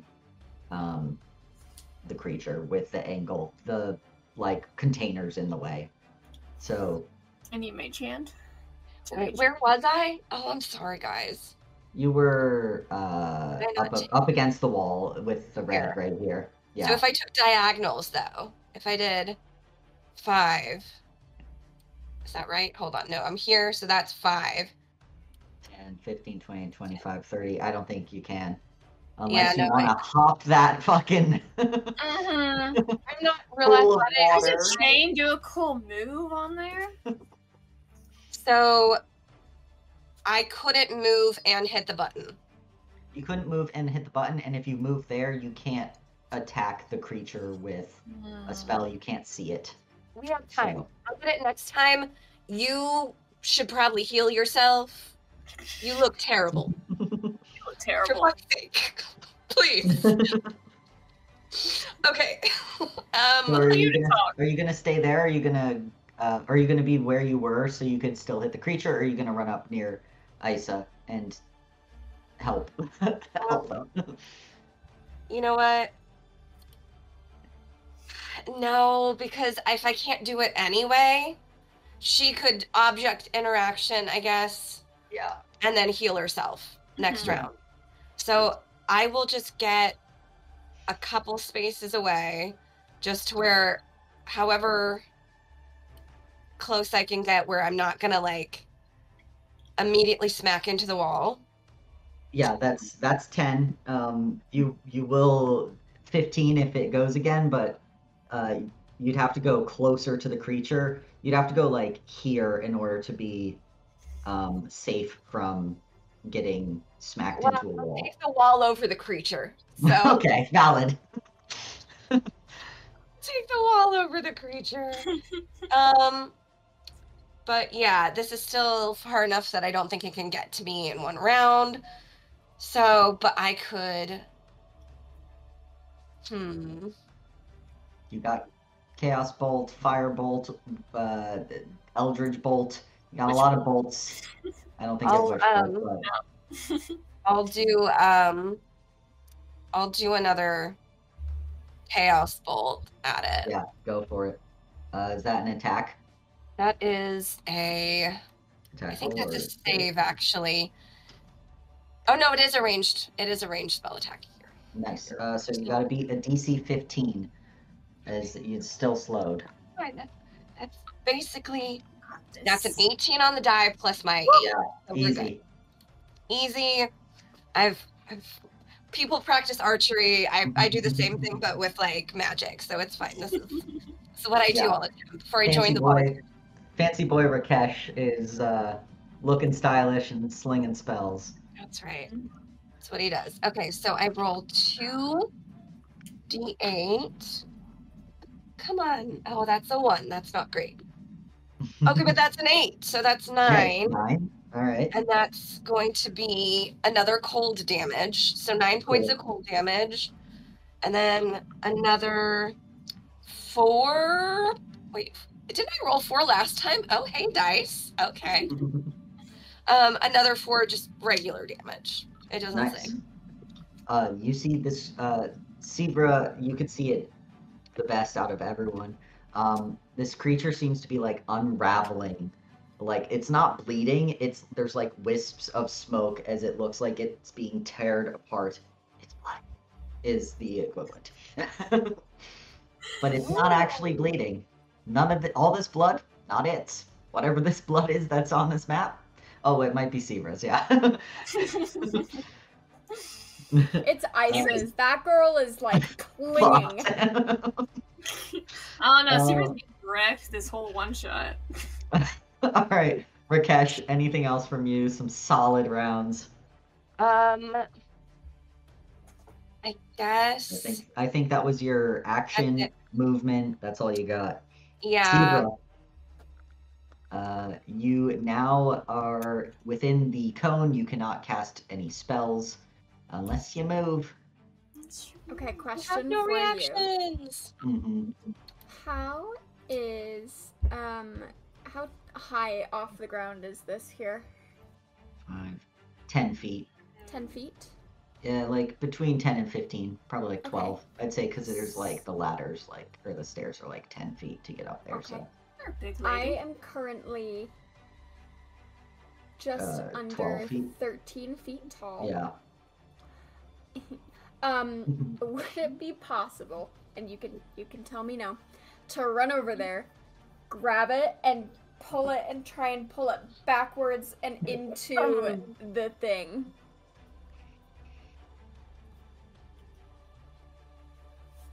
I don't know. I think You the can say no. creature's not close enough. I think that's Okay. the like. I think you could do it if where the creature was before, but now looking at the length of it, and how it swivels, That I makes think it sense. would just barely clip. You can Okay. shove the creature closer or whatever. Uh-huh. Run over there, just lure it over there. It's dumb. Yeah, I might do that. I might skedaddle over. Well, I Mhm. don't want Isa to get stuck in the thing, because what if the Magitech, it's magic? I don't want that to go offline. Just get in 4-on-4 messages. You're like, no, there's a nuclear bomb. Ah! No. No. So instead, I will go here. Cool. That will work fine. Yeah. Right. You sprint around. Are you going to attack it at all, or are you? No.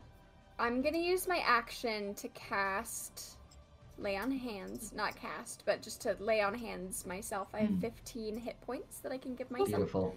Yeah. Which is not as many as I would prefer to have, but I'll take it, Take what you can get. Yeah. Precisely. And then I can prep a bonus action, but it's gonna do its thing and do the thing about whatever. Oh, you know what? It doesn't have any reactions. I know, but like on its turn, it'll turn. Like I could cast Oh, like my I see. fire, like Okay. I Wrathful thought you were Smite or gonna whatever. do something that required it to have a reaction. No. What I think I'll do, I think I will cast.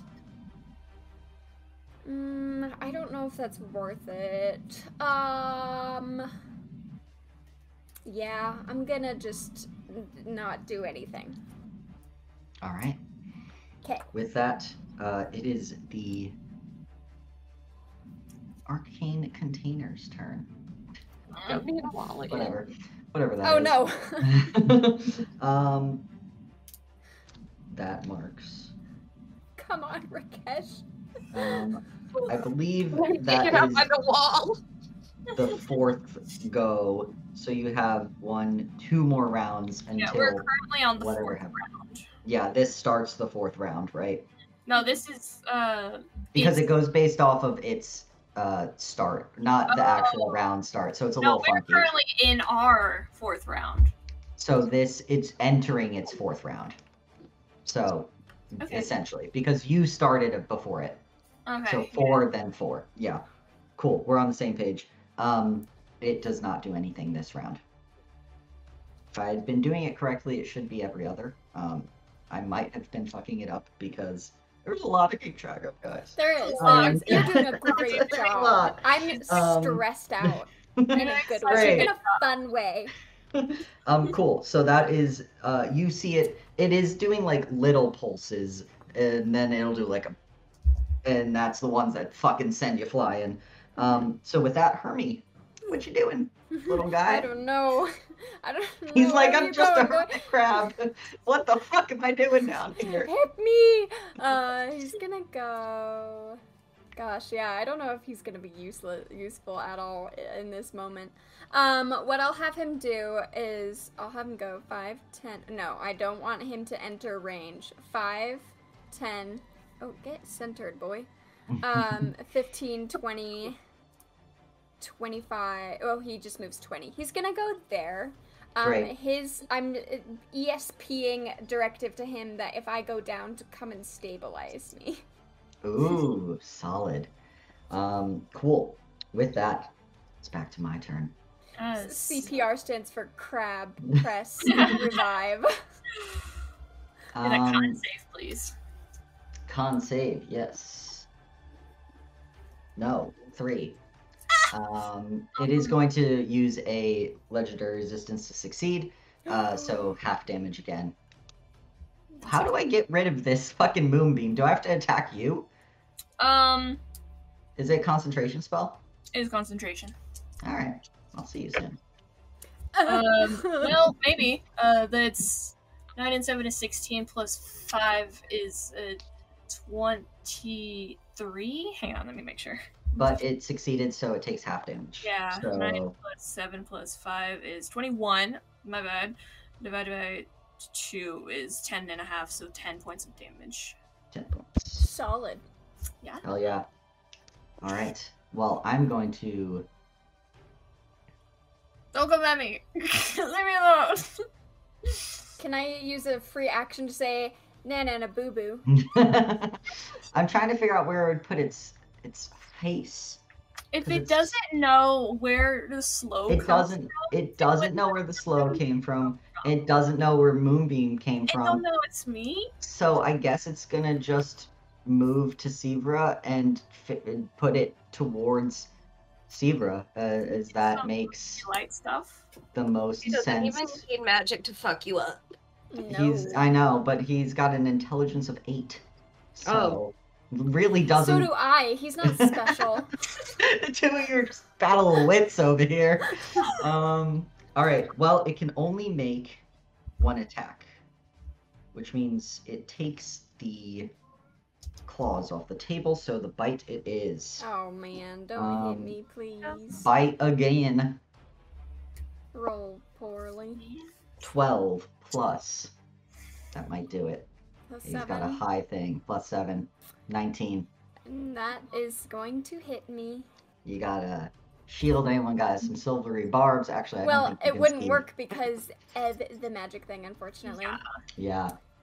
That's and okay, I I don't can think take it, Rakesh can probably. see unless Eisa has anything that can. You got counterspell. You got I counter do bite not over have there. counterspell. Unfortunately, can I throw my shield? as a Can I reaction? throw? Captain Can I say America fuck this style. shit? Whatever. Man, what are my Recording reactions? intervention.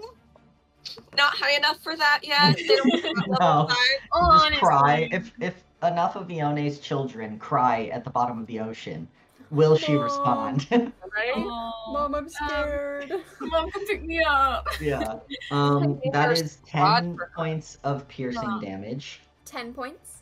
and then psychic damage. Low Okay. roll. You- Low roll. Low roll.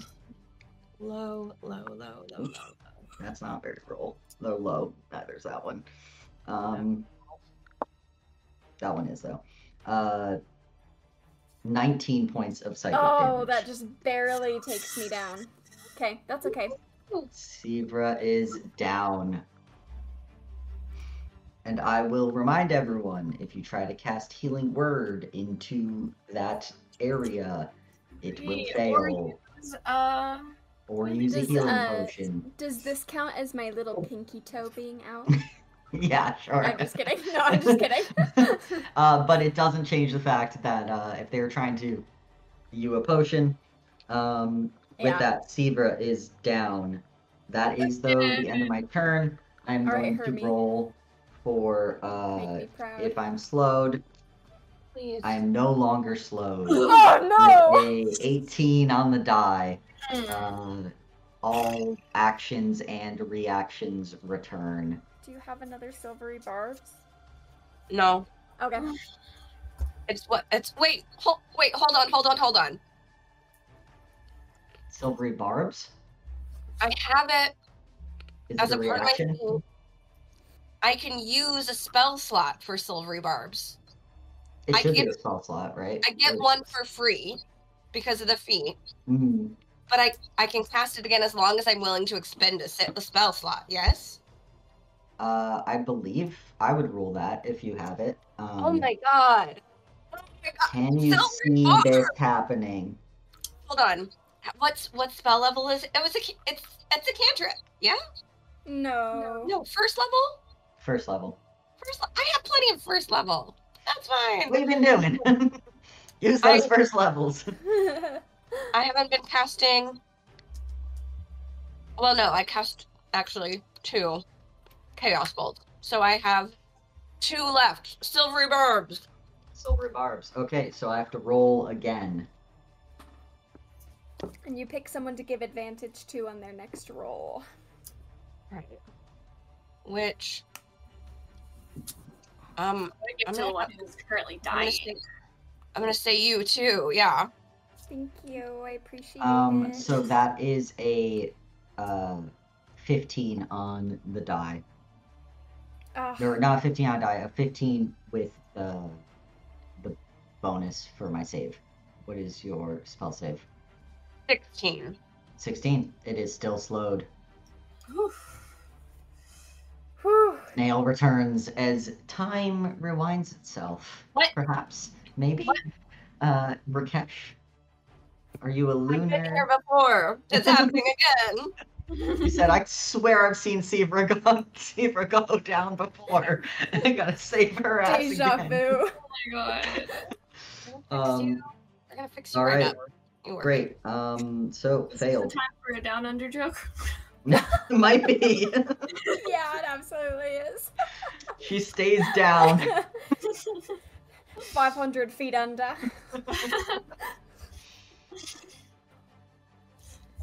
All right.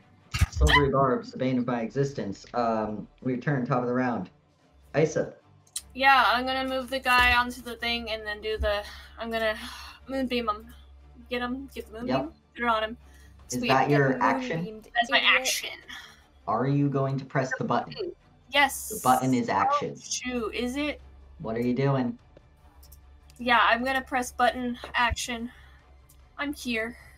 It's Yeah. I'll be fine. fine. It's fine. Maybe he'll like move back into it. Yeah, so you Yeah. pressed, so you moved down 5, you press the Mhm. button, you see the chain go, and you hear the hiss as this bolt is lowered, or this component, the cell of arcane energy is lowered into the ocean. There's a reason it is several hundred feet below the ocean. As you realize now that it's literally just water that's being superheated by whatever this arcane thing is. I don't have a secondary map, but we'll say the red has cooled. It is in there. And that removes the arcane battery from Yay! Good job, Isa. Thank you. And I'm going to use my bonus action to cast Healing Word on myself at a 2nd level, please. Yeah, go for it. So that's 2d4 plus 3. And what I'm going to use... What a sound! That's what Sivra's seeing in the limbo of the life. That's 5 plus 3 is 8. Yep. Not bad, not bad. Not bad yet. I will share this with you now, because I want to, because I'm very excited.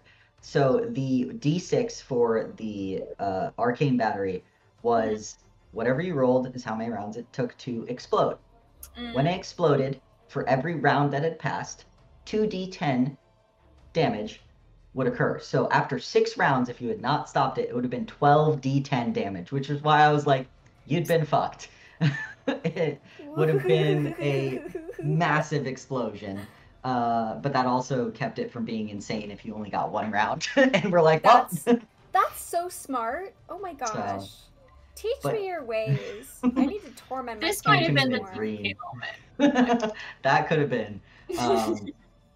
But no, you no longer have to worry, as it is deep within the ocean now. Well, is that the corruption? Is that the corruption that was being talked about, or is the other creature the corruption? You'll have to go ask someone. But with that, Isa, is that all for your turn? I moved 10 feet, so I could move 5, 10, 15, 20 to use all 30. Yeah, pop out. Even though that's a sunken pool, so it could see you over it. But still fair, you're getting closer to Sivra. No, there's no cover. The pool is sunken. You would have to be in the pool, in the water. Yeah, it's like a sunken pit. It's fine. And yeah, that's my action bonus action movement. Sweet. Rakesh. Man of the hour. Man of the moon. What are you doing? Fucking Christ. Okay. Cursing. Calling his ancestors so many names. Like, he's super composed and chill. I just feel like this man is like, like today. He's just like sweating. He used to be composed before today. Never will be again, but it's fine. You've never heard him curse in 3 years. He's like sweating. He's just like shit balls, trying to hold it all together. He's like, this is next level. Okay. All right. I'm gonna move 5, 10, 15, 20, 25, 30.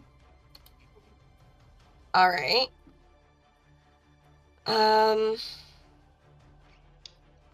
I mean, I can't heal from back here, so I guess all I can do is attack. I'll attack it. Attack it. I will cast. Shoot. Kind of want to save my last first level then for another silvery barbs. That's fair. That's valid. Let me do just a and it's only 15 to hit it, so I'll do Firebolt. Yeah, go for it. Come on, you've been good to me. You've been good. What are you? That's not amazing. It's a 7, but I have +8. 8. That's 15, right? Yeah. 7 plus 8. Yeah. 15 just hits. You're slow saving your ass. Yeah, that was not my finest. but it's it's a little sweaty. We're a little nervous now. Your Things rings not- are slipping off your fingers, Rakesh, as you're No, trying to I'm- cast. It's like Are I've they never. like tighter never- because his hands are?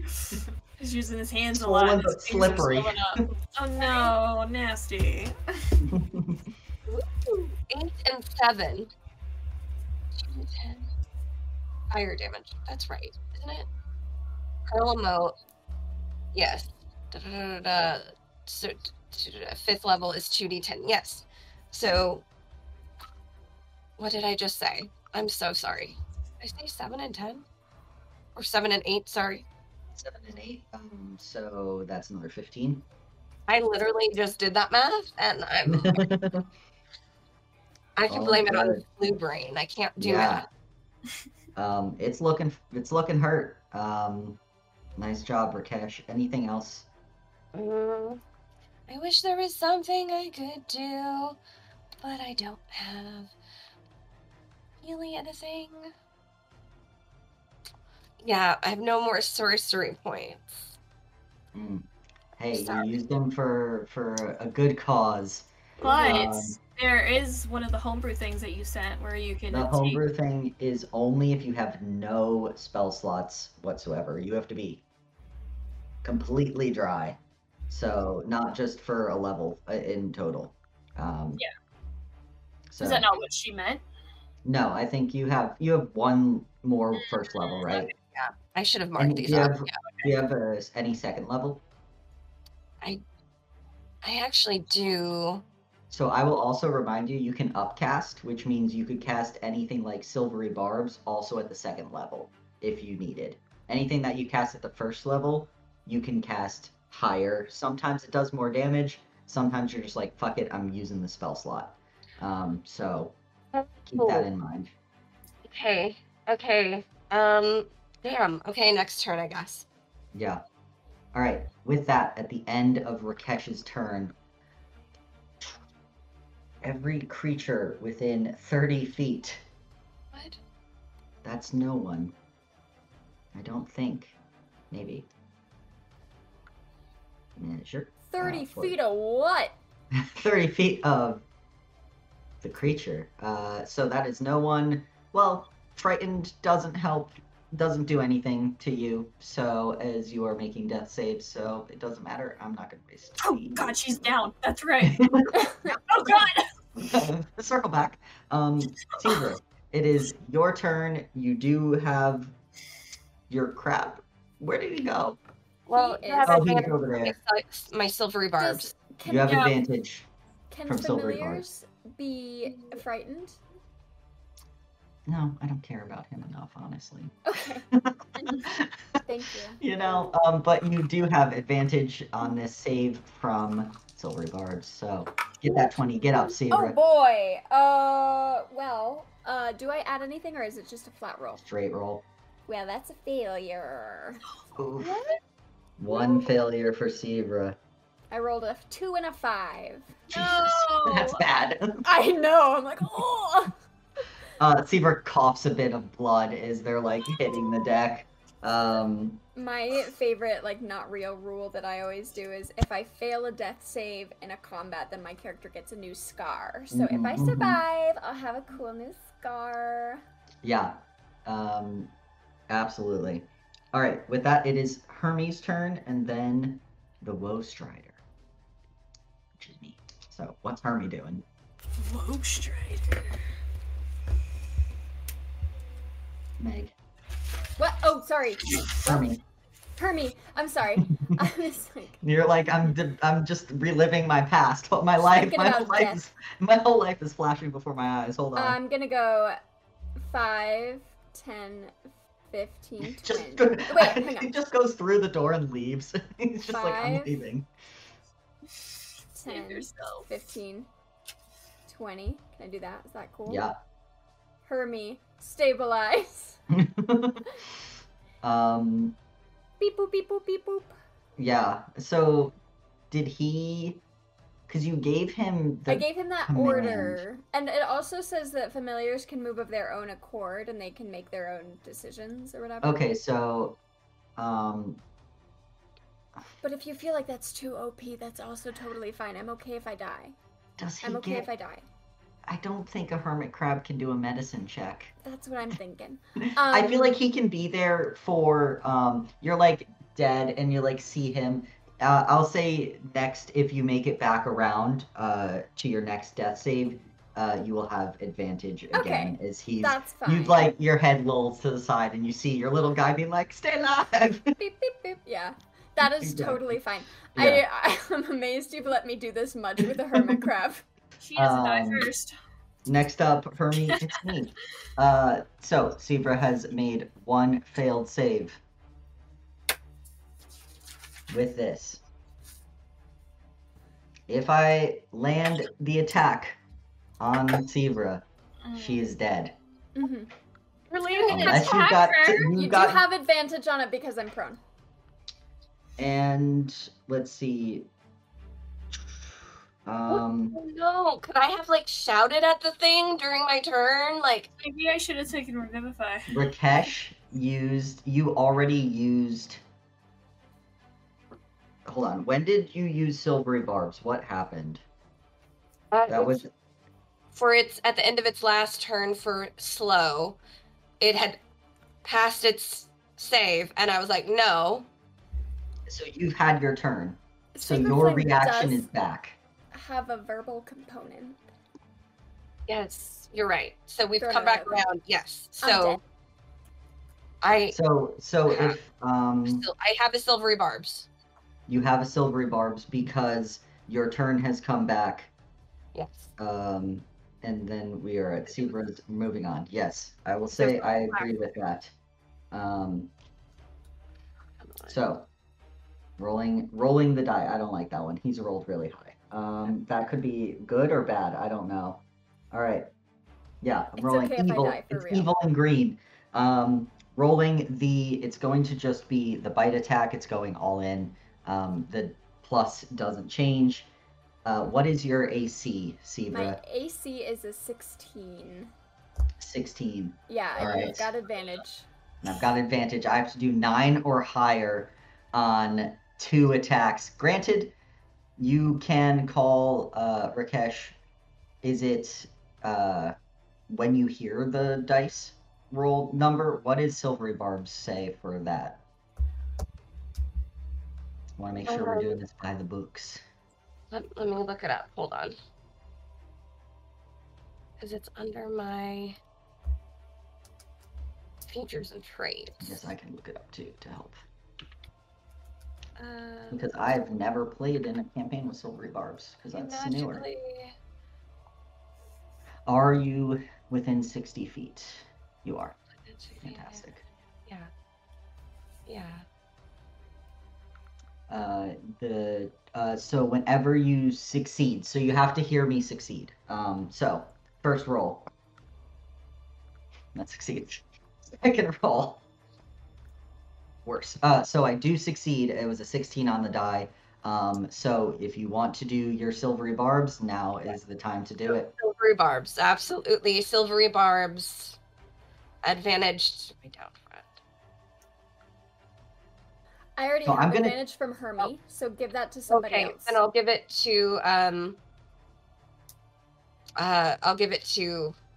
you, Morgan. All right, I re-rolled, or I rolled again. I got a 5 on the die. That does not make it. You see Holy the bite, shit. like it goes to bite, but it just smashes into your like chest plate and like shoves you into the ground more. But you do not take enough damage for it to be considered.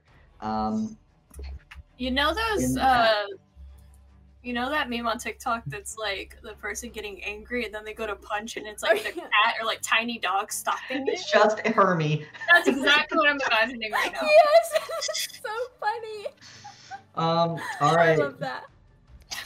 That is my one action. I can but I can make a save, and you can't fucking do shit about it.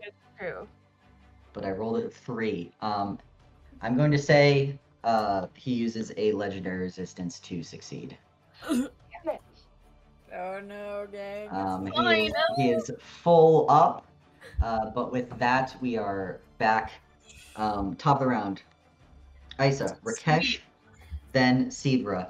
We've got a lot happening before this creature's turn. Make the tides change. Yes, I'm so glad you're okay, because I thought that I could have sworn I prepared Jen to repose. I did not. So I couldn't have helped you. What can I do that can... What's better, 3d10 or 66? 66. Okay, then I'm going It's 36 or 30 divided by 2 is the average, so... Bet. Then I'm going to, unless he stops me, take down the moonbeam to do a cast guiding bolt at a 3rd level. Is this an attack? Is an It's attack, guiding bolt. so I have An advantage. attack? Yeah. And that's much better. I can't do anything against attack rolls, only saves as legendary resistance. So. Sweet. So that's a 14 plus 6 plus 1 is a dirty 21. Yeah, 21 hits. His AC is back up to 17, but 21 hits. So guiding bolt 66. I've got that mini right here. Alright. 10, 6, 12, 26, 27, 28. Whoa. 28. Nice.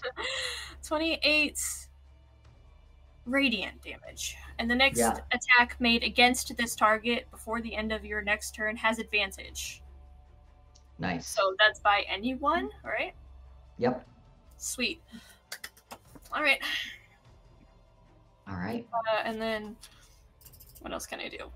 Probably nothing. I'm good. Okay. All right. At the end of its turn, I need everyone to make, as it lets out this wail, I need everyone to make a Constitution saving throw. Sivra, you automatically fail. It is 1 fail. It is not 2 because it is not. Get away from our friend! What kind of save did you say? It is a Constitution save. The time for good roll. And that's a 12. 12. 19. 19. With a 12, you take 9 thunder damage. Okay, I can take that. You take half with a 19. Isa, you are stunned on a failure. It's 'cause you're so So I take stunning. 4. Yes, stunned. 5. So stunned condition. You can't move. Can't Can't, incapacitated, can't move, can only speak falteringly, automatically fail strength and dex saves, and attacks against the creature have advantage. Yes. Great. You can make a save on your turn to shake the stun. Great. Rakesh, you see that as you both are hit with, like, you have to kind of like hold your ears as this wail kind of just like angers you to no end. You see that Isa is looking very bad as they're kind of like stumbling at the edge of this pit of water Dangerous. and can't seem to get their bearings.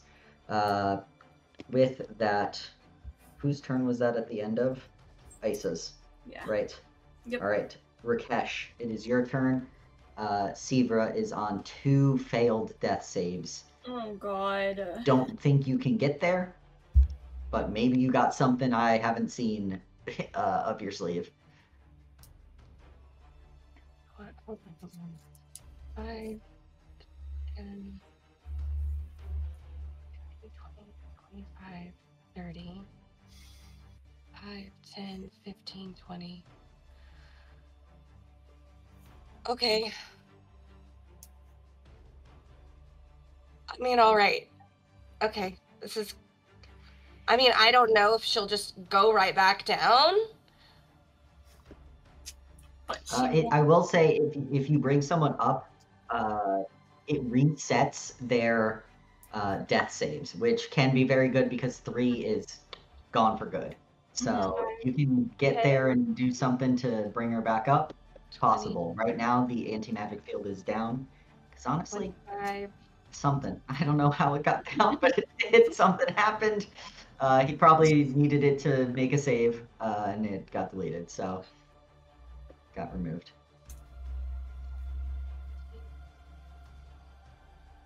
I'm gonna cast Mage Hand from over here. Okay. Give my Mage Hand the potion and send it over to pour the contents into her mouth.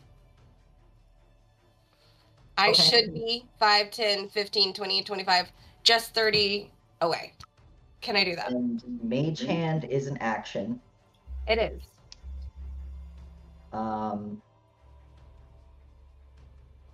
You're giving it to someone else. It normally takes an action, but you're giving it via a spell. The Mage Hand I'll say give spends me a Arcana check, just because you're freaking out. Like, Rakesh is freaking out.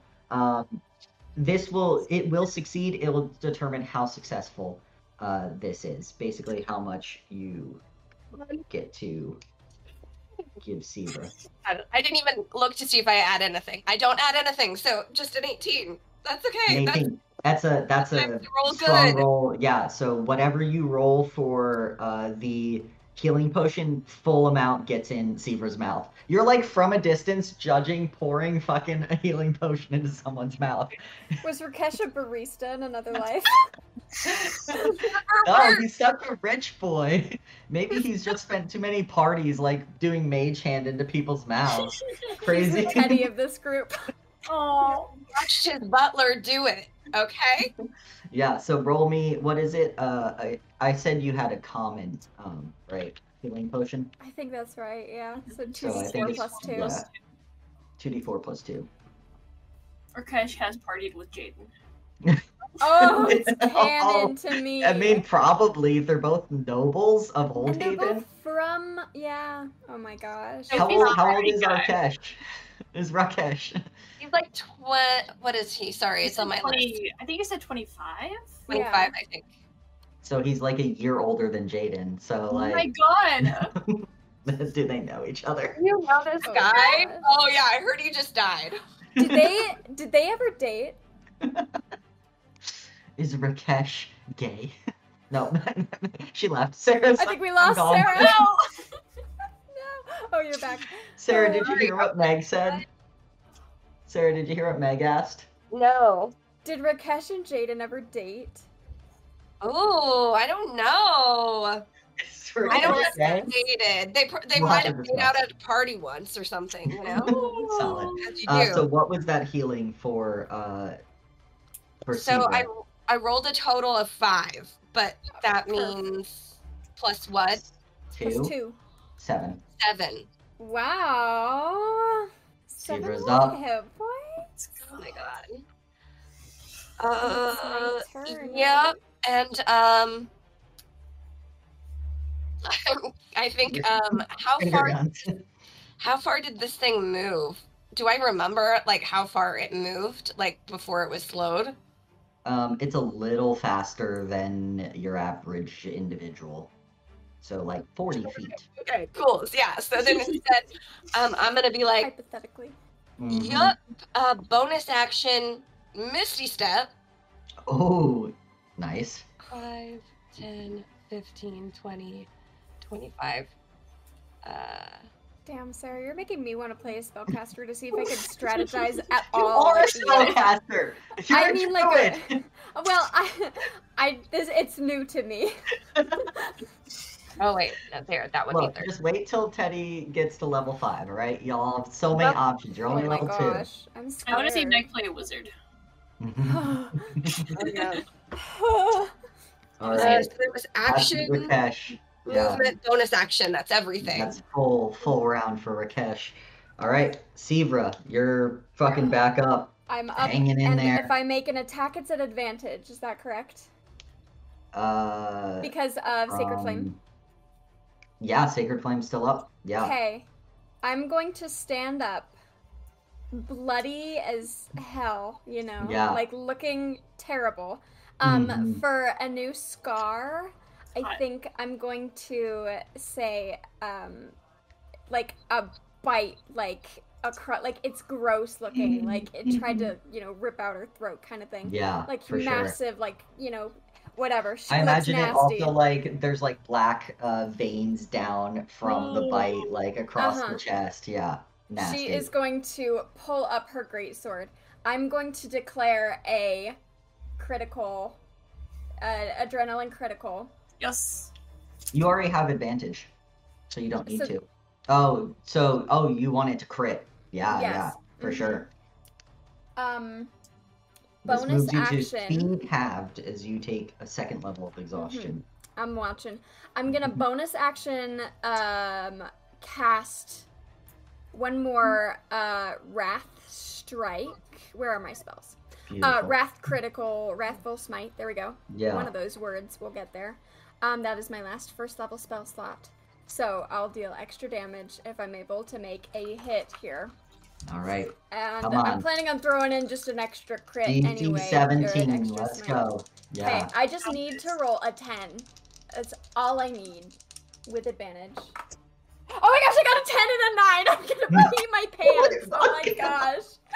Oh, that was so stressful. Okay. What a moment! Sivra stands up. I imagine, like, when they're like you drag the greatsword like against the like it's sparking off the floor as you pull it up and get ready. Holy shit! Okay, my wrathful smite. Jeez, Yeah, spite. It might be spite, honestly. I have a D4. Spite. Yeah. Okay, so greatsword. Yeah. D4 for being a bigger greatsword. A D6 of psychic. I'm gonna use my last second level spell slot to. Can I top another smite onto that too? Sure. I don't see why not. Well, let me double check. Is what paladins are for. Is waiting till they crit and then getting ridiculous smite levels. Yeah, it doesn't say that it requires a bonus action or anything to do that. Yep. So I'm gonna do that. That's gonna be 2d8. So I'm saying right now this is going to be like 64 points of damage is what I'm calling. Here? That's my guess. Okay, so I've got 2d8, 3d6, and a d4. Oh my gosh. Yeah, and then all this gets doubled. Oh my god. Okay. Okay, I'm gonna re-roll my 1 that I rolled. This dice has rolled a 1 every single time, so I'm gonna roll a different d6. Also a 1. What is up with that? Well, okay. Alright. It's not a very good roll. I'm scared. Okay, so 10, 13 doubled to 26. Wow, what a great smite. 26 plus, what? Plus 4, so a 30. A 30. Not bad. That's not bad. I'll take it. I'll take it. And what a good moment. Sivra, how do you end? Oh my gosh, thank goodness. As you stand up from scared. death. As you stand up from death, it did not have a ton of hit points left. You were fully over by like 18 hit points. Oh my gosh, okay, that's really good, but the drama of it, I think she stands up, sparking greatsword. I think between like the other kind of activity, I imagine it's starting to like perk up hearing Eisa and Rakesh casting their spells and the sort of, whatever sounds that makes. And as it's distracted, she stands up. I think she is going to sort of like, she's tall right now, but she's gonna kind of like crouch down and roll and just jam it like right up through the sternum. There is like this rush of like warm wind that feels like a summer's night, and like pink, like a subtle pink kind of like flush kind of ascends with the sword and through this thing as it kind of like staggers back.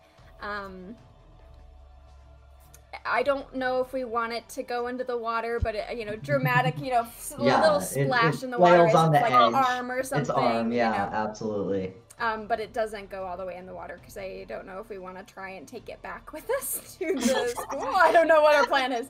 She's too tired to think about that right now. Yeah, We're absolutely. gonna report this probably, right? Yay! Yeah. Oh my god. Yeah, you take this creature out. It falls to the side, and you all finally have a moment of silence as you hear that this creature is dead. Whatever was going off with the alarms has stopped. Whatever in this container is submerged, and you just hear a few, mostly just see a few quiet bubbles as you can see the red glow of it in this depths of water. And you all look at each other from across the room and sink to the ground. And that's where we're gonna end tonight's session. As Oh you my all gosh. survived. Oh, I really thought I was a goner.